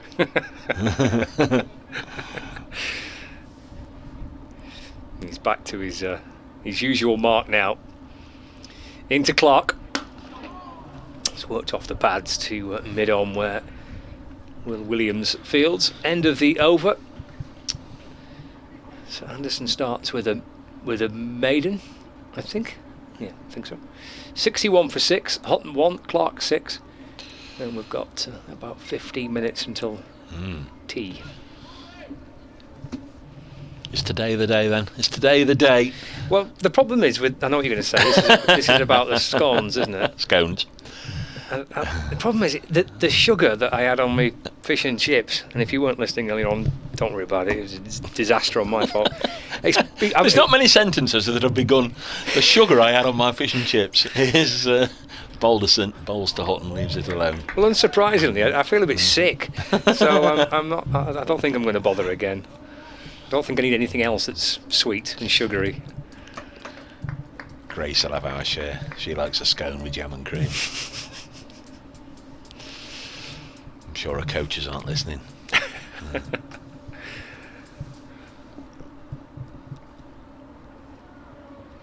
61 for 6. Balderson to Hutton. There's runs aplenty.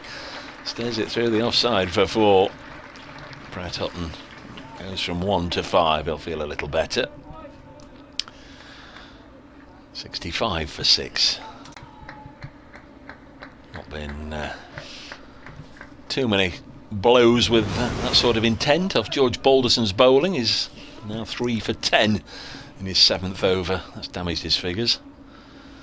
Here he comes in again to bowl to Brett Hutton, who is happy to defend it up to mid-on. So one result so far in this round of matches. That's down at the Ageas Bowl, where Warwickshire have defeated Hampshire by an innings and 84 to be exact.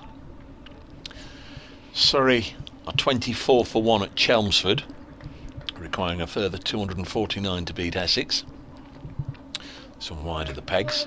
And the other Division 1 score is at Taunton, where Northants in their second innings are 238 for 7, leading Somerset by 81. They've only got 3 wickets left, but Whiteman, the Australian Sam Whiteman, who's come in, he's also skipper in the side, he's 104 not out, so he's going along well. Northants lead Somerset by 87 with 3 wickets left, so Overton and Co will be looking to knock those over quickly. This one's just pushed up to mid-off. In Division 2, the East Midlands Derby at Derby, Leicestershire 170 for 4 in their second innings, still trailing Derbyshire by 58. At New Road, Worcestershire 183 for 5, leading Sussex by 74.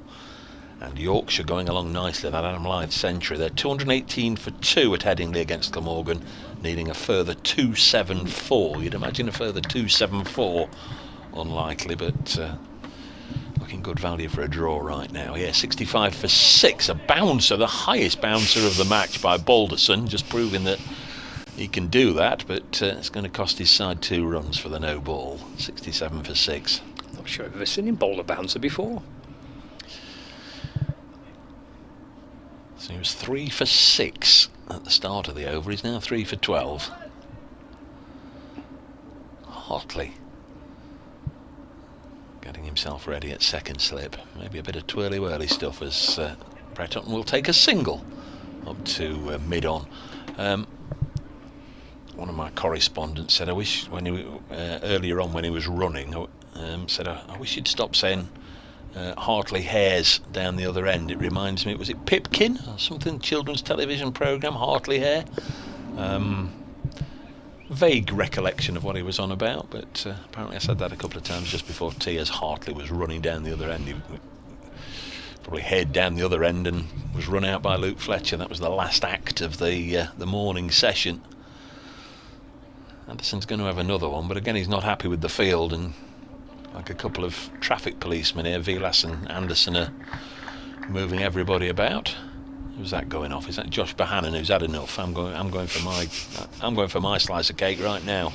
Bohannon's gone. Had enough of this. If I'm not going to bowl, I'm going. So he's gone. He's just run off. Has anybody come out to replace him? No, not yet. He's gone. Josh Bohannon's had enough. Someone's on his way. Who's this? Rob Jones, I would think. Yeah, Rob Jones. Funny time to announce your retirement. I'm assuming he's gone for some extra gear, because Hartley's going to have a ball, isn't he? I think so. I think that's what it is. In fact, he's already re-emerged on the boundary edge with protective pads. It just looked like it had enough, didn't it? Gone. Anderson. Over number 8 for him. Into to Hutton. It's punched off the back foot to mid-off, no run. It's the second over of the spell for Anderson, but 8 in total. 68 for 6, Nottinghamshire. Seems like this pair have been out there for ages, but the last wicket only went down in the 20th over. This is just the start of the 27th. I mean, in light of what went before, then yes, it is a lengthy partnership, but not been there for that long. Anderson over the wicket and balls again. Hutton defends to mid-on. There's no run. Well, it's stayed the leading obvious. I mean, these two got to get to tea, haven't they? Having 4 wickets to get in the final session still represents a reasonable challenge, that, doesn't it, for any team to try and pick up 4 wickets in a session. 3 of which one might be a bit dodgy, depending on injury with Stone. Feels like a slightly easier challenge, so got to get to tea, these two. It's off the back foot and driven into the offside. Stopped with extra cover, no run. I mean, he was walking off under his own steam, not Yes, he was. heavily limping or whatever, Ollie Stone. So you'd imagine he's able to bat, and if he can get a runner, I mean, he can stand there and exactly. play his shots or block or whatever. He's more than capable with the bat. But I think our first real indication will be when the next wicket goes down, because he is due in next. Anderson to Hutton, right in behind this delivery, and it rolls back down the pitch. Anderson tries to flick it up with his boot and catch it, but it wasn't a fully committed effort to do a few keepy uppies from Anderson. Williams picks up the ball and barely is nattering to him on his way back. Williams polishes it and hands it to Anderson. The 3 frontline seamers are all there together, but it's the young man at the other end that's done the damage. Balderson, it's clattered by Hutton off the front foot to mid-off. Again, Bailey fields and there's no run. Who are you going to ask to run for you then if you're Ollie Stone? I better see Bermuda's at the front of the queue. I'll do it. Probably still got his pads on anyway, ready for a net. Yeah. It's usually chaos, isn't there, when there's a runner out there? Can add to a bit of drama, Final ball of the over. Anderson to Hutton, full again, driven again, and Bailey fields again. Here comes 68 for 6. Josh Bohannon, looking a little bit like the Michelin Man. You can see from here that he's got the protective pads on under his flannels. Oh, there's more coming and going. It's Rob Jones going off. One thing to look out for, assuming we do get to tea and off they go in 5 minutes or so, will be the ground staff. Tom Hartley is coming on. If we think to have a look and see them making a mark, because if they're generally tipped off if there's going to be a runner, aren't they, the ground staff, and they mark an extra fresh white bit of paint where the runner might stand and run to, just to aid the umpires. Some twirly-whirly stuff for the first time in the match. We usually say we'll have an over a spin before tea, but it's not usually the 4th day, is it? Joe Clark on strike. Don't know if they think Clark's going to play some big shots, but out they go. Obviously do think Joe Clark's going to play some big shots. He's going to float some up, try and buy a wicket. There is Hartley round the wicket. Oh, he has tossed it up, and Joe Clark has smashed it away into the next county for 4. Through mid-wicket. It was all rather bizarre. It's a real release of pressure, and almost indicated you could see it coming, couldn't you? Out you go. Whereas 68 for 6, over or so before tea, might have been thinking, right, let's get him round the bat. Shot from Clark. He's on to 10. Hartley bowls. This down the leg side. Leg byes probably, and 2 probably as Luke Wells runs after it. Certainly going to be 2 to the total. Let's have a look at the umpire. In comes the throw. He's not going to tap his knee, so Clark got a couple on that. 74 for 6. The chase is on. Stephen Croft's been pushed back from mid-wicket out into the deep. Hartley bowls. Clark this time does block. Just when you think you've got it sussed, and then confounded again by the next strange thing you see. Certainly didn't think we'd see Joe Clark going on the offensive just before tea. He's pushed this back to the bowler, but to be fair, it was a real loosener, wasn't it, from Hartley? Yeah, it's there to be hit, wasn't it? Even if you're trying to last over before tea, you're probably going to put that away, aren't you? Round the wicket comes Hartley. Joe Clark defends. Should be time for another over. Yeah, I think so. Yeah. 15:37 on the Batman board. The clock at the bottom left-hand corner, the new addition this season. 74 for 6. This partnership only worth 19, but in the context, 19 very valuable runs. Oh my word!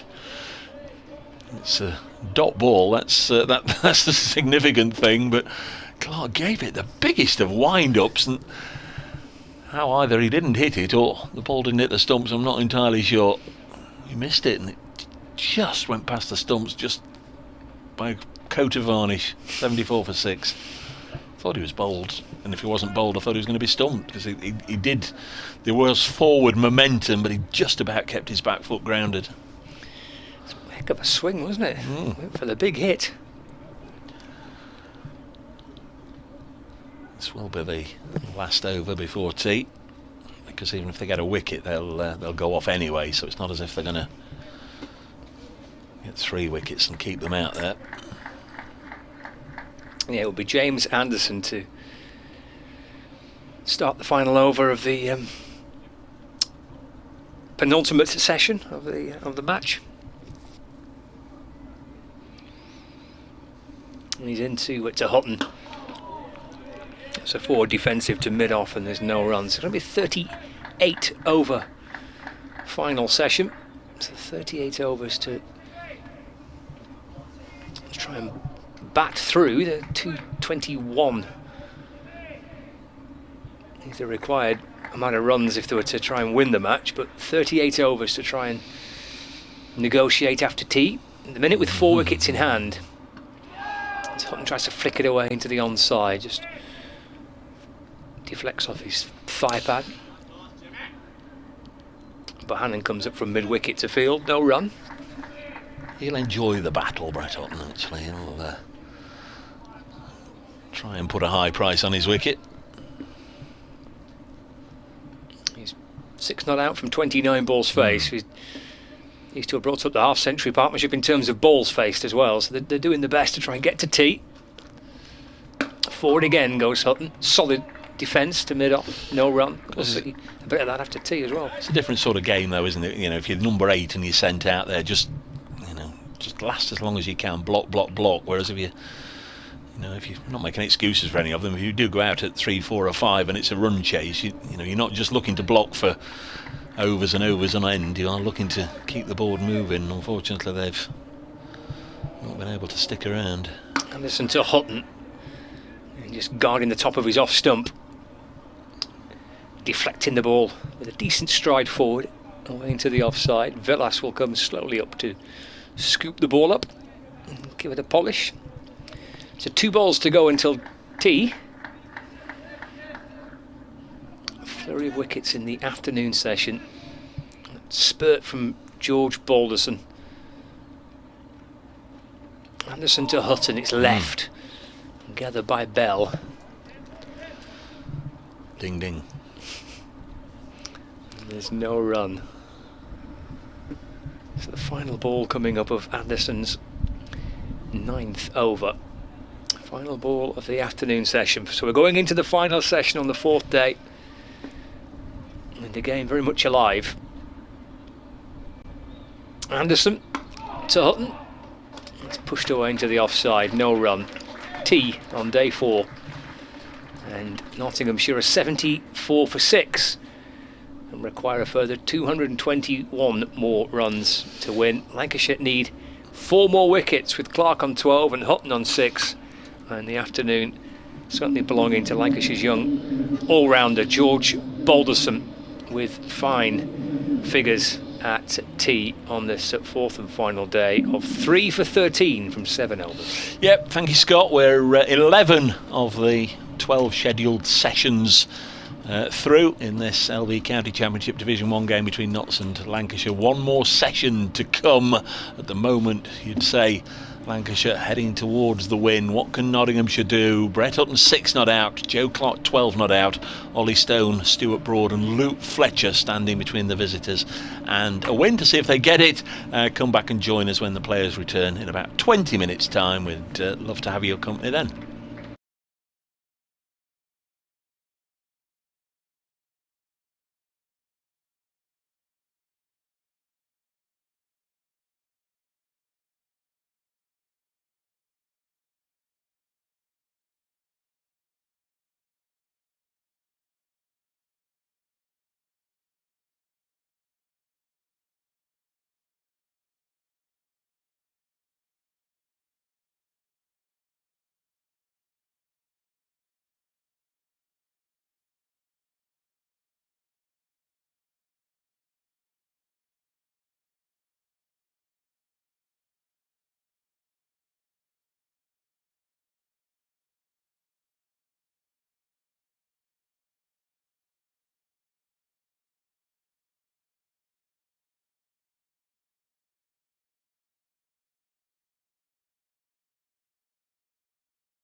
Who is it? I just said I've got to go for 4 for update. And I've got to do an update for 4. You want to come in?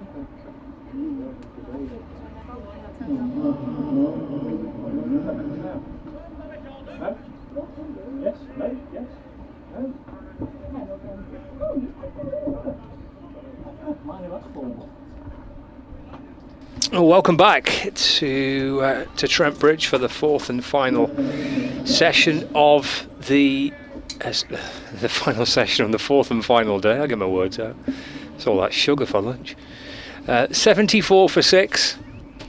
So Joe Clark is on strike. Lancashire are going to continue with the left arm spin of Tom Hartley.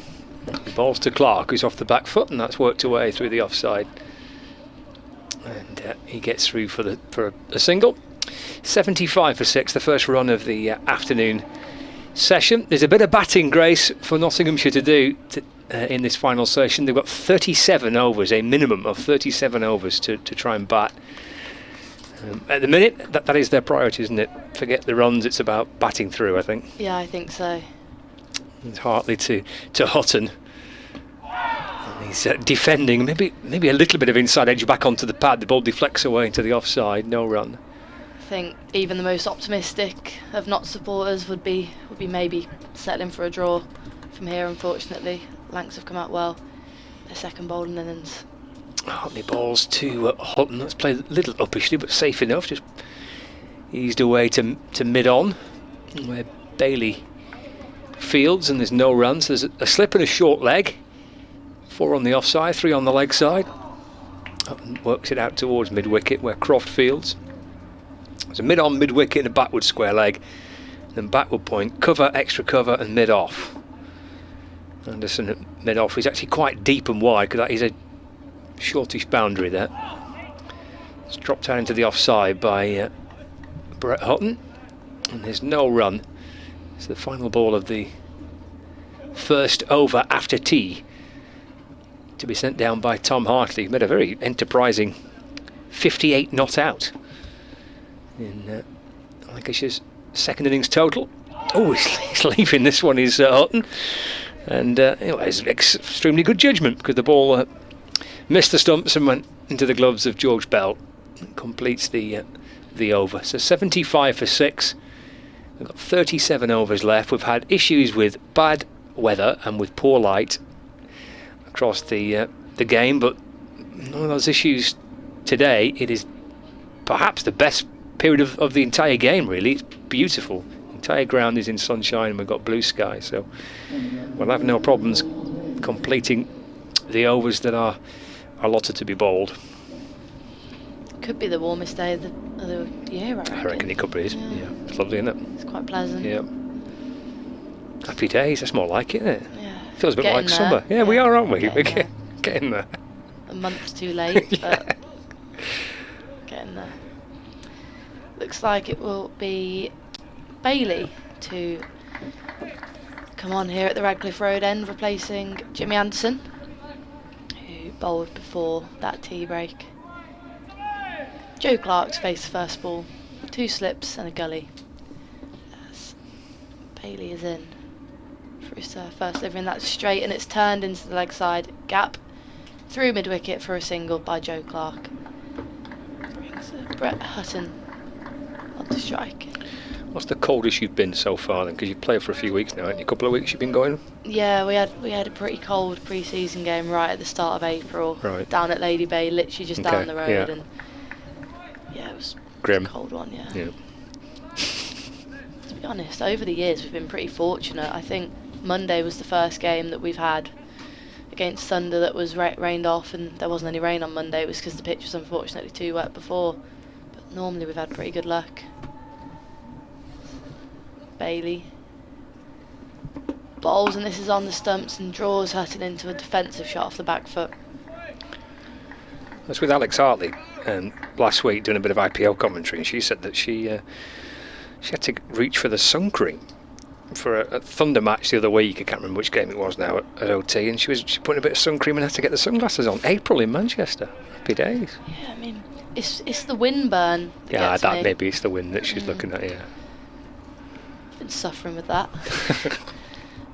In comes Bailey, and again straight, this time bringing Hutton onto the front foot, and it's a good start from Bailey. Just found his lines immediately. See if I can show you. I've got a big tan line, can you see there? Classic. I dislocated my shoulder, no, I sprayed my shoulder even, and it's from the tape on my shoulder. Oh, I see, right, okay. That's from, well, I was down in sunny Chelmsford last Saturday, and yeah, burnt in 15 degrees. Nothing to be proud of. Wait until August. Bailey in again, and this time slightly too straight, and Hutton flicks it into the leg side, but mid-wicket prevents the run. Not seen Bailey, I don't think, from this Radcliffe Road end, certainly not in this innings. I can't recall him bowling too much from this end in the first innings neither, but he's been a little bit on and off the pitch. He bowled 6 overs with the new ball at the start of the Nottinghamshire second innings, and I think he went off the field. I don't know whether he's suffering from a problem when he got hit in the arm by Ollie Stone or not, but he's been a bit he's done his bit and then gone off. In comes Bailey, and a full ball doesn't tempt Hutton into an attacking stroke. It could be somewhat tempting with that big gap pretty much straight and all the fielders in, but he resists, and he's playing patiently. Brett Hutton, 6 not out off 42 deliveries, but don't think they're not stressing room will mind that too much, Scott. No, absolutely not. 67 balls they've faced so far, these two. Just got to try and take it as deep as they can. Absolutely. And Bailey, in final ball of the over, is again turned into the leg side, but again a dot ball, and a good start to Bailey's second spell of the day, not 76 for 6. Sounds like a bowler's dream, that. You Bailey bowls 6 overs with a new ball, back in the dressing room, put your feet up. Absolutely. Absolutely. There's clearly genuine reasons for it. I'm being slightly mischievous. I tell you what, it feels like a bit of a dream for some cricketers, maybe all cricketers, is this impact substitute that they've got in the IPL. Yeah, I've heard about this. Like I did again last week, and I can't remember, Mohamed Shami was bowled 4 overs with a new ball on the spin. That was it, done, off. Feet up. Sounds like something I could get into, that. A lot of bowlers are quite fans of that, wouldn't they? Yeah. You want to be out there though, don't you, when it's close, and you want to be with the team. I think we'd feel a bit left out. But you could always just, run on at the run end. On, yeah. Come sprinting on. Just a 1 over of Hartley after lunch, so Anderson replaces him and bowls to Clark, and that's eased away off the pads down to fine leg where Will Williams fields. Clark moves to 15, 77 for 6. So just that Hartley 6 balls in the start of the evening session. Anderson coming into the attack from the pavilion end. 1 for 21, Anderson. Just the 1 wicket so far in the match on his on one of his most successful grounds. He just shifted de Grandhomme into a gully position as Hutton goes off the back foot and punches to mid-off, and there's no run. I think the Lancashire captain would be kind of hoping that this might be the last time he has to use Jimmy Anderson in this game. Yeah, I mean, they'd be hoping to get them all out here, wouldn't they, Lancs? I think they'd certainly be disappointed with a draw from the position they've found themselves in here. Turns again, Anderson, his shadow following him as he sets off again past the umpire to Hutton. It's a nice shot, chopped away through the offside, and something for the home supporters to cheer. It's a boundary for Hutton. guided away just a fraction in front of square, out towards the boundary for 4. He moves up to 10, and Nottinghamshire 81 for 6. Nicely timed shot that, and brings Hutton onto double figures. Really good first innings, picked up 5 for 66. Anderson to Hutton, shuffling back again and guiding the ball safely enough into the offside. Velas fields at cover and there's no run.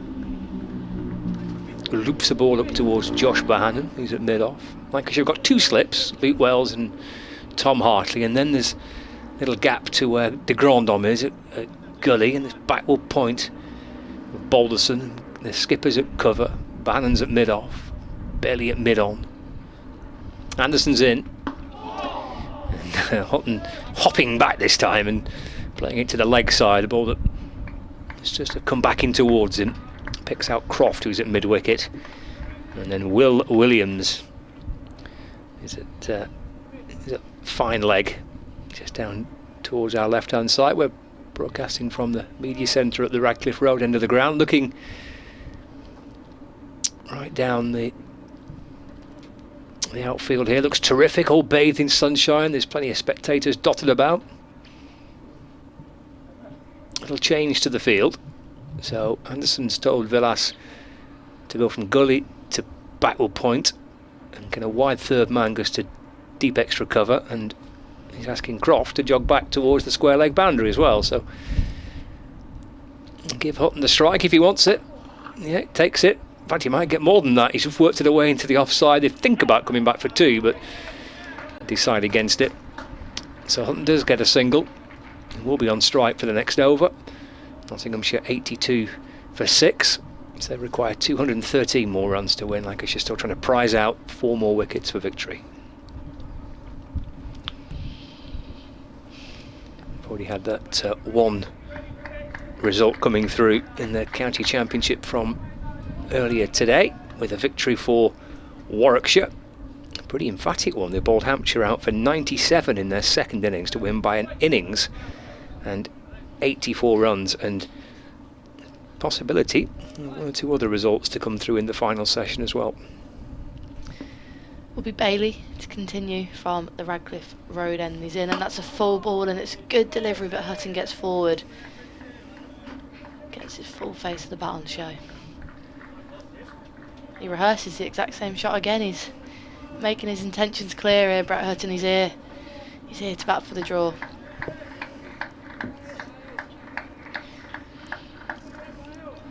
Yeah, he's been pretty resolute, hasn't he, in defence?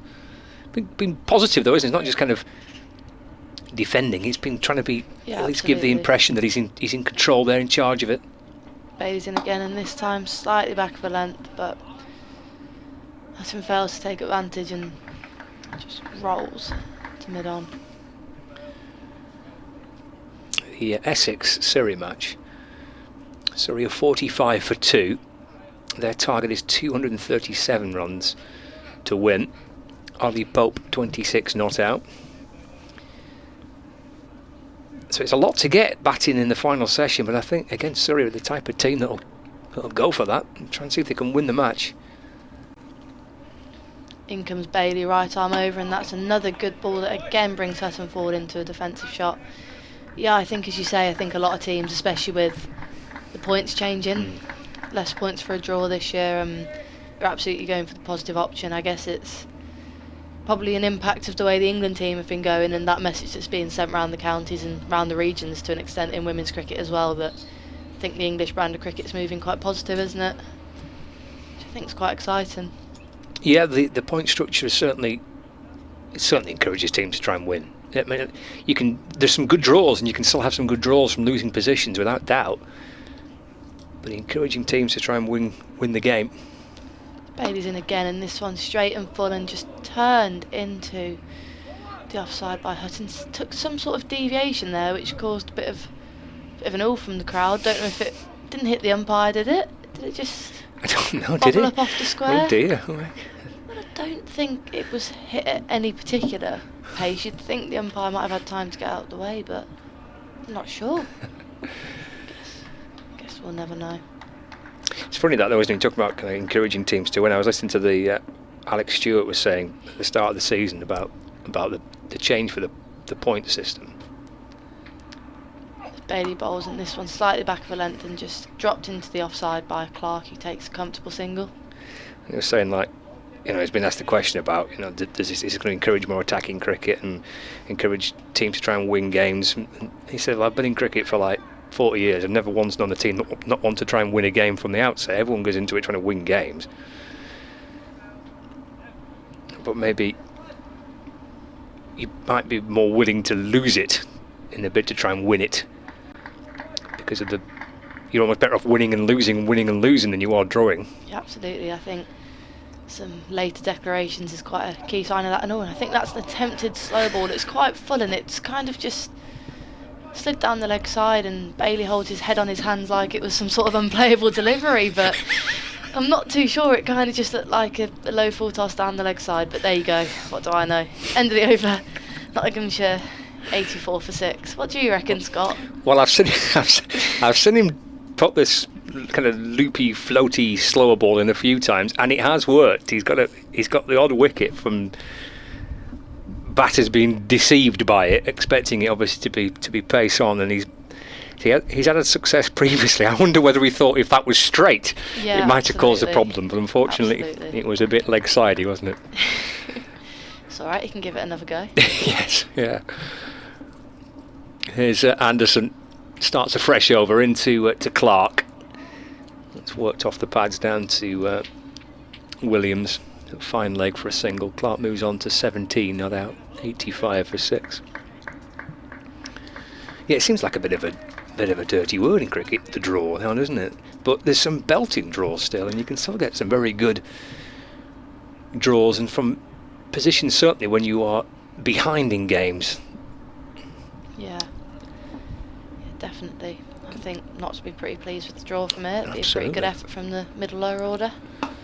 Pushed away by Hutton into the offside for no run. So you might not get the points for it as you did last year. You can get good high scoring draws, couldn't you, for the last few years with your 8 points for a draw and all your bonus points on top. But still, I'm sure, as you say, if Notts can come away with a draw from this game, I'm sure they'll take an awful lot out of it. It would be a pretty monumental effort to bat through this final session. Lancashire needing the 4 wickets to win the match.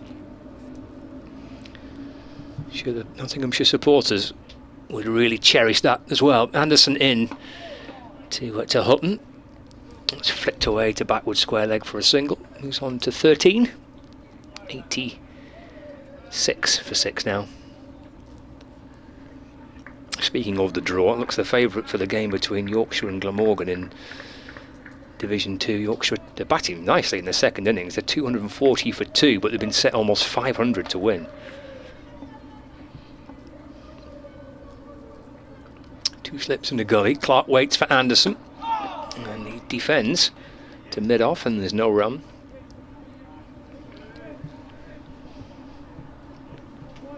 Into his 11th over of the innings is Anderson. 2 spells in the afternoon session, starting his latest spell post-tea. Turns and sets off again. Deep square leg, fine leg out towards the boundary on the onside. Clark will push it away into the offside. Bohannon comes up from mid-off to field. Sends it in. Oh, it's a bonus run here. He sends it in towards the glove of Bell, but it's over the top of Bell's glove. He couldn't quite get a touch on that. No. Wells was backing up from coming round from the keeper, but he couldn't pick it up cleanly neither, so they managed to get through. So slightly untidy extra run. Not too costly though in the end. We had a first ball of the game yesterday. We had a hit the keeper's helmet, 5 penalty runs. It's not ideal. Anderson to completely over to Hutton, guided away off the back foot through the offside. Moves on to 14. 88 for 6. So just imagine what the words being said by the captain and the coach and all the rest of it. You're setting off well. Let's make a good start, nice and tight and disciplined, and that happens. Yeah, I mean, then the second ball got edged through the slips for 4. So I thought we'd be chasing 300, but in the end, it didn't really matter. We absolutely weren't. No. He absolutely weren't. Yeah, it's a fair old wallop in that, isn't it? There's nothing worse than hitting the helmet. So avoidable. You live and you learn. Bailey then will continue into his 9th over of the innings, and he bowls, and this is a good delivery. Again, he's just getting his lines right here. Bailey's attacking the stumps, making Hutton play, but that being said, Hutton's coming forward nicely and looks decent out there, doesn't he? He does, yeah. He's looked very solid, hasn't he? He looked... Yeah, it's a good word, solid. Looks like he's going to take a bit of prizing out. These 4 wickets will take some getting, I'm sure, for Lancashire. Just felt that's why it was important for Notts to get to tea with these two there, because 4 still feels like quite a bit of work to do, doesn't it? In the final session. Bailey and again holding that stump line, and turned pretty straight by Hutton, and is nearly another overthrow again by... Is it the same player again, Williams again? I feel a bit for George Bell. He says, I'm only 5'7". Give me a chance, boys. Needed to be Luke Wells with the gloves to take that catch. Wicket just squeezing in there on Brett Hutton, a catching mid-wicket as Bailey comes to the crease again, and this is, that could be that loopy slower ball. Looks slightly more threatening there on the stumps, but ended up being a low full toss, which wasn't capitalised on. To be honest, I don't think Lancashire captain will mind that, and I mean, they've got to get them out. I think it's pretty unlikely that they're going to chase down the toast and win here, Notts, so they might as well try things, and if they go for boundaries, well, it doesn't really matter too much, does it? It was the loopy slower full toss, wasn't it, from Bailey? In he comes, and this time not a slow ball, sorry, a bouncer down leg side, but a bit too short and a bit too far down leg side, unfortunately. I mean, he's trying all the tricks here, Bailey, isn't he? He is, yeah. He's trying all the tricks and just holds his back a bit there, the effort ball. I suppose if you're the two batters here, you're thinking, well, actually, you know what? He's starting to having to think about other things. He's putting in slow ball bouncers, and he's kind of slow full tosses and this, that and the other. Encourage the batters to think we're doing well here. And he comes again, and I don't know if he just rolled his fingers down that one like a cutter, and it was just turned into the leg side, pretty square by Hutton, who brings himself onto 15 off his 61 deliveries faced. Yeah, he's trying all the tricks, isn't he, Tom Bailey? These two so far have been pretty resolute, haven't they? Solid partnership. So far so good. Just before tea and straight after tea as well. Bailey bowls, and this one down leg side, but won't be a wide. It's taken cleanly by George Bell behind the stumps. He's kept well, George Bell, the 19-year-old. As that concludes the 35th over. Nottinghamshire 89 for 6 with 206 more runs to win, but probably more crucially 32 more to survive for that draw. Jimmy Anderson will be coming in for his 12th over, so it seems, and he'll be desperate to make this breakthrough.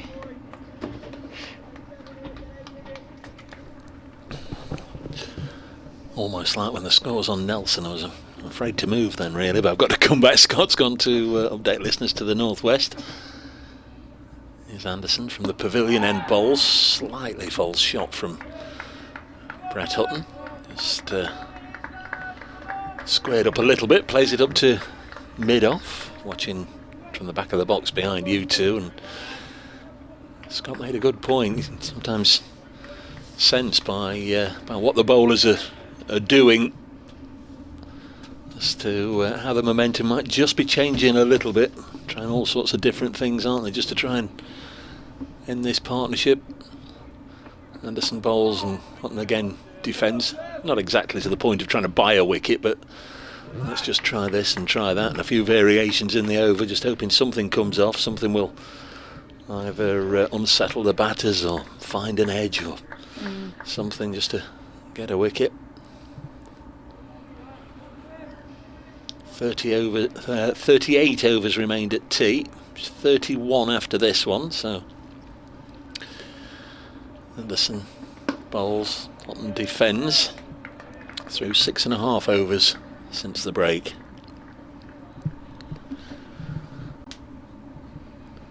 Not exactly see ball, hit ball, but no less interesting to watch, I guess. Jimmy Anderson says something wrong with the ball ump, and Rob Bailey says, right, well, we'll have a bit of a look then. So he starts walking towards umpire Saggers.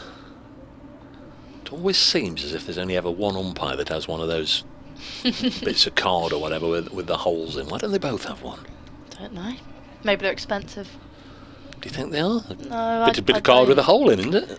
I don't reckon they are, but I don't know much about the costs of.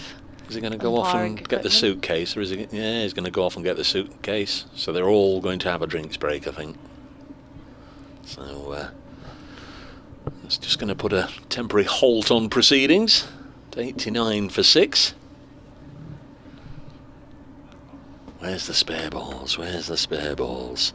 Let's have a look at just quickly what's happening elsewhere. We had that result earlier on down at the Ageas Bowl with Warwickshire defeating Hampshire by a whopping innings and 84 runs, 7 wickets to Chris Rushworth. Elsewhere in Division 1, Surrey 69 for 2, requiring a further 204. And at Taunton, Northants 270 for 7 now. That's a lead of 113 over Somerset. And the Australian Sam Whiteman is 114 not out. He looks to be a decent pickup. Division 2, Derbyshire and Leicestershire. Leicestershire 207 for 7 in their second innings. Another Aussie, Peter Hanscom, is only 35 not out, but he's just keeping Leicestershire in that. They trailed Derbyshire by 21 with 3 wickets left. And at New Road, Worcestershire 201 for 6 in their second innings against Sussex. That's a lead of 82. Another overseas player, Azhar Ali, 74 not out in that one. And the one other one, Yorkshire Glamorgan. Yorkshire lost the 3rd wicket there, 250 for 3. Adam Lythe 143 not out. Here's Anderson. He bowls, and that's a good ball on the stumps, and Hassan comes forward nicely to his offensive shot. He's looked strong on the front foot here, Hassan. Adam Lythe 143 not out. Yorkshire need 240 more to win, so you'd imagine it to be a draw. You don't think they're going to get 240 after tea, even though Adam Lythe is 143 not out, but likewise you can't see Glamorgan getting 7 more wickets. It's your end or mine? It's your end. Anderson from the pavilion end bowls, and Brett Houghton, we've seen that shot a few times, haven't we? Just rocks forward and blocks it out to point. Houghton 15, Joe Clark 18. Out of character, but nonetheless welcome contribution this from Joe Clark. 18 from 41 balls at a lean time of things so far this season. This could really kickstart his campaign if he get knots through to something. This goes through to the keeper. When I say something, really we're looking at a draw now. I think even the most optimistic supporter would suggest that 206 from 31 overs with only 4 wickets left is not going to happen for Nottinghamshire. It's just going to be a case of, can they frustrate and deny and keep out Lancashire for another 31 overs? Well, nearly 100 balls these two have faced now. It's pretty impressive stuff, because I think when the last wicket fell, it was looking like a few quick wickets in succession, a few low scores, but no, they've batted very nicely, these two. It will be Bailey to continue from the Radcliffe Road end. Joe Clark to face the first ball. 2 slips and a catch in mid-wicket still in play as Bailey bowls, and this one played and missed outside the off stump by Joe Clark. Just looked like it might have done something off the pitch there, just caught Clark by surprise. Just wonder where Dane Vilas might turn to next if a wicket doesn't come in the next 2 or 3 overs. We saw a little bit of Colin de Grandhomme in the first innings. He didn't bowl much, but he came on and got a wicket. Well, he actually bowled more than I thought. 8 overs, 1 for 35. He dismissed Lyndon James in the first innings, but he could be an option.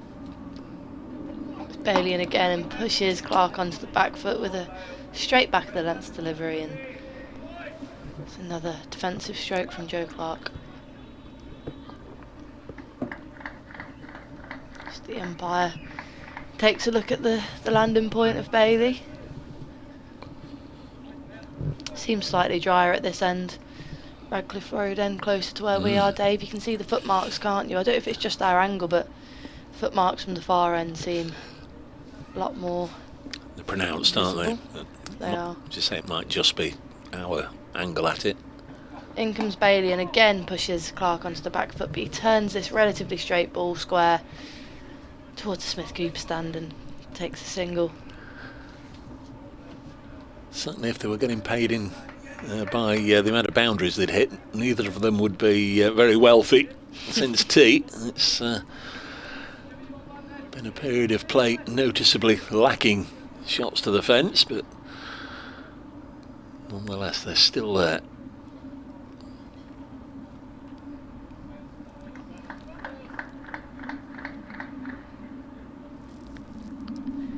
Bailey back into his run up, quite a fluent one as he's in, and this is another good ball, and it's punched into the offside and a quick single's taken, and it's a quick bit of glove work by Bell, but Hutton was safe in.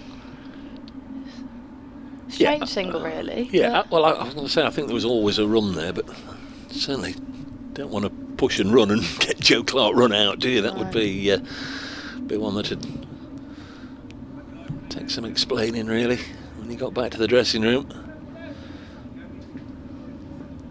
But he's done well, I think, Brett Hutton here, taking the sting out of the Lancashire momentum. Yeah, massively. Bailey's in again and again pushes Clark onto the back foot, but he can't turn this one into the leg side.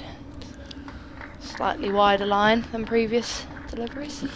Still a long way to go to the finishing tape for Nottinghamshire, with just a hamstrung Ollie Stone. Play on words there, 'cause he's got a bit of a hamstring injury, but clearly he's not at full capacity. We don't know if he'll come out to bat on his own, come out to bat with a runner, or not be able to bat. It's Bailey bowls in this one outside off, just seemed to put a bit more on that as it carried through to the keeper, but left alone by Joe Clark. Notts 91 for 6. Stuart Broad, and there'll be an update for Radio Nottingham listeners in just a moment. 91 for 6, and Luke Fletcher will, if required, bring up the rear.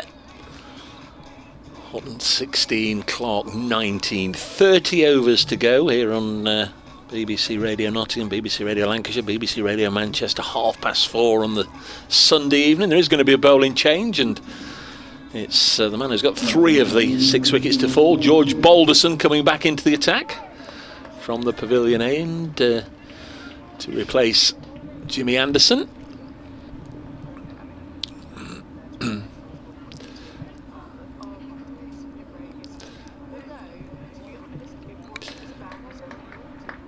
Hutton on strike. 2 slips and a gully. There's Balderson then. Bowls, and Hutton happy to defend. Ball pushed out as far as Vilas.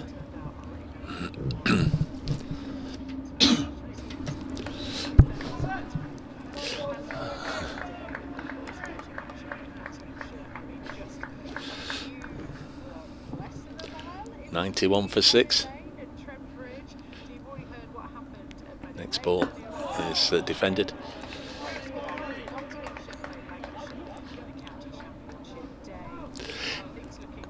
Well, there's a few of those Notts County supporters, Verity, we saw this morning here in the ground in the black and white stripes, and then they left to go and watch the football. They're just making their way back in here. I'm not entirely sure they're going to get a win double today for their sides, because the cricketers really up against it here. They've been set to score 295 in a total of 67 overs. They really got off to the worst possible start, losing Mead and Duckett, their 2 England players, at the top of the order with only 12 on the board, and wickets continue to tumble in that afternoon afternoon session. They reached tee 6 wickets down, and that's where we are at the moment, 91 for 6. I think we can rule out the possibility of Nottinghamshire getting another 204 runs. It's just whether Lancashire are able to winkle out the last 4 players. We've got Brett Hutton and Joe Clark at the crease. Ollie Stone, we don't know if he'll be able to bat because he injured a hamstring yesterday. Stuart Broad and Luke Fletcher. So with all due respect, not a lot to come here. So Nottinghamshire really just fighting, they're scrapping their way to try and get a draw, and if they could do that,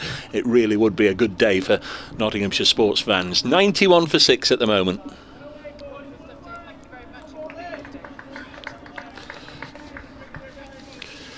.91 for 6. An update for Verity Cowley's show there on BBC Radio Nottingham after the footy had finished. Next ball is bowled to Brett Hutton, and he helps it up to a wide-ish mid-off, and there's no run. 91 for 6. Slightly telling porkies there. There's quite a few Notts County supporters in the ground this morning and talked to some of them. I don't think I've actually seen any comebackers yet. They're probably still celebrating. Players probably still doing a lap of honour after their achievements over the road. Did see a pitch invasion on social media. Rightly so. Looked like a very good game. So Nottingham, black and white part of Nottingham, will be quiet next Saturday. All off to Wembley. Next ball is pushed up to wide-ish mid-off. There's no run. 91 for 6 after 38 overs. Been to Wembley? No, I haven't. I mean, I'm a Birmingham City fan, so minimal opportunity to go to Wembley. Although we did win the Carling Cup against Arsenal a while ago. What century was that? It was like 2010, I think. Zigic with the header. You are allowed to go and visit and watch other events and things. I wouldn't bother. Best sporting arena you've been to? Great question. Trent Bridge, naturally. Proper answer, correct answer. Or Grace Road. Anyway, Bailey to continue. Joe Clark to face the first ball, and this has wrapped him on the pad, and it's a big appeal. Looks slightly high, and it's not given. First appeal in a while, really, yeah, Dave. It is indeed. Yeah, you're the one that put Grace into Grace Road, aren't you? Were you away in the winter? Did you go abroad? I think I saw some didn't know. Oh right. Didn't have a pre-season abroad. No, we had the old tent over at Lady Bay for 5 weeks, which was brilliant actually. To be honest, 5 weeks bowling on outdoor wickets. In a tent. In the tent. Good for the old legs. Through March. In comes Bailey again, and full and straight, and brings Clark forward. Slight misfield from the bowler, but won't be costly. Yeah, I saw Lancashire and Thunder Girls alike did a tour to Mumbai and Dubai. Yeah, that looked pleasant. But no, don't know. I think it's a tough one. I think everyone wants to go on a pre-season tour, don't they? Yeah. But the value of the tent's pretty big for both batters and bowlers. Bit of a truant. I don't think you'd convince anybody. Well, it's boded us all right, hasn't it? In comes Bailey and back for length. Was that another defensive shot? So next year the coach says, look ladies, we could go and play a game or two in South Africa. We spend a couple of weeks there, warm weather training, same opportunities in Barbados, or we could have a few weeks in the tent at Lady Bay. You're going to say, well, it didn't do us any harm last year, coach. Didn't. I like the tent. Good off the long run, but yeah, I definitely would not be adverse. Maybe we could bring you with us, Dave. Bit of coverage from. Right, yeah. What, in the tent? No, on the pre-season tour, not in the tent. Bailey's in, and this is a fuller ball, and it's driven dead straight past him by Joe Clark, and that will race away for a boundary, as Dave earlier alluded to. The first one for a while, and brings Joe Clark onto 23. I'm always available for pre-season tours, everybody knows that. 95 for 6. You made a good point there about off the long runs. The indoor nets, I know they're quite big and spacious here, but there's not all indoor net facilities around the country where quick bowlers yourself who have that ridiculously long run-up can get your full length run-up. I can just about in the Sobers and all there at Trent Bridge, so that's ideal. I don't know if some of the men will be able to fit their full run in though, in honesty, as Bailey comes in again and rectifies his length, and it's turned into the leg side but no run taken. Yeah, defeats the object in terms of just trying to find that little bit of rhythm, isn't it, if you can't do your full run. Yeah, absolutely. Are they strict with you about no balls as well in the nets and in the 10? Because you often see that in club cricket, don't you? They bowl off about 19 yards, and you think, well, as soon as you go outside, you're going to get no balled every single ball. Well, Bailey's coming off half a run for this delivery, and it's short and down leg side and just pushed for one out to deep square. I'm not too sure what's gone on there. It's rather strange. We saw James Anderson doing it earlier. Yeah, well, Notts will see that as a win-win-win, won't they? If they're just trying something different, because they've almost been ground into the dirt with their normal tactics. I know that's not quite technically what's happened there, but Bailey's run in, given it his all, as he has done throughout the match there, with 5 good deliveries which have been kept out. It's a nice shot down the ground, and then the last one he's just thought, I'll just come in and try something different off 3 or 4 paces. Yeah. What we got? 28 to go. So they've lasted 40 minutes or so. 10 overs since tea. 20 to 5-ish. So been out there for 40 minutes. Balderson comes into Joe Clark, takes a single from the first ball to move to 25. Partnership up to 42. Really were in trouble of being blown away before tea. Nottinghamshire at 55 for 6. Didn't really think we'd get to the tea interval. No, they've done well. These two. And draw's looking ever more likely, isn't it? There's a long way to go. Yeah, don't start saying that. Just out of your view, but I can see away to my left down below as Will Williams is warming up. So I suspect he's going to have a go sometime soon as Balderson pushes this up to mid-off. It was almost like his resignation note, Tom Bailey, wasn't it? That last ball off 2 or 3 paces. That's me, Skip. That's me. Give somebody else a go. But Will Williams has presumably got the nod from Dane Vilas.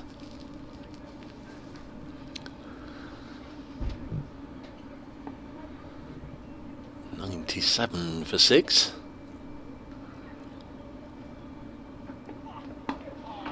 This one's defended. Is this your end or mine? This is your end. I'm so sorry. That's absolutely alright. I'm new at this. A lot of focus on Nadine de Klerk then yesterday after a 7 for. Hopefully the media were there in sufficient numbers to make a fuss of it. Yeah, it was a really impressive bowling display. I mean, it's definitely the best she's bowled all year, and best ever figures in the Rachel Hayo Flint Trophy. Yeah. Hutton's on 16, he's pushed at that one, just slightly skewed off the outside edge, but safely along the ground to de Grandhomme, who now finds himself in the gully. Hoping there's some good photos from the game yesterday. I could do with a little Instagram post for the 50 over comp, but yet to have any good ones. But you'd think they'd have got some good ones from yesterday, wouldn't you? You'd hope, Dave. Well, you would, yeah. Only 2 bowlers needed to bowl a side out. That's pretty impressive stuff, as next one's eased into the offside. So 10's your maximum, yeah?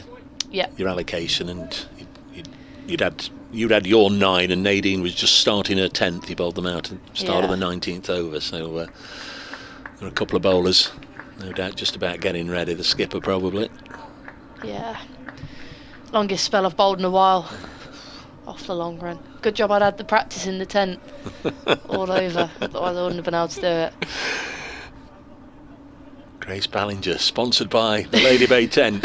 Fielders being pushed out on either side. Really, it's edged down into the ground, and Hartley, the second bounce, takes it. But that was.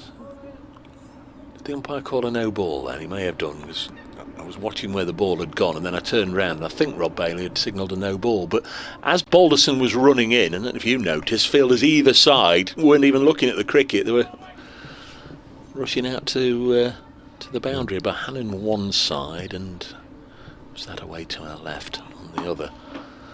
As pushes this to mid-on. That's another one ticked off. 40 overs gone, 27 remain. Nottinghamshire 99 for 6. Scrapping hard here for 5 points. That would see them leave the game with exactly the same amount of points as Lancashire, 8 apiece, if they can last for another 27 overs. But that's, you know, that's all the best will in the world. That's an hour and a half, hour and 3/4. So they've got some work to do.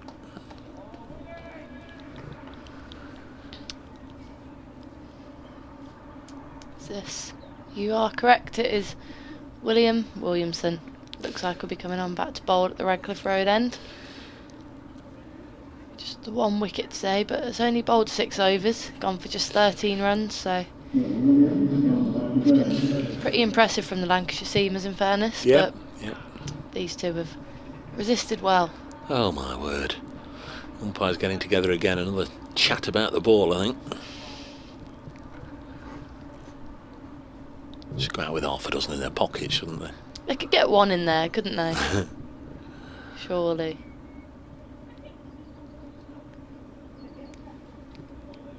What was the thing last year about you can only make 2 official approaches during an innings? I don't know what the rationale behind it obviously was, you know, to stop all this, almost every single over, people saying, you know, what about the ball, what about the ball? But I don't know what happened if it did go out of shape 3 times. I'm not sure, but it does seem that's gone. It seems the matches I've watched this season, you know, if there is a partnership, all the time they're asking the umpires to have a look.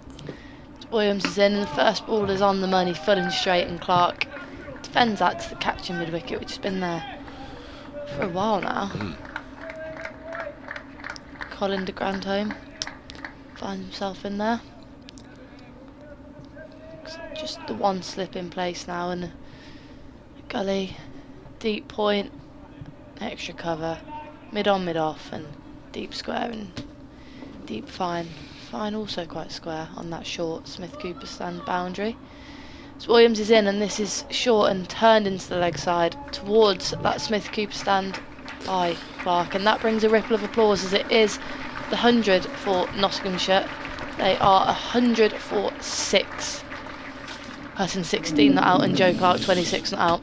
It feels like a little bit of an achievement considering they came together at 55 for 6. Emphasise no prizes being given out yet. A long, long way to go, but this pair, I think, have pretty much done everything that could have been asked of them. At 55 for 6, there's not many places for you to go. Williamson in, and that's a play and a miss by Hutton. It looks like he just got a bit of movement there. Williams, a tidy take from George Bell, who's now standing up to the right arm seamer.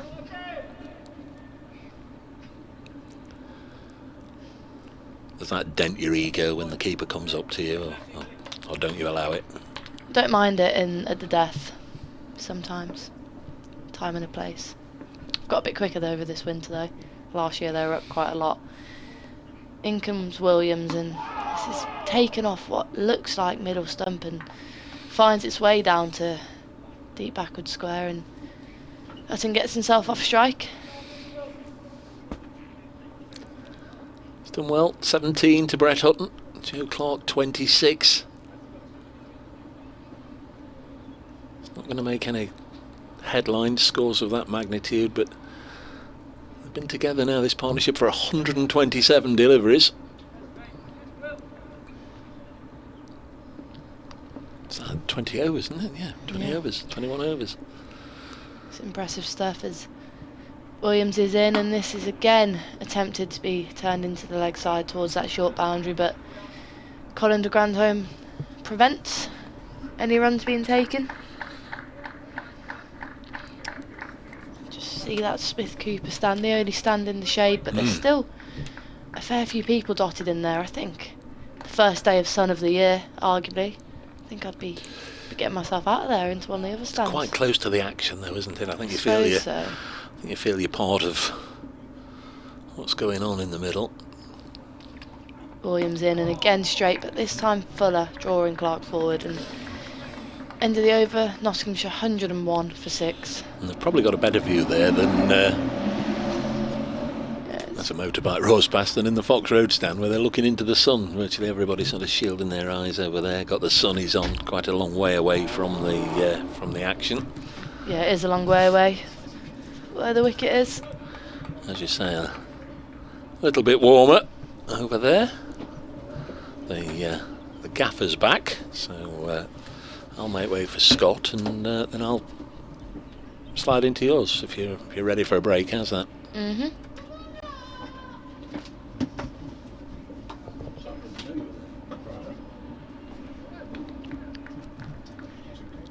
It will be Balderson to bowl his 10th over of the day, 2 slips and a gully in play as he bowls to Hutton. Again, Hutton forward, looking strong in that defence. Really played patiently for his 17 here. Hutton done exactly what Peter Moores and Steve Mullaney will have asked him to do.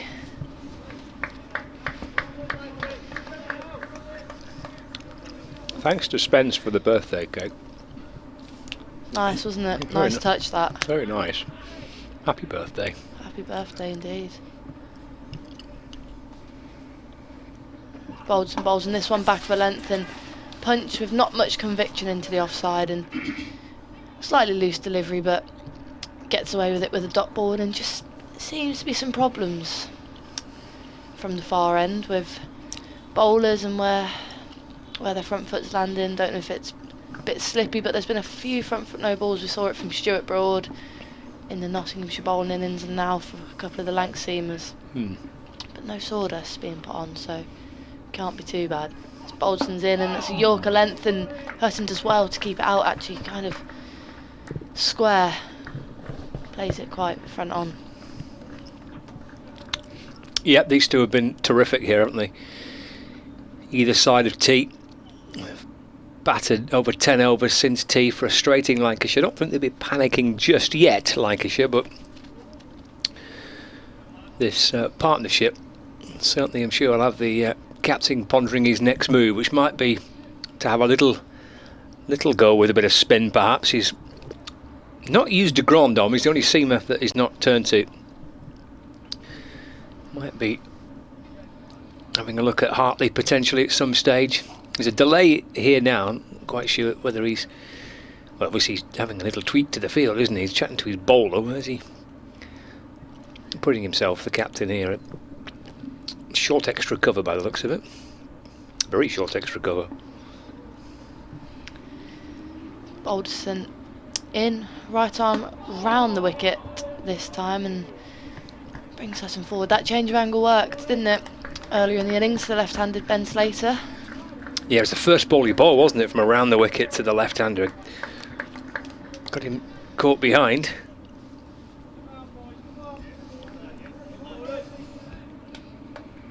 Let's see if Balderson can produce his 4th wicket of the innings for Lancs, who would be desperately wanting a breakthrough here, and that's another very full ball near Yorker length that Hutton digs out. And for the final ball of the over, it looks like they'll be spreading the field slightly with no fielders in on the leg side, with exception to mid-on. Well, we said approaching tee that 4 wickets is still a lot of wickets to get. It's a lot of work to do in the evening session.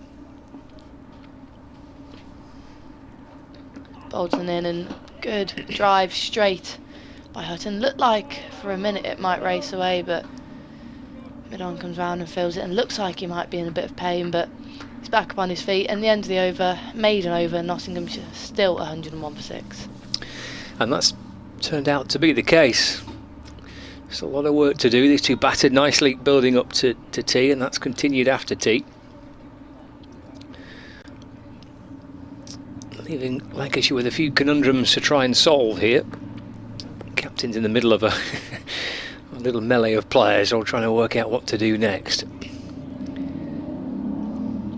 Now to try and prize this partnership open. 46 from 135 balls faced on a glorious day. Look at that, barely a cloud in the sky, just the odd little fluffy cloud, plenty of blue sky. It's gorgeous. It's very pleasant indeed. Those floodlights were being used this time yesterday. In fact, it was absolutely bouncing it down this time yesterday, but couldn't have a greater contrast, really. Let's see Will Williams to continue. Clark on 26. Here's Williams in. He plays off the front foot, Joe Clark. To Bailey at mid-off, and there's no run. Great patience and discipline shown by Clark as well. Only got 1 over. At one moment before tea, he came in the final over before tea when he had a bit of a swing a couple of times at Tom Hartley. He was almost bowled with one of them, almost yorked himself. But he's shown great discipline. It's nudged away to mid-wicket for a single. Clark moves on to 27 not out. Lancashire move on to 102 for 6.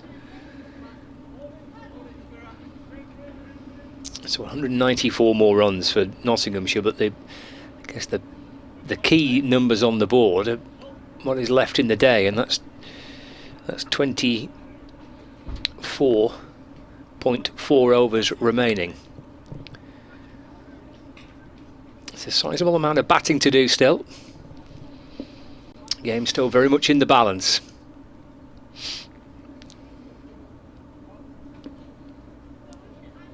Keeper standing up with 2 slips and a gully in place. Clark on strike. And that's driven away into the offside. It's a terrific stop by Stephen Croft. At cover point, low to his left this time. Both sides been pretty impressive in the field today, I feel. Yep. It's even more impressive that they're being so attentive now. It'd be easy to kind of switch on or switch off a bit, wouldn't it, with the slow run rate? But no, some great fielding out there today. Williams into Hutton, it's left. And through to the keeper, there's no run. I mean, the runs themselves are not massively crucial, are they, to save on this occasion, for example, that from Croft, but it's just that sense of being on it, isn't it, I suppose, and that sense that keeping the pressure on the batter, there's no get-out deliveries, you can't ease a little bit of pressure by finding a boundary. It's not a huge concern to Lancashire at this stage, but just that sense of building pressure. Williams to Hutton. Oh, blimey, that's a good leave. He gets his glove and his bat out the way of that. Taken by Bell. Smart take by the keeper. Yeah. He seems to have this position tied down as Lancashire's wicket-keeper batter at the moment. George Bell, he started the season in excellent form with the bat and with the gloves. Too many runs in this game, but previous 3 he's contributed beautifully with the bat. Forward goes Hutton, defends, and there's no run. Another over safely negotiated. Hutton's defence has been immaculate, really. Lancashire have not found a way to breach it. There's just been the odd time when you felt you could get through Clark, but Hutton has been absolutely solid. As we see that stop from Croft. I mean, actually, it's a chance, isn't it? But it's a very, very sharp stop, low down to Croft's left-hand side. It's gone to him on the full, but gets a brilliant diving stop to his left. Sharp piece of work by Croft at backward point.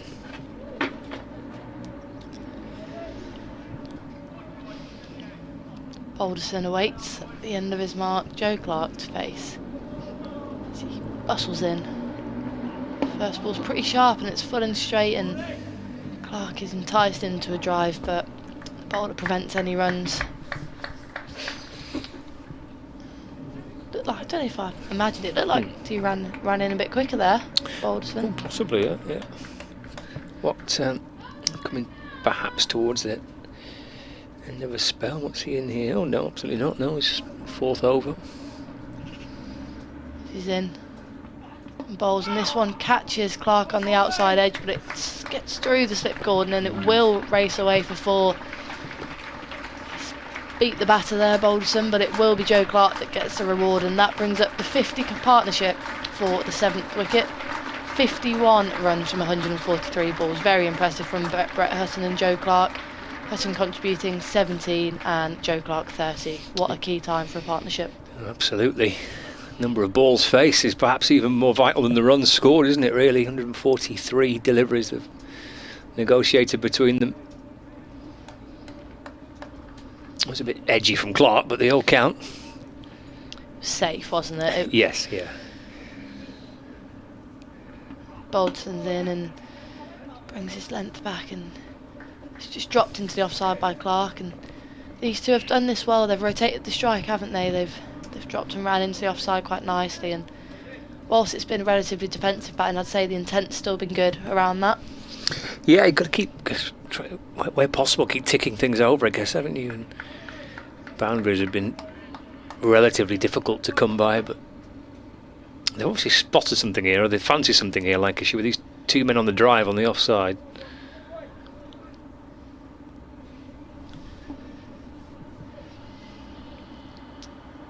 Bolton in and brings Hutton forward again into that strong defensive shot. I guess just trying to catch him on the drive, I suppose, as you say, just get him playing a little bit early. But he hasn't, in my opinion, Hutton hasn't showed signs of looking as if that might happen, so interested, maybe slower ball plan, I'm not sure. 2 slips still in play, so unclear. As Bolton's in, and again bowls full and straight, and again Hutton comes forward and plays it nicely. Yeah, as you say, maybe it's a combination of this, either spotted something or trying something, or just trying to play with the batter's mind a little bit by putting 2 guys in close and on the offside there. Keep your 2 slips in place. As Bolton turns, bowls on this one shorter, and it just hits Hutton, and kind of just left it down leg side, and it managed to hit him, and they've ran a single, but that not be no shot played, and yeah, umpire calls dead ball. It's strange, really. I'm not sure what he was going for, but end of the over, Notts 107 for 6. Just kind of stuck out his backside, didn't he? Yeah. Deflected off the buttock. Well, they're having a little chat, the 2 batters, and you can be pleased with their work so far. How deep can they take it? At the minute, they've got it down to 23 overs left. We started after tea with quite a long session. There's 37 overs to be bowled in the final session, or a minimum of. Well, they've now got that down to 23. So I said when I first came on that Lancashire won't be panicking yet, but 4 wickets still to take, and not a lot happening at the minute. Captain Dame Villas twirling his sunglasses around, thinking different strategies and different plans, and how's he going to find a breakthrough to separate these 2? Williams to continue, Clark on 32, and Clark pushing off the front foot and into the offside for no run. You can see with the tactic with Williams, it's been what we've witnessed so far today. You got Bell, the keeper there, standing up right behind the stumps. Tom Hartley's at second slip. He's twirling his arms around, so maybe a bit of spin. There's 2 slips in place, and you've got a cover, point, mid-off, mid-on, mid-wicket, fine leg. So Williams is just going to try and push it in and around off stump and see if something gives. At the minute, Clark again content to get forward and defend and push away into the offside for no run. It's kind of a battle of will, this, isn't it, really? Yeah, it takes a lot of focus both from the batter and the bowler. It would be really frustrating the Lanc seamers out there who thought they could be walking away with a win, but it just seems like might if these 2 can survive a bit longer. Yep.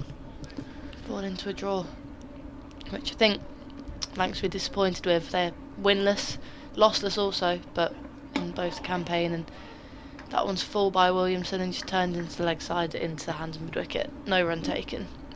Yeah, I agree. There's been different types of draws they've had so far. I think they were behind largely for the first match against Surrey, and they fought back to earn a draw. They're in good positions in the following 2 games against Essex and Somerset, but this is certainly their biggest position of strength in a game so far. But not giving up yet. 22 overs to go. Still a lot of batting. Still a lot of forward defences to do. Still a lot of concentration to have. Anderson goes in a short, straight, mid-on. Clark goes back and works into the offside for no run. Picked up by Croft.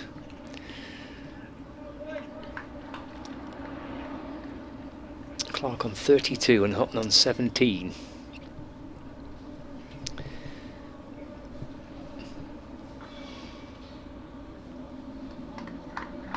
Williams from the Radcliffe Road end, 1 for 16 from 8.4 overs.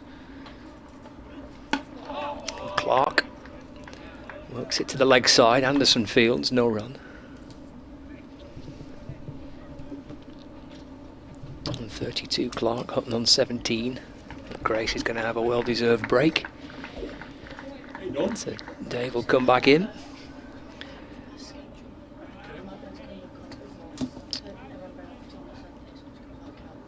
Here comes Williams' final time of his 9th over the wicket, and again full of ball this time. Clark just gets forward and jabs it away into the offside.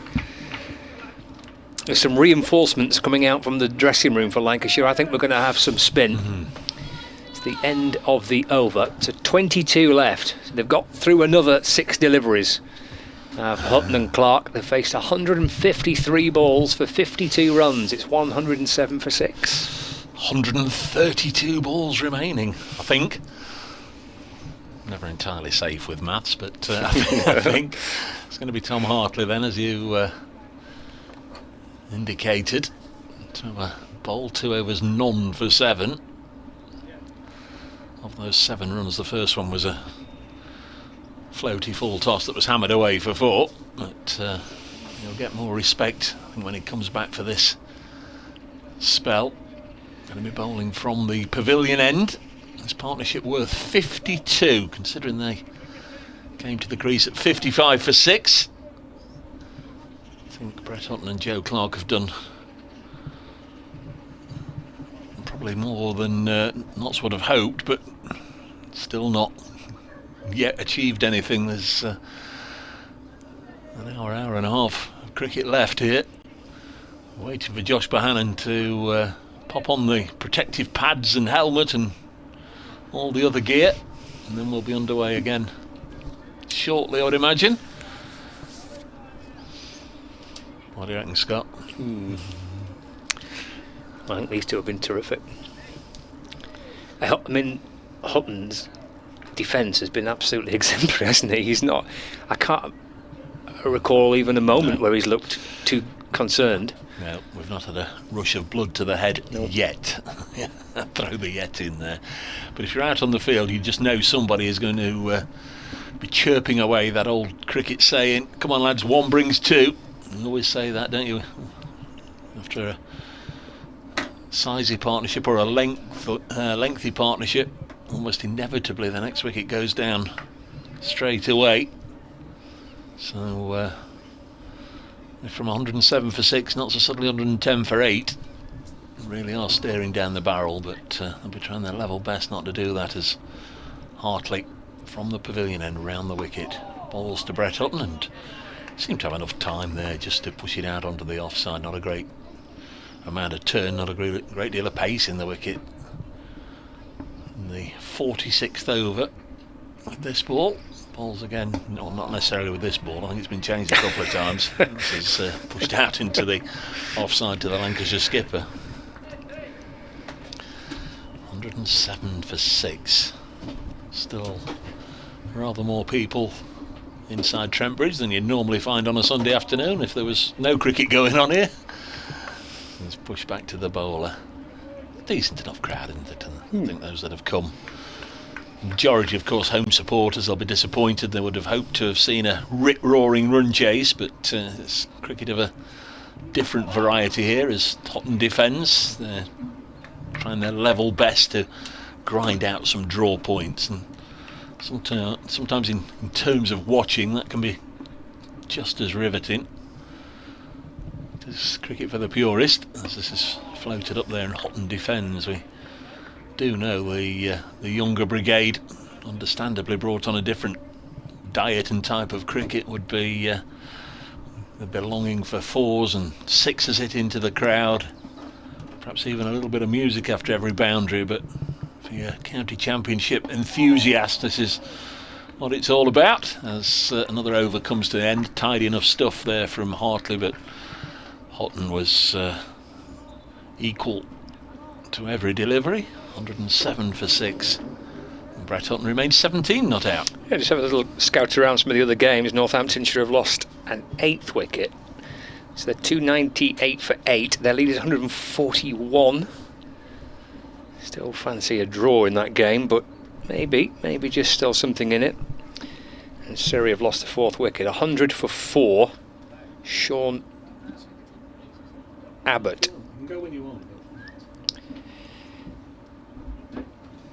Is the man out, so their target is 273.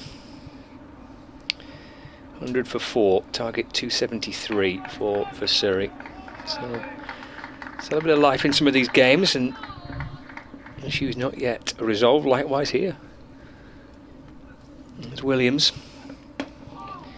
It's off the front foot by Clark, and he's worked that one down towards wide third man. Croft will catch up with it. Clark comes back for 2. It's a rare 2 off the bowling of Will Williams. Just pushed it maybe a little bit too far outside that off. So just allow Clark to open up the face of the bat and work it down through third man for 2. Moves on to 34. You've got to take the runs on offer, haven't you? Absolutely, You've just got to keep ticking away, even though they're not going to get to 295. He's looking to drive. The ball actually deflects away into the leg side. I think he's trying to push it into the offside. Came off the inner half of the bat. Ricochets away to Balderson. Got to play it as normally as possible. Some would say, well, why are they running? Why exert any energy when literally all you've got to do there is stay there for an hour and a half? It doesn't matter if you score any runs. But Williams to Clark again, on for front foot and pushes up to mid-off. No run.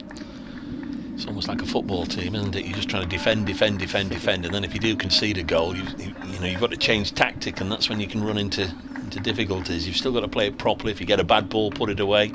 If you get an opportunity to run, we're not at the scenario yet where a non-batting number 11 is out there and somebody's trying to farm the strike or whatever. Just keep your own board ticking over, keep the total ticking over, keep the field inside nice and honest. Williams to Clark. Again, gets right forward, bat in front of his pad. As if to say, have it back, bowler. Walks away to square leg. So 2 off the first ball, which has run down to third man, and then 3 successive dot balls. Loops the ball from one hand to the other, Will Williams, and it's about to come back in again, but he's waiting for his captain to move Rob Jones into that catching position there on the offside, 4 or 5 yards away from the pitch. Williams to Clark, just tries to work it away into the offside, gets a single actually. Vilas just can't cut the ball off in time to deny the chance of Clark taking 1, so he moves on to 35. Score moves on to 110 for 6. Daniel asking how many more overs. Another 20, Daniel. 67 in total, and we're in the 47th. And Trevor says, I'm still in the pub, Dave. I daren't move in case a wicket falls, and I'm not even superstitious. How long has he been there for? I think It's about 11 o'clock. He went in a week last Thursday. He's not having a drink every time there's a dot ball. Final ball of the over. Williams in. And he's left. It's terrific judgment by Houghton to leave the ball. Taken over the top of off stump by George Bell. End of the over. So 20 to go. If you're still in the pub for another 20 overs, it could be a bit of a wobbly walk home. Yeah. 110 for 6. Yeah, I daren't move, and I'm not even superstitious. 110 for 6. 185 from 20 overs, 9 and over. Couldn't, could you, Joe Clark?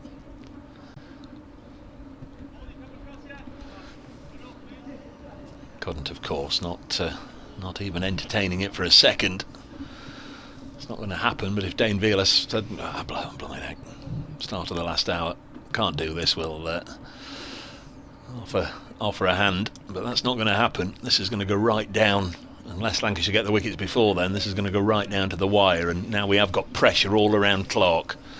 1, 2, 3, 4, as close as you like to Joe Clark.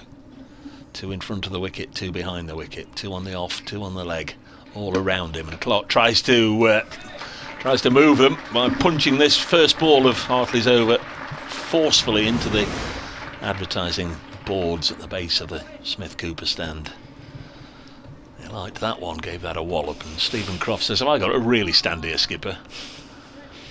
You expect me to stand here if he's going to bowl them? 114 for 6, Clark onto 39. Here is Hartley, round the wicket again, bowls, and Joe Clark just inches a fraction out of his crease and pushes it back to the bowler. Surrey in trouble, 6 down now. Ben Foakes out for Hart to the bowling of Harmer. Next delivery is pushed in the direction of Croft. Yes, Harmer at Chelmsford, that's not something you want to be facing at 5:15 on a Sunday tea time. Next ball blocked onto the onside. Essex will be the visitors to Trent Bridge, the next home game here in a fortnight. We've also got 2 more games in this sort of block. Northants away next week, and then Essex at home. Next one is driven into the offside, and there's no run. They were last here in 2021, Essex, and Luke Fletcher ran through them on the first morning. Did he get 7? And then Shane Snater did the same for Essex, got 7, but Notts won handsomely in 2 days, if memory serves. This is pushed into the offside, 114 for 6, which it often doesn't, but something along those lines. It was a little bit of a statement piece. Essex, of course, had been county champions, or they'd been the leading county, I think 3 years out of 4, hadn't they, including the Bob Willis trophy. 114 for 6 after 48, 19 overs remain. I'm not sure Stephen Croft fancies feeling in that position much longer. What's going on here? Look at players going on and off. Croft's It's like basketball. Croft's going off for a lie down in the dark room after that over, I think. He was in the firing line there, wasn't he? Anderson's been off his comeback. Somebody, and I said, don't even joke about this. I said, this is it, all set up for Jimmy Anderson to bowl Stuart Broad to win the match. So don't even joke about that. 19 overs remain. It could be, couldn't it? We've made the reference through the game. Broad hasn't bowled to Anderson, Anderson hasn't bowled to Broad. Yeah, that's true. And Jimmy's back on it. Short, straight mid-off. He's Hutton off the front foot again, who is now 17 not out from 103 balls faced. Head down, play forward, defend. And he's done that with a great deal of purpose for his team so far. 114 for 6. So a short leg, forward short leg, keeper, 2 slips, gully, point. A little inside edgy there as he gets forward again, deflects down to the left of forward short leg where Bohannon fields, no run. Mind the gravy, Jim. Jim Metcalf, one of our regulars. You just can't take your eyes off it, Dave. He says, I'm on roast dinner duty. I'm at risk of my gravy boiling over. You look after your gravy, Jim, and we'll keep an eye on things here for you. You can't ruin the gravy, No. It just ruins the whole thing, doesn't it? You can't ruin your fish and chips by putting sugar on it, but Don't, I'm just No, coming somebody- over it. Then Hutton forward and defends, there's no run. How do you put sugar on fish and chips? What a farce. It was lovely, a lovely piece of fish as well, very nice. Well, Grace actually made the point that she did actually look around for the salt and couldn't find any, so she had hers without the salt. You did well, because I thought I found the salt and it turned out to be sugar. Was there an S on the side of it, or lots of holes in the top, or what? No, there's little packets, little paper packets. It's flicked out through the leg side by Hutton, clipping it off his pads towards backward square leg. jogs through for 1, moves on to 18, 114, correction, 115 for 6. And what did it say on these packets? Well, it said sugar, but I just thought it was because there was all next to the sauces. So you had all your sauces, your ketchup and your brown sauce, your vinegar, mayonnaise, tartar sauce, and then the little bowl of salt and pepper, obviously, all together. But isn't that where you've gone and got your coffee from every morning and popped your sugar in? No. Williams in, balls. Oh, well, it's left by Clark. It's burst through the gloves of Bell, who's standing up, and then it gets through the fingers of Luke Wells at first slip. So they've got through for a bye. 116 for 6. Nearly a 5, wasn't it? It was close to the helmet. Yeah, it's true. Good spot. Brings Houghton back on strike.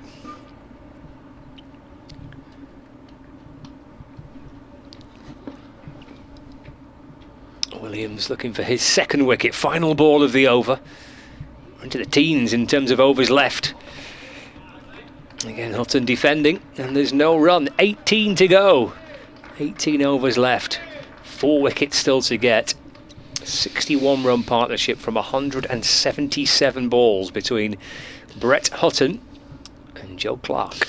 Yeah, so what actually happens here when the board's saying 18 overs to go, we'll have 2 more overs, won't we? And then when we get to 16 overs remaining, the umpires will look at the clock and tap their watch for us all to see that they're right on the timekeeping. But that's for the scorers to make a note of the time, and then that begins the final hour. And we must have 16 overs. It probably, in truth, will last for an hour and 10 minutes, but it does give, in some instances, some cases, the side the opportunity to absolutely race round, and you can get in 16, 17, 18 overs in the hour if you're quick enough. But that's not going to happen here with Lancashire with only 1 spinner, and this predominantly being a seam-based match.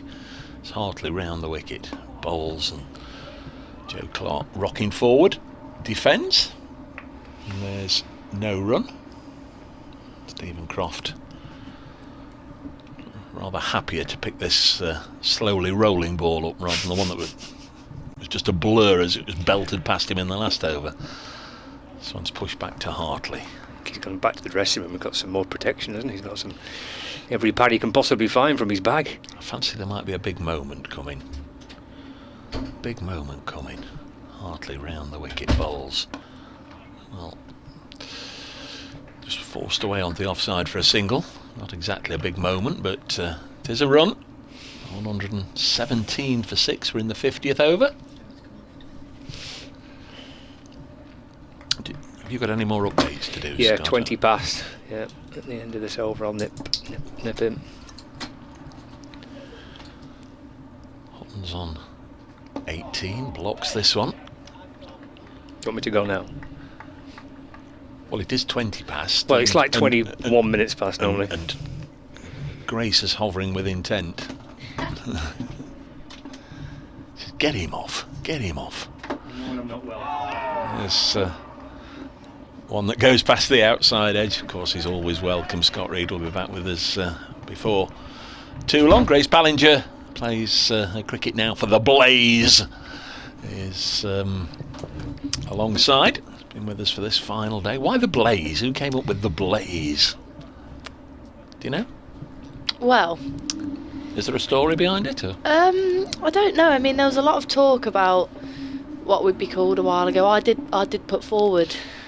I can't lie to you, Dave. I put forward Trent Blaze. 117 for 6. Hartley round the wicket, and Houghton punches it to point. There's no run. End of the over. 17 overs remain. Well, I hope you copyrighted it. If you. Well, I don't know if it's just a coincidence, but here we are. Blaze, representing the East Midlands, but based here at the home of cricket, Trent Bridge. Do you like that, dear Blaze? Yeah, do you not? Yes, no issues with it whatsoever. I think I told you last year it's not confusing because we knew they were different, but it was just seemingly wrong that there was a Lancashire Lightning and a Loughborough Lightning once you were both called Lightning. Isn't it? We're having a drinks break here, heaven knows why. There's 17 overs to go, but a proper orchestrated drinks break for everybody out there on the fields, bar the two umps who aren't bothering, Luke Wells and Tom Bailey. They said no, we're not bothered either. And it might be that we're going to get Luke Wells bowling. It is. Bit of Luke Wells, a little bit of twirly-whirly stuff, just as a potential partnership breaker. Try something different, Skip. Well, he's going to try something different. Luke Wells, who has picked up a decent number of wickets in his time. Seem to think he, in the Royal London last year, did quite a lot of bowling and got a number of wickets.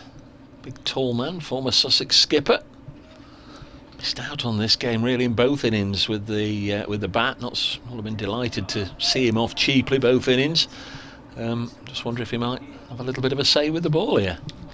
Well, we'll see. It's an aggressive field. There's a slip, leg slip, catch him, silly mid-wicket and silly cover. So then no one else in the ring, everyone else on the boundary. So in come Wells, and it's slow and it's wide outside off, somewhat tempting, but Joe Clark leaves it alone. So you say it was slow. It was quicker than I thought it was going to be. He's almost slung it down there, didn't he, outside off stump. So he was just going to hold a nice floaty one. In comes Wells again, and that is back for length and definitely a bit tempting, and just turned out to that cow corner boundary for a single by Joe Clark. They really need to concentrate here, don't they? Yeah. If he's going to carry on bowling this way, Luke Wells. Yeah, they're just hoping that eyes will light up. One of them will go for a big shot and either swish and miss or swish and hit it straight up in the air. Well, they've brought all the fielders in for Brett Hutton, so they're certainly asking him the question, as this is back for length and down leg side, but Hutton doesn't manage to turn it into the leg side gap. Do you reckon he'll be tempted? Not in this circumstance. Normally, like I say, if it was the first innings of a match and just playing really normally. Sutton's in, and this is driven through the offside nicely, and somehow manages to find the one fielder in that area. Unfortunate, but a good dive and roll stop from extra cover. It's a shot that deserved runs, actually. It was nicely played. Well fielded by the skipper. Wells bowls again, and this one again wide outside off, but patiently left alone by Hutton, who has now got 18, but more crucially has faced 113 deliveries. There's some nerves in the Notts dressing room, Stone, Broad and Fletcher to come. Assuming Ollie Stone can bat. They've got to wheel him out there, haven't they, if necessary. They'll be hoping he won't be needed. Wells bowls the final ball of his first over and brings Hutton forward into a defensive shot where there's a gap in the offside, and they take the single. End of the over, Notts 119 for 6. So we get to the final hour now. 16 overs to go. That first over from Luke Wells went for 2 runs. There's Rob Bailey. Look, as I was just saying, pointing to his watch to the scorers. Chris Rimmer and Roger Marshall who acknowledge it, and we're now at about 25 past 5.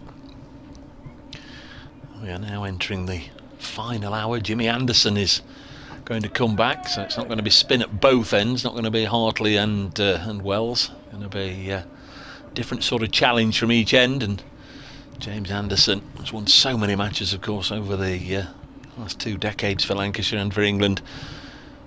Going to try and pull a rabbit out of the hat. They need, on average, just a wicket every 4 overs. No need for Lancashire to really panic yet. Just be patient. Just believe it's going to happen. Just make sure you keep Hutton and Clark honest. Keep them playing, and just hope that something goes your way. And then, as I said earlier, it is still the old cricket saying, and it's very often true, isn't it? 1 wicket brings 2. Absolutely, in this circumstance, and you feel if anyone's going to do it, it's going to be Jimmy Anderson, isn't it?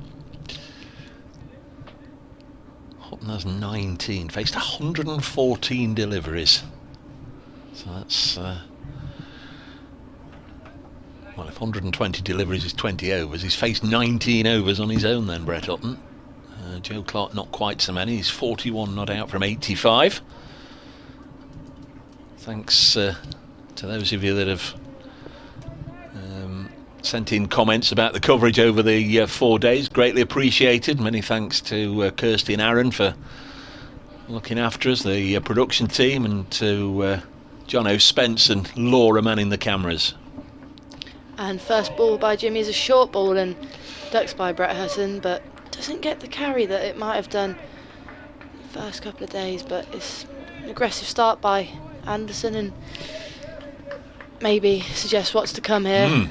Sharp enough. You don't want to get one of those clattering into your left ear, do you? Absolutely not, no. He's got long leg, deep square slightly in front, a short square, short mid-wicket and a catcher. So he's certainly going in. He goes short again, and this one is evaded by Hutton. Have a word, umpire. Says it's one for the signals over. The one. Yeah.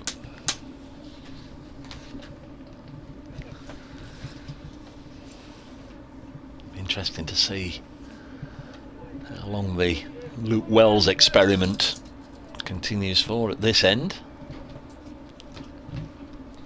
In comes Anderson again. Squares up Hutton, who defends that straight.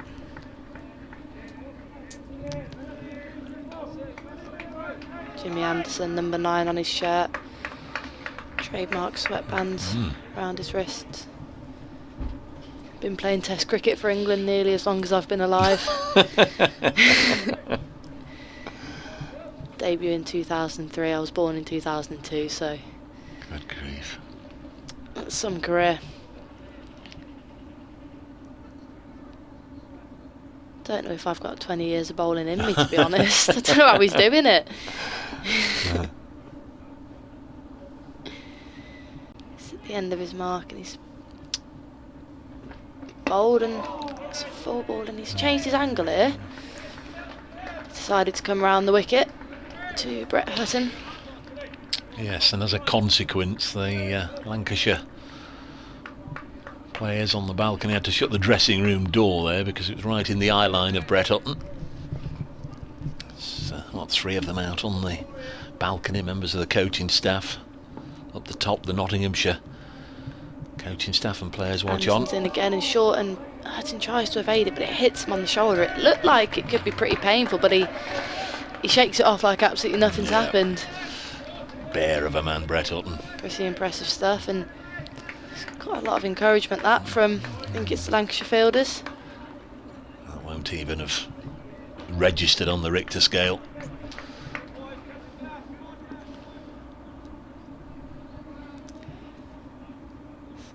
And some bowls, and that's short again, but cut nicely by Hutton, and that could well race away to the short boundary on the Smith Cooper stand even, and it's a good bit of fielding and prevents that boundary. Both sides fielded brilliantly today, and 2 runs taken to end the over, not 121 for 6. Yeah, Vilas did the chasing, dragged it back, and Tom Bailey had run out there as well to support his skipper. He fired in the return, so only 2. Takes Brett Hutton on to 21, 121 for 6, 15 overs remain, 90 deliveries. There's that on the live stream, the shot of Peter Moores and Paul Franks on the left of your screen there. And some of the other players anxiously and nervously looking on. They'll be told, don't move, don't move. Well, it was only 1 over for Luke Wells. It looks like it was an end change, really. Get Hartley down to this end. So, poor old Luke Wells, he only went for 2 runs. Fuming. I'd have thought skipper would keep him on a bit longer. So Hartley to bowl to Joe Clark. Still the close catches, 4 of them. And Joe Clark off strike first ball, and Lancashire won't mind that. Though he's played really nicely for an hour and a half here, Brett Hutton. Lancashire still clearly prefer to bowl to Brett Hutton and fancy their chances eventually to get him out and then try and seep their way through the lower order. Undeserved, given him the single. I mean, I think he's batted brilliantly. Clark 42, Hutton 21. There's 5 now around Brett Hutton. Balls does Hartley, worked on the leg side, stopped at short leg. I think that's Bohannon, it is. No run. Blue sky over Trent Bridge. Scott was saying the first 3 days, floodlights on most of the time. Horrible, horrible stuff. Cut away by Hutton, but that's Anderson in there. Shortish gully, making the stop. No run.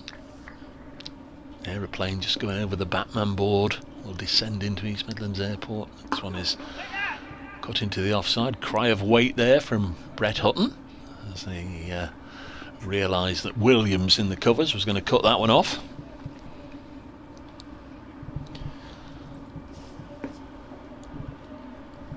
Not quite at the biting the nail stage. This one's defended, but I think at 55 for 5, 55 for 6, can sympathise with Nottinghamshire supporters if they were just about ready to throw in the towel, and I think that one turned quite sharply.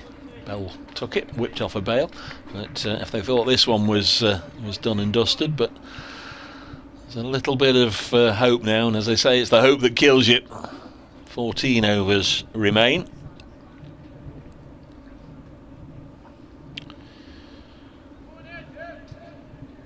Simon Massey loving the live stream today. Been a cracking 4 days of proper cricket, even taking into account Nottinghamshire's second innings performance. Fingers crossed the last 4 wickets can hold out against Jimmy Anderson. Fred Boycott says this is proper cricket, pointing out that Brett Hutton, born in Yorkshire, even though he's a North Notts lad, born just over the border. 122 for 6. Again, Anderson's going to go round the wicket, this time to Joe Clark. In comes Jimmy Anderson, right arm over the wicket and brings him forward, slightly square, but assured shot from Joe Clark, who's 42 not out. This is sort of a Stuart Broad field when there's somebody frustrating everybody. He's got a leg slip, a short leg. He's got a square leg and a deep square leg, all in a line. You see Stuart Broad do this often, a bit of leg theory. Anderson at the crease and goes, oh, it's short down the leg side, and Clark goes to turn it round, and he just gets the leg slip, and he looks down in dismay, and that is a loose dismissal for Joe Clark, who's batted brilliantly alongside Brett Hutton for his 42, but he has to go. And it makes the game interesting. Nottinghamshire now 122 for 7. We'll be seeing if Ollie Stone, injured with a hamstring and had to come off yesterday, will be coming in. What do you make of that, Dave? Well, there was that trap I was just suggesting. Stuart Broad's got wickets like that. He got one in the last match with Montgomery taking a catch at leg slip, and Jimmy Anderson serving up something similar there. Just clipped away to Stephen Croft. It went quickly to him. It's nicely bagged. Couldn't have come to him at a better height for catching, and Croft took it nicely at the crease for 2.5 hours. Joe Clark, 88 balls, 5 fours, doesn't reach 50, but 122 for 7. He's done his bit. Can hardly drag himself off the field. He's still only halfway back, absolutely disappointed, despondent, and he knows that's perhaps just opened the door again for Lancashire. As we get inside the final 14 overs, it's going to be Stuart Broad, and we're halfway through an Anderson over, so it is going to be Anderson to Broad. 53.2 overs have gone out of the 67. Going to be Anderson to Broad, and what that says is quite telling, isn't it? That I suspect Ollie Stone's only going to be risked in absolute emergencies, if at all, because otherwise he would have come in at 9.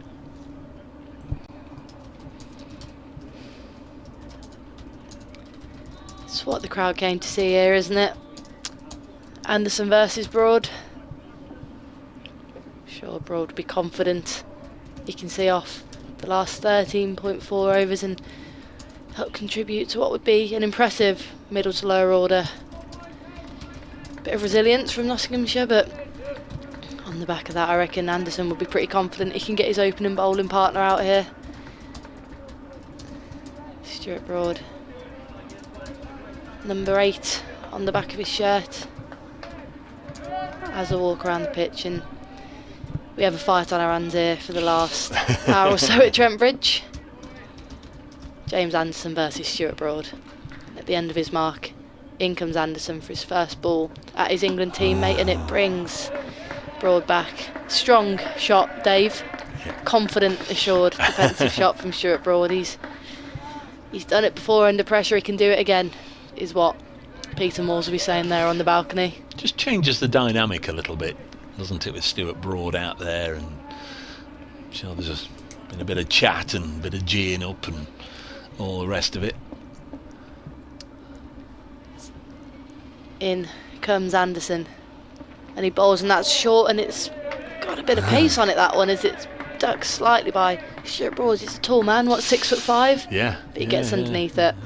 He's up there. Again, it was leg-sided. They've kept, obviously he's moved across for the left-hander, but they've kept Croft at leg slip.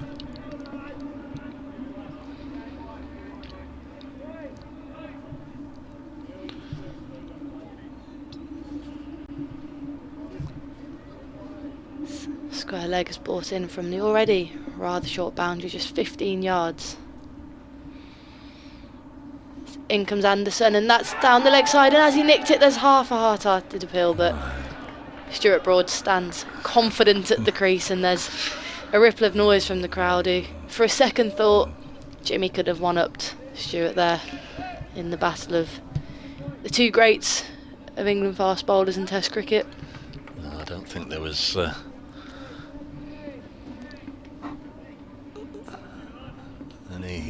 any likelihood that he was anywhere near that.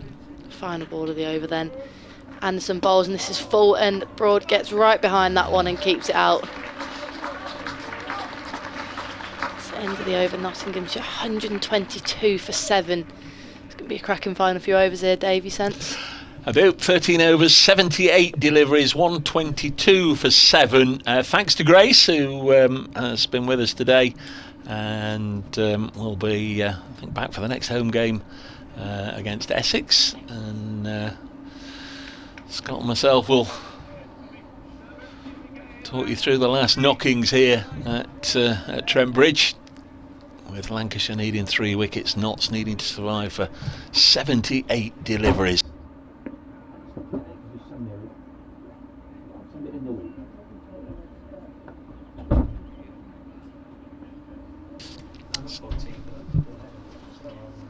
So it's going to be Hartley eventually, I think. What are they doing now? Not a lot, it seems. It is going to be Hartley, but Tom Bailey wanted to hold things up and go and have a chat with Dane Vilas. Here is Hartley then, round the wicket, bowls, and this one goes through to the wicket keeper. Scott's back. Lancashire versus Notts, Notts versus Lancashire, Bracegirdle versus Reed, Reed versus Bracegirdle. Hartley bowls, and bat and bat together. Hutton keeps it out. I was just saying, Scott, while you were doing your update there in the last match, that was just a typical Stuart Broad wicket. Got one in the last match at Lords like that, as Hartley bowls and it's defended. Pop a leg slip in, go round the wicket to the right-hander, bowl down the leg side to his hip, and it's just clipped, and Matthew Montgomery got a catch for Notts. That leg slip, Stephen Croft with a sharp one there to send back Joe Clark as Hutton defends. The trap was laid, and Joe Clark absolutely chomped on the bit of cheese and served up a catch. He did, he chomped on the cheese. Hartley to Hutton. I barely dare say how well Brett Hutton's batted here. This is it's a proper effort, this, isn't it? Yeah, it's not something. It's not had too many days like this with bat in hand. He defends again. It's Had 4 or 5 first-class 50s, but they've generally come with a little bit of long handle. Go out there and see if you can get us a few runs, Brett, and he's done it that way. But this is a stoical effort. 21 from 131 balls, 12 overs remain, 72 legal deliveries for Notts to survive. Lancashire need 3 wickets. 122 for 7. The target, just joining us, was 295 in 67 overs. I'm sure they set off with great positivity, great intent after lunch, but lost a maiden ducket straight away. And if that didn't quite kibosh the charge, Slater and Montgomery both falling with a score on 52, and then James and Mullaney following a couple of overs later. That did for the victory challenge, as Broad bobs underneath this one from Jimmy Anderson, resulting from Taunton, where the match between Somerset and Northants has finished in a draw. Just pull up the other results for you whilst Jimmy Anderson's wandering back. He comes in again to bowl to Stuart Broad. 122 for 7. Broad defends. 115 for 6, requiring 158 more, but I guess more pertinently Essex need 4 more wickets. Warwickshire beat Hampshire, and Somerset and Northants is a draw. In Division 2, Leicestershire lead Derbyshire by 40 runs with 2 wickets remaining, so Leicestershire will just want to hang on there for the draw. Worcestershire lead Sussex by 138 with 2 wickets left, so that's going to be drawn. And at Headingley, I'll tell you in a second, as this one's high over the top of Broad, and that should be a no ball. Let's have a look. No, 1 for the over, says the umpire. Yorkshire 344 for 6. They need 148 more against Glamorgan. Adam Lythe out for 174. Again, no idea how many overs left. They'll be inside the final hour of that one, but a lot of games, I think, go in the distance today. Anderson into Broad, again still looking for his first run, or to be strictly accurate, not looking for his first run. Happy to block. Tim Singleton, hello for a warm and clear Saddleworth. Great game this has been, proper cricket, thanks Tim. And I shan't tell you what Trevor's put at the fall of that last wicket, but it rhymes with sugar, funnily enough. 122 for 7. I wasn't talking about your sugar, as Scott comes back into the room as Anderson over the wicket. I think that struck Broad on the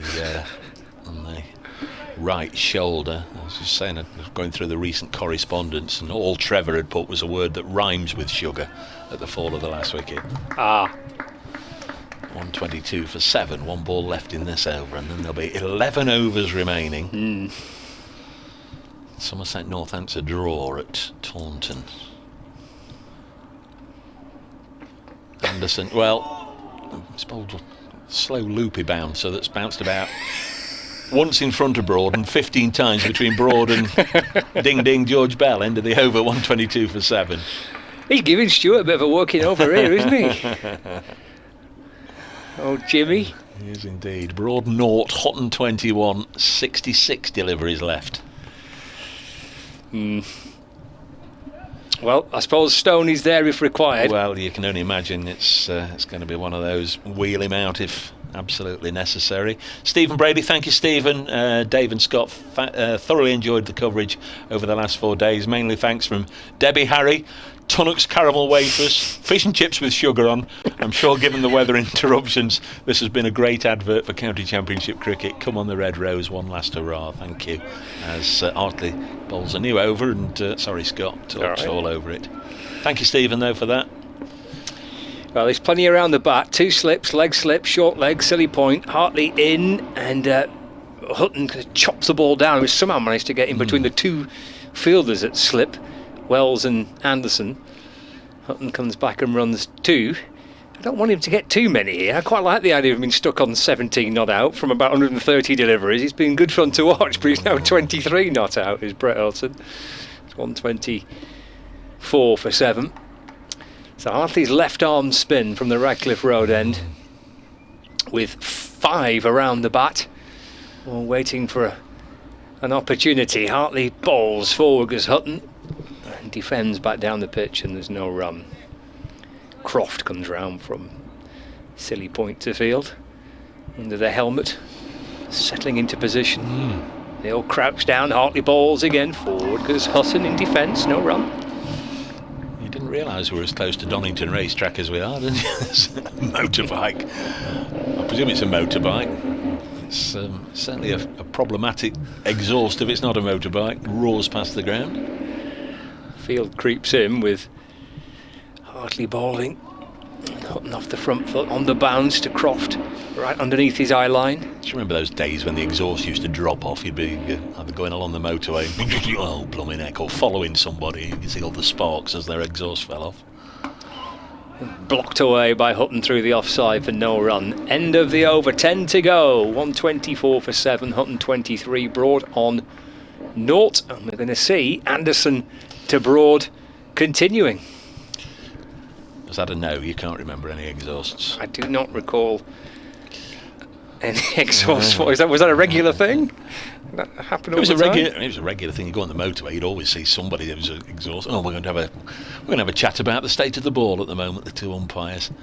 I started driving in 1975, and it's perhaps a year or 2 later. Still my first car. I was driving along, and I was with a grown-up. I was with a chap, I don't know, in his 30s, in his 40s anyway. I was only 17, 18, and what on earth's happened here? So I pulled over, and a stone had gone through my radiator. It's all very different now, and we were near a built-up area, and he said, no problem. What do you mean, no problem? Anyway, he came back with half a dozen eggs and a jug of water that he'd cadged, and he cracked an egg in my radiator. Let it settle. It used to be the old trick. The egg would congeal there, fill the hole in the radiator, and then topped it up with the water, and away we went. There's Anderson round the wicket to Broad, wide of the off stump and through to the keeper. I didn't keep that car for much longer. I often wonder what happened to the radiator with the egg in, the gungy, gooey egg in the radiator blocking the hole. Scott just taking a photo of Jimmy Anderson bowling to Stuart Broad. It's more the field, isn't it? 124 for 7. Don't see this too often. Start of the 58th over. Anderson wide of the pegs. Broad is not out from 12 deliveries, with the potential for Luke Fletcher and Ollie Stone to still come to the crease to try and get Notts these draw points. It'll be a tough one for Lancashire to take more than Notts if they walk off with the same amount of points, given what's happened today. And the second 2 sessions of the day as Broad. Can he get a run here? He can. He's off the mark. 49 away from his 50 now. Stewart gets a single on the offside and gets a ripple of applause. Sometimes that's not a good thing though, when you've stuck in at one end for a while, as Hutton has done at the far end against Hartley and Broad has at this end against Anderson. Sometimes that single can just put everything out of kilter. Broad saying, well, make your mind up, Jimmy. Are you going over the wicket or round the wicket? I'm sure Jimmy gave him a nice pleasant smile and said, I'm going round the wicket, sir. Croft's in at leg slip. Here comes Anderson to bowl to Brett Hutton. Leaves it alone. You're taking your time tweeting that picture. What have you put there then? How's this for an attacking field? No, I'm just tweeting the score. 125 for 7. Here's the score. 9 overs to go after this one. 9 overs. So, got to be a lot of concentration yet. Not 7 down. Lancashire will, if they don't get any more wickets, they'll clearly take it right into the last over. This one, again, left alone by Hutton, goes behind him, behind his backside, and Through to wicket-keeper Bell. Just joining us, Asiba Mead out for 4, Ben Duckett for 8. They were the other way round, actually. Duckett was bowled first. Second time in the match, losing his middle stump to Tom Bailey. Extraordinary stuff. 12 for 1, 12 for 2. Ben Slater out for 8. Matthew Montgomery played perhaps the 4 best shots of the day before falling for 30. This is pushed back by Hutton to Anderson. End of the over, 125 for 7. That round of applause for the accuracy of Anderson's over, or maybe, just maybe, it's the home supporters just relieved at getting through another over. 9 remain. Lyndon James out for 0, his 3rd of the season. Feel a bit for Lyndon, caught behind off George Balderson, who then got a 3rd wicket, that of Stephen Mullaney, caught at slip by Wells for 2. At that stage, Notts were 55 for 6. They needed a partnership, and they found it for the 7th wicket with 67 put on between Hutton and Clark, and then Joe Clark. Up until a few minutes ago, he was still at the crease, but about 10 minutes or so ago, he clipped Jimmy Anderson down the leg side, and Lancashire had put a man in there at leg slip, catching leg slip, Stephen Croft, and he took the catch. Clark out for 42, and they nearly had to get a JCB out there in the middle to get Joe Clark off. He just made a very, very, very long and slow journey back to the pavilion, disappointed at having got out, having battered for 2.5 hours there for his 42. Anderson spelled 4 overs, 2 maidens, 1 for 3. Should it be the end of it? Do you think he's done? I'm not. I'm just saying, should it be the end of it? That's what he's bowled at the minute. He's not going to come off now, surely. A game to be won, Broad at the crease. He's not going to come off yet. Hartley's going to continue. This will be his 4th over of this spell as well. Left arm over bowls, and Broad kind of shuffling forward off the front foot. Ball loops back down the pitch, and there's no run. Saw Broad play a few shots in the first innings, didn't we? Different scenario. Oh, I don't know. I think he should play a few more. Well, what's happened now? Another helmet. We've only got 9 helmets on the field. Let's have another one. Need another fielder in there under the nose of Stuart Broad. Yep, there's going to be another lid brought out.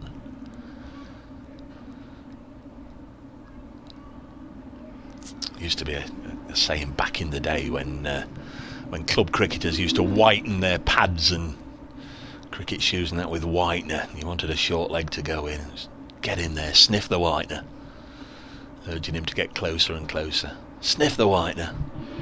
It's Dane Villas at that second leg slip under the helmet. It's a 2-leg slip forward, a short leg, and a silly point as Hartley comes over the wicket to Broad. It deflects out towards the leg side, picked up by Bohannon. There's also a short mid-wicket, mid-off and backward point. Hartley in, bowls.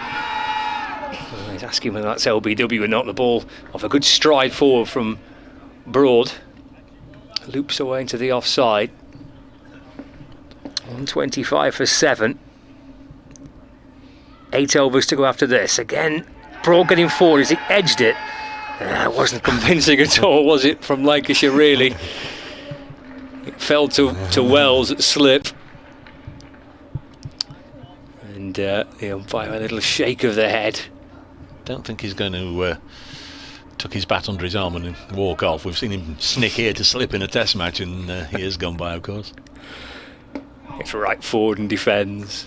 Thanks to Trevor, very kind. No better game than County Championship cricket, and the BBC local commentaries really do a fantastic job. Makes my working day a lot easier. Credit to you all. Thank you. Thank you, Trevor. Final ball for Hartley's over. And Broad steering it out into the offside. End of the over. Another one chalked off. Maiden nap for Hartley. 8 to go. It is 125 for 7. That's in 23 from 140 balls. Brian's been in touch, made a point about Middlesex the last game, felt Stephen Mullaney was pressurised into setting that up on the last day, but then goes on. This thoroughly absorbing last day against Lancashire proves that for the true fan, playing for a draw can be utterly absorbing. Thanks to all for the commentary and excellent live stream camera work. Thank you very much, Brian. Thanks, one of our regulars. Thanks for your correspondence. And yeah, echo that about the live streamers and the camera crew. We work with them, but not with them. If you follow, they're a completely different entity. Strange lot, really, in truth. Kirsty and Aaron's crew, but brilliant work today from them and from John O, Laura, and birthday boy Spence, bringing you the pictures and the graphics and the replays and everything. I know from all the comments, greatly appreciated, and thanks to everybody that's got in touch about the commentary. Great to have Grace with us again. Here's Anderson into bowl to Hutton, lost his middle stump. Anderson gets the perfect delivery at long last, and Brett Hutton's resilience is ended. 125 for 8. What a delivery that was, and Lancashire supporters can breathe easily, or a little easier once again. Hutton bowled by Anderson for 23. What a ball, Scott. It was, and Anderson enjoying a second innings here. Well, he's picked up 3 wickets, wicketless in the first innings. Can't possibly go a second innings without one.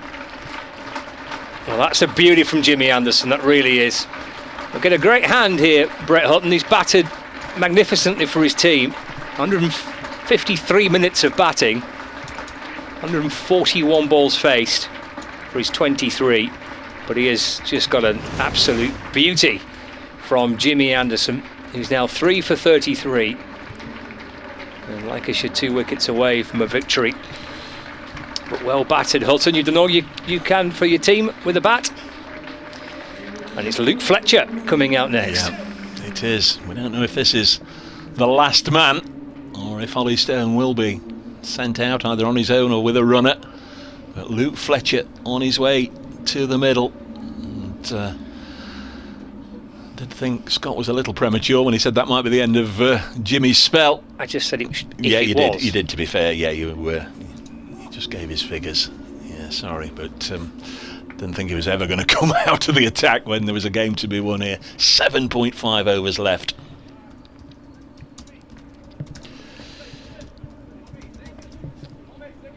Not exactly the most heartening of sights for a not supporter. And you're battling for a draw, to see Big Fletch coming out. Testimonial year, of course, for Luke.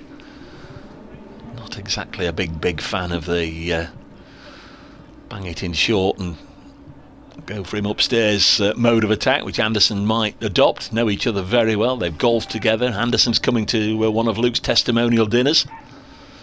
And there he comes in. Anderson to bowl to Fletcher past the outside edge, and he's pretty good with the old underarm towards the stumps, isn't he? Ding ding bell, the keeper. You can see, yeah.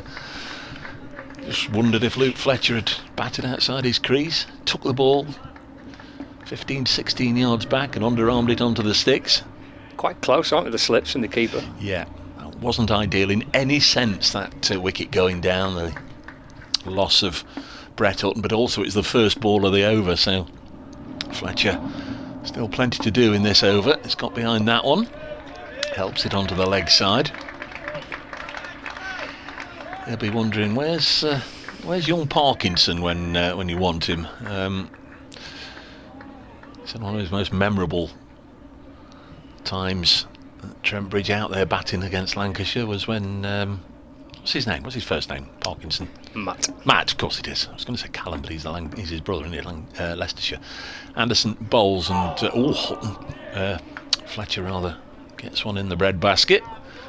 Doubles him over for a second. 125 for 8. Yeah, had a little bit of fun in a match against Lancashire a few years ago. Got Matt Parkinson away for 3 or 4 big sixes, which he enjoyed. But there's been a lot of miserable visits to the middle against the Red Rose, and he's not enjoying this one at all. 125 for 8 with so much pressure on the shoulders of him, and pushes this into the offside. There's no run. Vilas doing the fielding.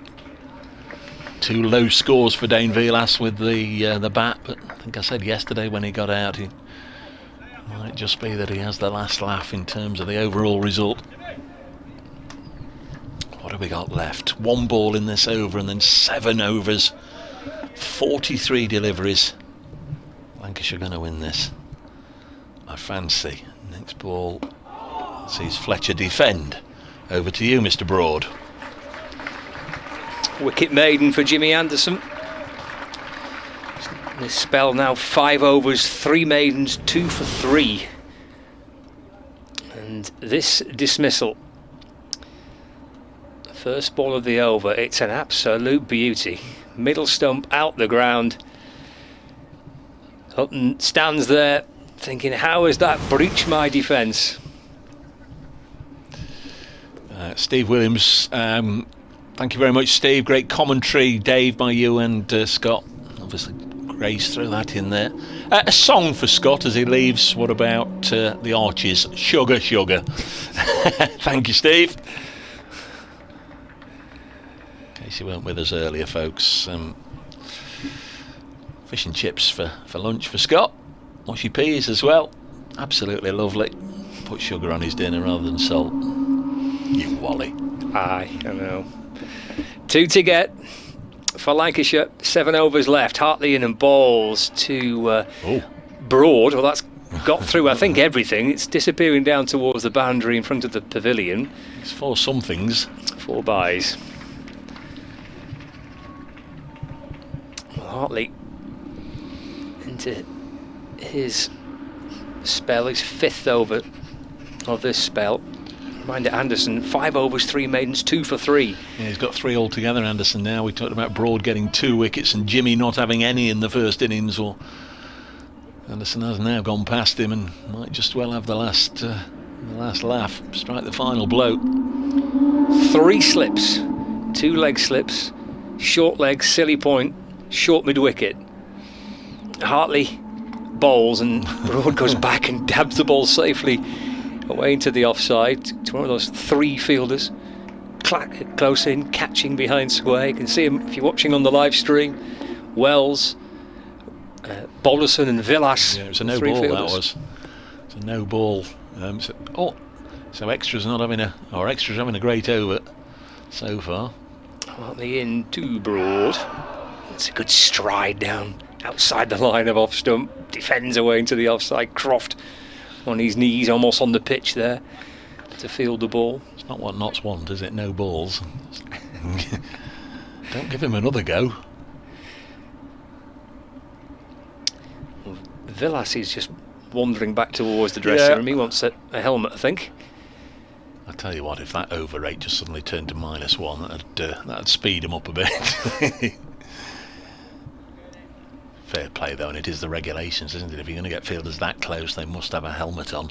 This is quite an unusual field, and I think they're perhaps hoping that Stuart Broad will try and resist it and hit back. Vilas couldn't be any closer to Stuart Broad. No. He's crouching down, and the shadows as well. Staring straight into his eyes. Go on, Stuart, have him. Look into the eyes, Stuart. Here's Hartley. Left arm over the wicket, balls. Broad off the front foot, squeeze it away into the offside, but for no run. Fletcher's saying, for goodness sake, get a single off the last ball. I don't want to face Anderson. Anderson's chuckling away at mid-wicket, looking at Vilas crouching down right. Looks like he's about to propose to Stuart Broad. Hartley in, bowls, and he sticks out that big front pad. Kick it, Stuart. Kick it. Taken by Bell. Back to Hartley. Look at Vilas here, crouching down. Evening, Stuart. You'll be all right. Don't blame Stuart Broad for pulling away. Just giving himself a second. Wait until it rains. In comes Hartley, balls again.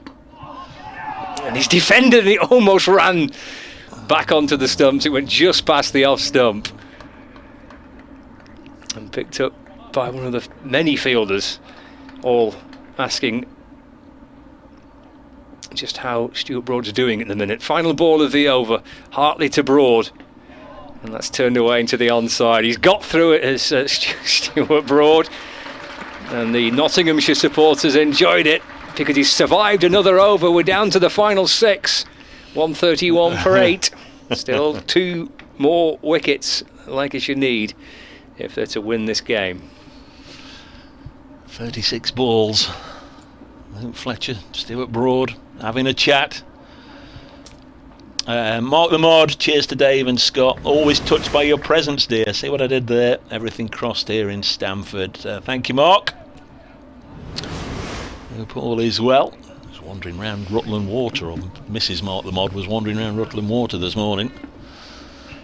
On a strolls. Bird watching, 131 for 8. Fletcher on strike. Anderson bowls to Luke Fletcher. Oh, he's going to get a couple of runs here. He's just pushed this through mid-off, and there isn't a mid-off.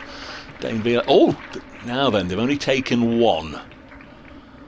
They've only taken 1. Dane Vilas could have let that go over the rope for 4, in which case Fletcher would have had to come back and face Anderson.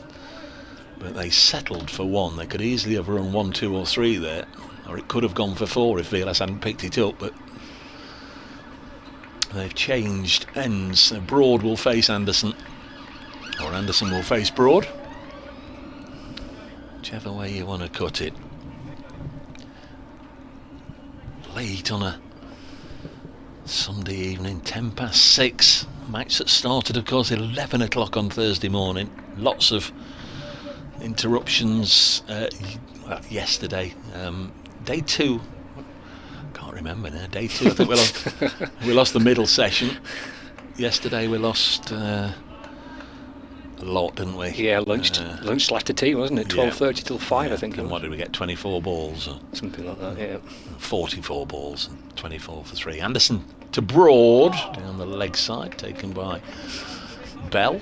For those of you that aren't watching the pictures, let's try and explain what field we've got here then. Obviously to the left of the wicket keeper we've got 3 slips, a gap and a gully. To the right of the wicket keeper we've got a leg slip and a leg gully. There's also a short leg, a short extra cover and a short mid wicket. Extraordinary field for Anderson round the wicket. Intimidatory bowling wide of the off stump, and Broad lets it go through. I say intimidatory only because, you know, the close proximity of the field. There's absolutely nothing wrong with it. Fully endorse it. And if the role was the other way round, Stuart Broad will be bowling to something similar to Jimmy Anderson. Producer Kirsty putting a shift in on the camera in front of us for the last knockings here. 132 for 8 as Broad keeps this one out, bringing you the pictures from the Radcliffe Road end. Cracking entertainment.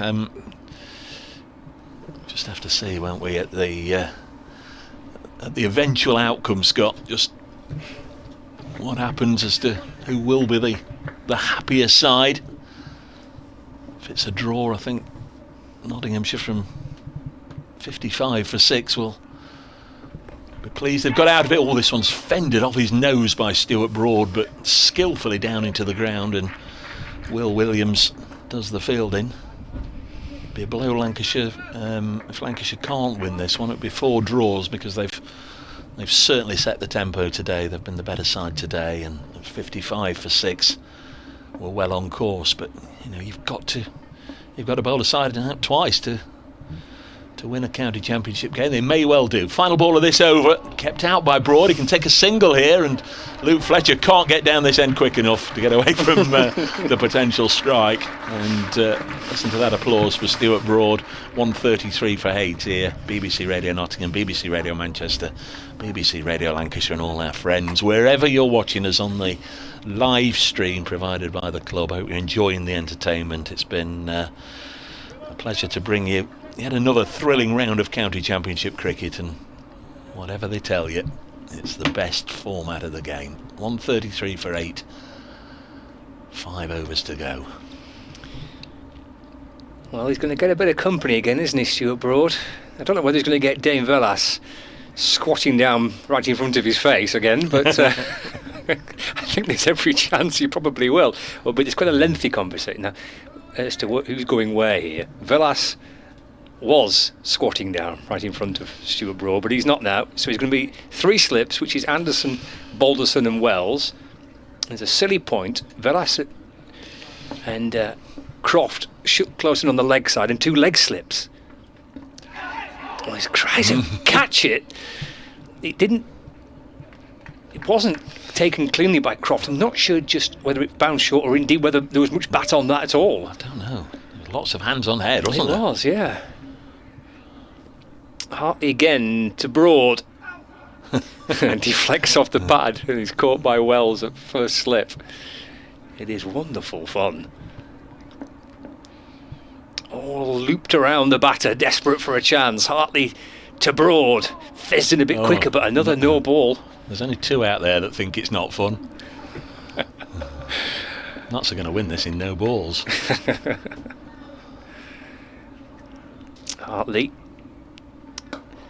to Broad, pushed away into the offside. And there's no run. Just wonder come the last ball of the over if they might try something different to stop Stuart Broad taking a single, because he's managed to do it the last 2 overs. Hartley to Broad. Well, they're asked the question because he's not offered a shot. But yeah, good luck with that appeal. Even with that in mind, even though he's not offered a shot, it's still probably going to be a little generous from an umpire to give that one out.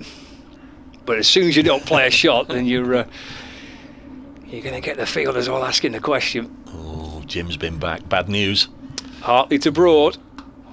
And that's pushed into the offside, no run. Bad news, breaking news. The gravy is spoiled. I fear the meat may be next, says Jim. You had one job. Mrs. Jim won't be happy. Final ball of the over. Oh, that's come off an inside edge to the right of leg slip. It's the last ball as well.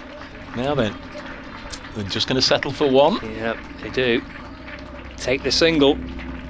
Last ball of the over.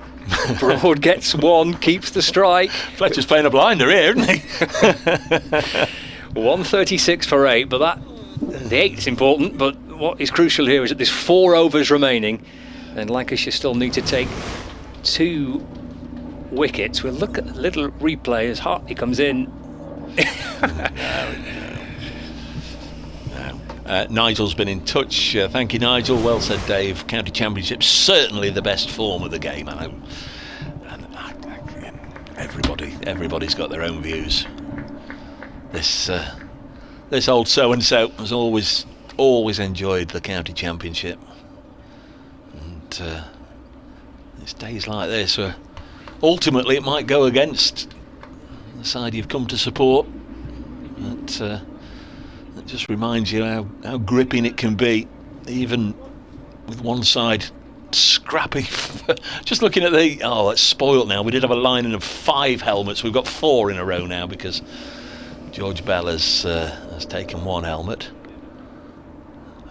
Just going to bowl here. Anderson still round the wicket to Stuart Broad. Yep, 7th over of his spell. 6 overs, 3 maidens, 2 for 5. Agonising stuff this as just a 51-year-old.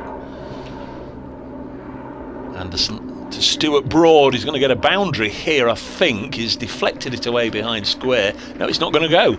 So it's going to be a 0 or a dot, to be strictly on cricket terms. Could have run 2 there.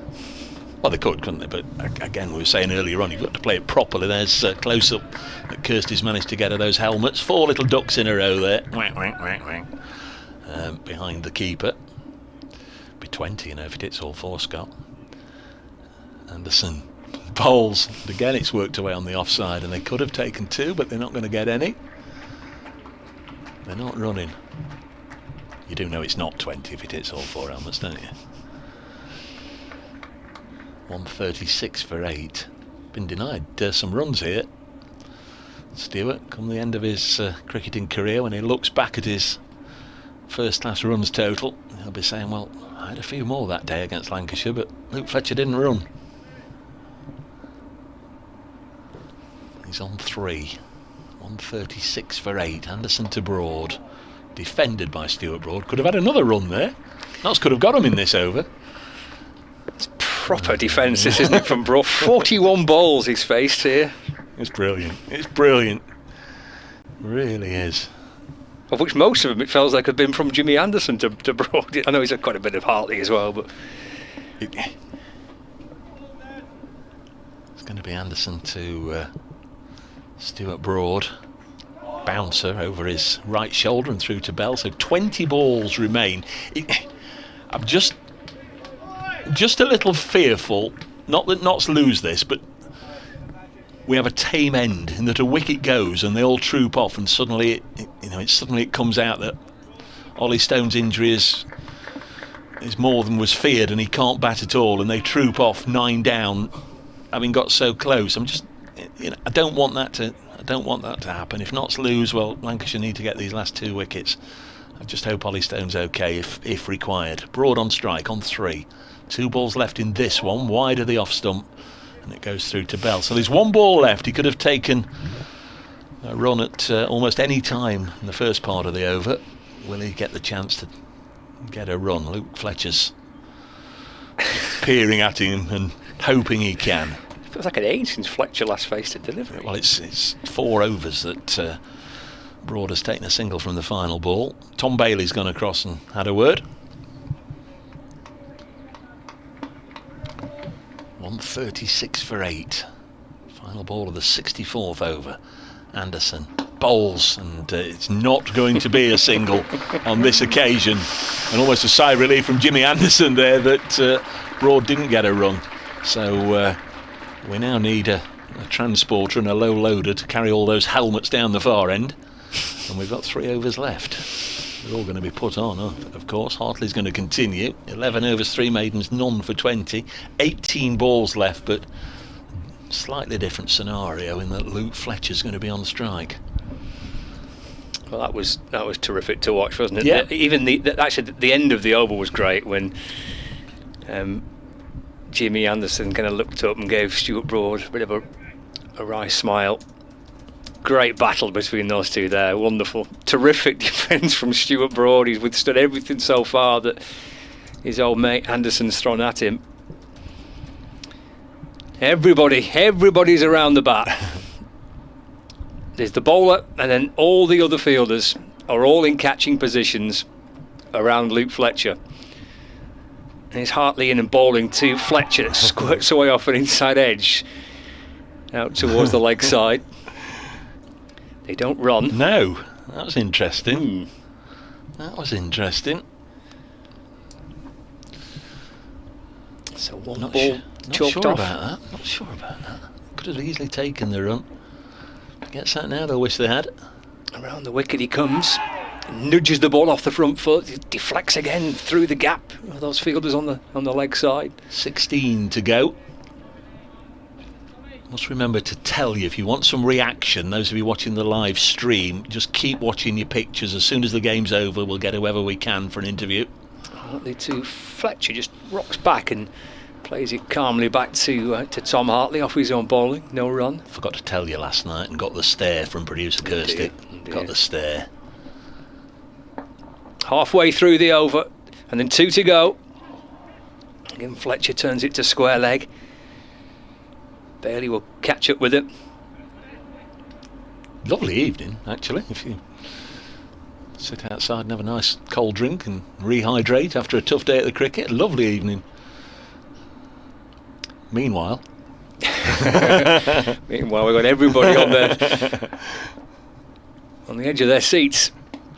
Again, Fletcher just dabs away into the leg side. There's no runs. There's 1 ball left and then 12 legal deliveries remaining for Nottinghamshire to see through. Fletcher so far has got through the over safely. Oh, that may have just hurried him up a little. I think pushed a little quicker through from Hartley.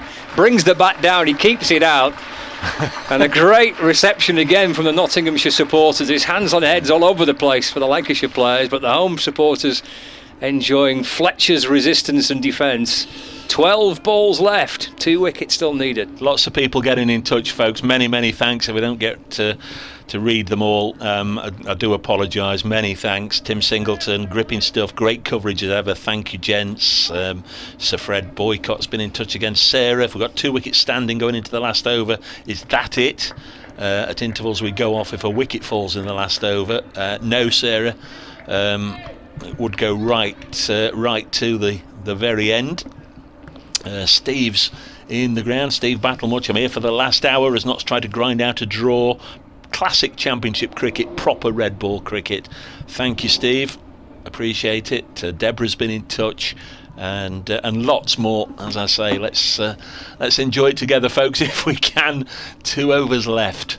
Nottinghamshire 136 for 8. They were never, I don't think, once the first couple of wickets had gone down, going to challenge that 295. It's been all about preservation, and that's proved very difficult. Anderson has been superb. He's going to start his 20th over to Stuart Broad. He's played it away on the leg side, and again Broad could run up and down 44 yards, get himself 2 runs, and be ready for the next delivery, but turns down the chance of 2. What's happening here? Jimmy Anderson's going to go over the wicket, so everybody's shuffling about. The wicket-keeper, of course, instigates that. Well, I'm going to stand here, so Luke Wells at first slip has to move, so Tom Hartley at second slip is nudged across. Colin de Grandome at third slip, he has to move. And who's that on the end? Is that Will Williams at fourth slip? Yep. So he's got to move as well. Crofts at leg slip. Bohannon leg gully. No, Bohannon's under the lid. Who's that at leg gully? Here's Anderson in bowls past Broad and through to the keeper. Safe to say, if there's there's plenty of photographers on the ground and loving your work, fellas. You can just about get them all in one shot, can't you? All in one frame. They're all that close to each other. Got 10 balls left. A maximum of 10 balls. We are past the hour mark in the final hour, so there won't be any extra overs. Anderson bowls again. Broad keeps it out. This one was I think the Australians call it a mully grubber or something, don't they, where it sort of doesn't bounce, it just scuttles along the ground. Nearly got underneath Stuart Broad's bat. It would have presented all sorts of problems had it done. Did well, didn't he? Kept it out. It did seem to keep a little low, did that. Bit of a grubber, as you say. God, he's done well here, Stuart Broad. 47 balls he's faced. But so too has Jimmy. He's been very, very impressive here, as he usually is at Trent Bridge. I think he saved his first innings work for today. He knew there was going to be a big challenge on the last day. Risen to the occasion, as he always does. 3 for 35. Bowls to Broad. And again, it's turned away by Broad. 4th ball of the over. Out towards the square leg umpire with not enough force for it to go all the way to the fence. So they all just stand there whilst the ball is fetched. And another round of applause for a dot ball. Well, we've been waiting, haven't we, since Thursday? We said on Thursday morning, are we going to see Jimmy to Broad and vice versa? Yeah. Well, it's taken until the last hour or so of the match to see the contest produce, and it's not let us down. It's been brilliant drama to watch Anderson bowl to his old mate. He's got 2 more balls at him. You wonder if Ollie Stone is somewhere watching with his whites on and his gloves on and his helmet on and his bat ready as Anderson bowls a bouncer. Stuart Broad won't mind them, they're not going to get him out. But we don't know about Ollie Stone. It's a sad sight yesterday. He went off part way through and over. 2 or 3 or 4 of the Nottinghamshire players came over and had a word and put an arm round him, and it would be a complete and utter lie to say he left the field in tears, but he we had a close-up of him on the live stream leaving, and you could tell he was in discomfort, and he was very, very, very disappointed that he'd picked up another injury. This is run away by Broad, and he's telling Luke Fletcher to stay there, stay down there, down that end. I wonder if Stuart Broad should have taken a single there. There's 1 over left, there's 6 balls left, and Stuart Broad is leaving it to Luke Fletcher. Don't know about that. Well, that was terrific fun. That really was outstanding fun to watch James Anderson. Yeah, well done, Jimmy. Bowl to Stuart Broad. Wonderful contest. Anderson's spell has finished. 2 for 9, I think, from his 8 over spell. But 3 in all, 3 for 35. Fantastic drama to watch that. And Broad dealt with the whole thing superbly. Brilliant effort. Wonderful between two of England's greatest bowlers. It's all down to the final over, that. Go on, Scott. It's only Lancashire can win it. Talk us through it. 6 balls left. Here's Hartley in. Forward goes Fletcher. Blocks the first one. Listen to that. What an ovation for a block. 5 to go. Lancashire wants somebody else on the offside. 3 slips, 2 silly points, 2 short legs. And it'll go right to the end, because perhaps Lancashire don't know if Stone's going to come out.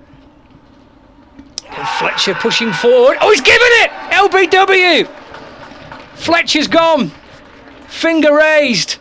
And Ollie Stone's going to have to come out and try and face these final 4 deliveries. Fletcher's gone. LBW off the bowling of Tom Hartley. And the further twist to the story, we'll see Ollie Stone having to come out and try and see it through. Hartley strikes, Lancashire celebrate. The game going down to the absolute wire with 4 balls left and Lancashire needing 1 wicket to win. My word, always sensed there might just be room for another twist, and there it is. Luke Fletcher giving out LBW. It's hard to be critical, but I just felt Stuart Broad should have taken the single. Final ball of the previous over. We'll never know if it had been the same outcome or a different outcome, but Luke Fletcher's been around the block for a good many years. We are going to get a sight of Ollie Stone, and he's on his own. There were 2 coming out the dressing room at the same time, but it's Rob Jones coming out, the Lancashire 12th man rushing on with something. But as the 2 of them came through the door together, I thought there was going to be a runner. Clearly there's probably not going to be any need for a runner, no. because nobody's going to be doing any running, which means Ollie Stone has 4 balls to keep out. My word. And he's hobbling. He's limping, isn't he? He's hobbling much more than he was yesterday when he went off injured. Stuart Broad comes and touches gloves. 136 for 9. To everybody that's been in touch and said this is gripping stuff, we didn't know just quite how gripping it might be towards the fag end of this contest. Wavy says fabulous county championship match this between Notts and Lancashire. Agree, the best format of the lot. Thank you, Wavy. Well, he's out there. He's hobbled out to the middle to try and get his team over the line. 4 balls to face. I think Lancashire wants another catch, another helmet being brought out. I think Will Williams is the only person that's not in distance where he has to require a helmet, so he clearly wants to join his teammates a little nearer to the action. Yeah, you're surprised they're not attacking more, yeah? They're all having a word with Ollie Stone as well. There's another look at that LBW, those of you watching the pictures, and yeah, pad before bat, I'm afraid, Luke. Great shot of all the Lancashire side appealing, and then as one celebrating. Wonderful freeze frame there of Kirsty's pictures. So Will Williams has got a helmet. Don't need that. The ground staff are just starting up the hover cover, ready just to bring it on. 4 balls left. Hartley in, balls to Stone. He just dabs the ball gingerly, uncomfortably, and probably painfully back to the bowler. And there's no run. Go on, Ollie. 3 more of those, Ollie. You've saved the match. On his home debut. Hartley balls. It's a little quicker. Aim to the pads. Another dot ball. He's almost there. He's got 2 to face. 2 balls left. Everybody crouching down around the batter. Lancashire need 1 more wicket. Hartley around the wicket balls. Big appeal! Big appeal! Everyone's up! Not out is the outcome. Cheers around Trent Bridge. We're going down to the final ball of the match. Bowler not keen. I thought it was leggy. Thought it was perhaps just pitched outside leg. Bowler not keen. Can understand the appeal. Good luck, everybody. Here we go. Final ball started on Thursday. We finish on Sunday. 1 wicket to win it. No ball. No ball. He's going to have to bowl it again. There's just laughter around the ground. No ball, so we'll try again. You couldn't write it. Stone to try and see it through for his team. Hartley in, bowls to Stone, goes back and defends. Match drawn with the final ball of the game. It's a wonderful effort. Stone limping out to the middle, injured but for his team, gets an embrace from Jimmy Anderson because he's seen through. In the end, it was 5 deliveries with the no ball, and this contest going down to the very, very final seconds of the match ends in a draw between these two sides, and what has produced a wonderful final day of drama. But Nottinghamshire have managed to bat the 67 overs that they had to. Quickly became 67 overs to try and defend, in truth, after Lancashire picked up early wickets. The Red Rose could not force a win. They've drawn 4 on the spin. Nottinghamshire, having been 12 for 2, and then 50 odd for 4 and 50 odd for 5, will be thrilled to have got to the close of play with a draw from the match. They close on 138 for 9. Match drawn. Well, we've sat through a few crackers over the years, you and I, alongside each other. Scott, I think that one's right up there, wasn't it? We had absolutely everything in that game, including a lot of rain, which meant we were going to get a prolonged period of play on this last day, and Nottinghamshire set to score 295. They were never, I don't think, really going to threaten that, especially after those early wickets. You knew Lancashire would peg away and peg away and peg away with the patience, and that dramatic last twist there. Brett Hutton was terrific, Joe Clark was terrific, Broad and Fletcher hung on, and then that wicket going down at the start of the final over meant Ollie Stone had to come out, hobbling out to the middle on his home debut, survived the 5 balls he had to face, then no ball, 1 more delivery, but he survived that one. Ollie Stone, naught not out. However long he stays at Trent Bridge, he might never play a more famous naught not out, but let's hope he's well. Wish you well, Scott, for the rest of your season. We'll catch up again at Old Trafford and in the white ball format. Thanks to Grace, but primarily thanks to everybody out there. It's the reason we do it, for all our listeners and the viewers to the live stream. Thanks again to Kirsty and her crew, Aaron, Jono, Spence, Laura. You've been terrific troopers throughout the game, and again a reminder, if you carry on watching the live stream, you'll get the first reaction. I would imagine it might be a little bit of relief tinged with perhaps a bit of disappointment from both sides that we weren't able over the course of the 4 days to force a win. I'll be at Wantage Road on Thursday, God willing, to bring you coverage of Northants versus Nottinghamshire. Scott will be at Old Trafford in the magnificent facilities there to bring you coverage of thank you, Scott. Lancashire versus Somerset. From Grace, from Scott, from myself, you've been magnificent this week, folks. Enjoy the rest of your bank holiday weekend, and we'll do it again on Thursday. From us all at Trent Bridge, I can tell you the match has been drawn. Good night.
Joe, that was pretty tense. How are the nerves? My nerves actually were all good actually when I was batting, but yeah, when you've got no control and you're watching the other lads fight hard out there, it's tough watchings. But yeah, glad we've managed to hang in there and get a result. Let's dissect that time that you were out there then, and there were a few less nerves. How do you approach that sort of situation, I suppose, when your backs are against the wall? How do you cope with the pressure that's against you?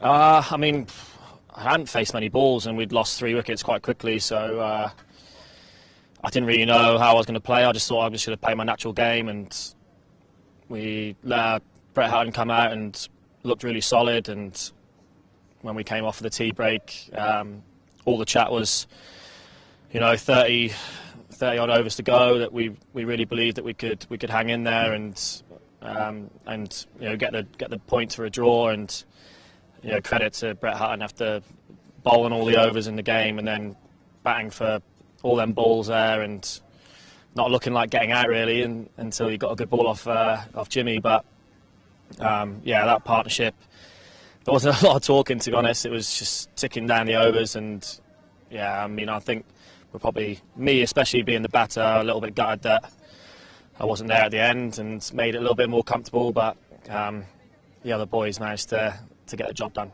Yeah, you mentioned there wasn't much talk. When you were coming together in between each overs and there's sort of applause going out here when every over was ticking down, what was going through your heads together, and what dialogue was there, if any?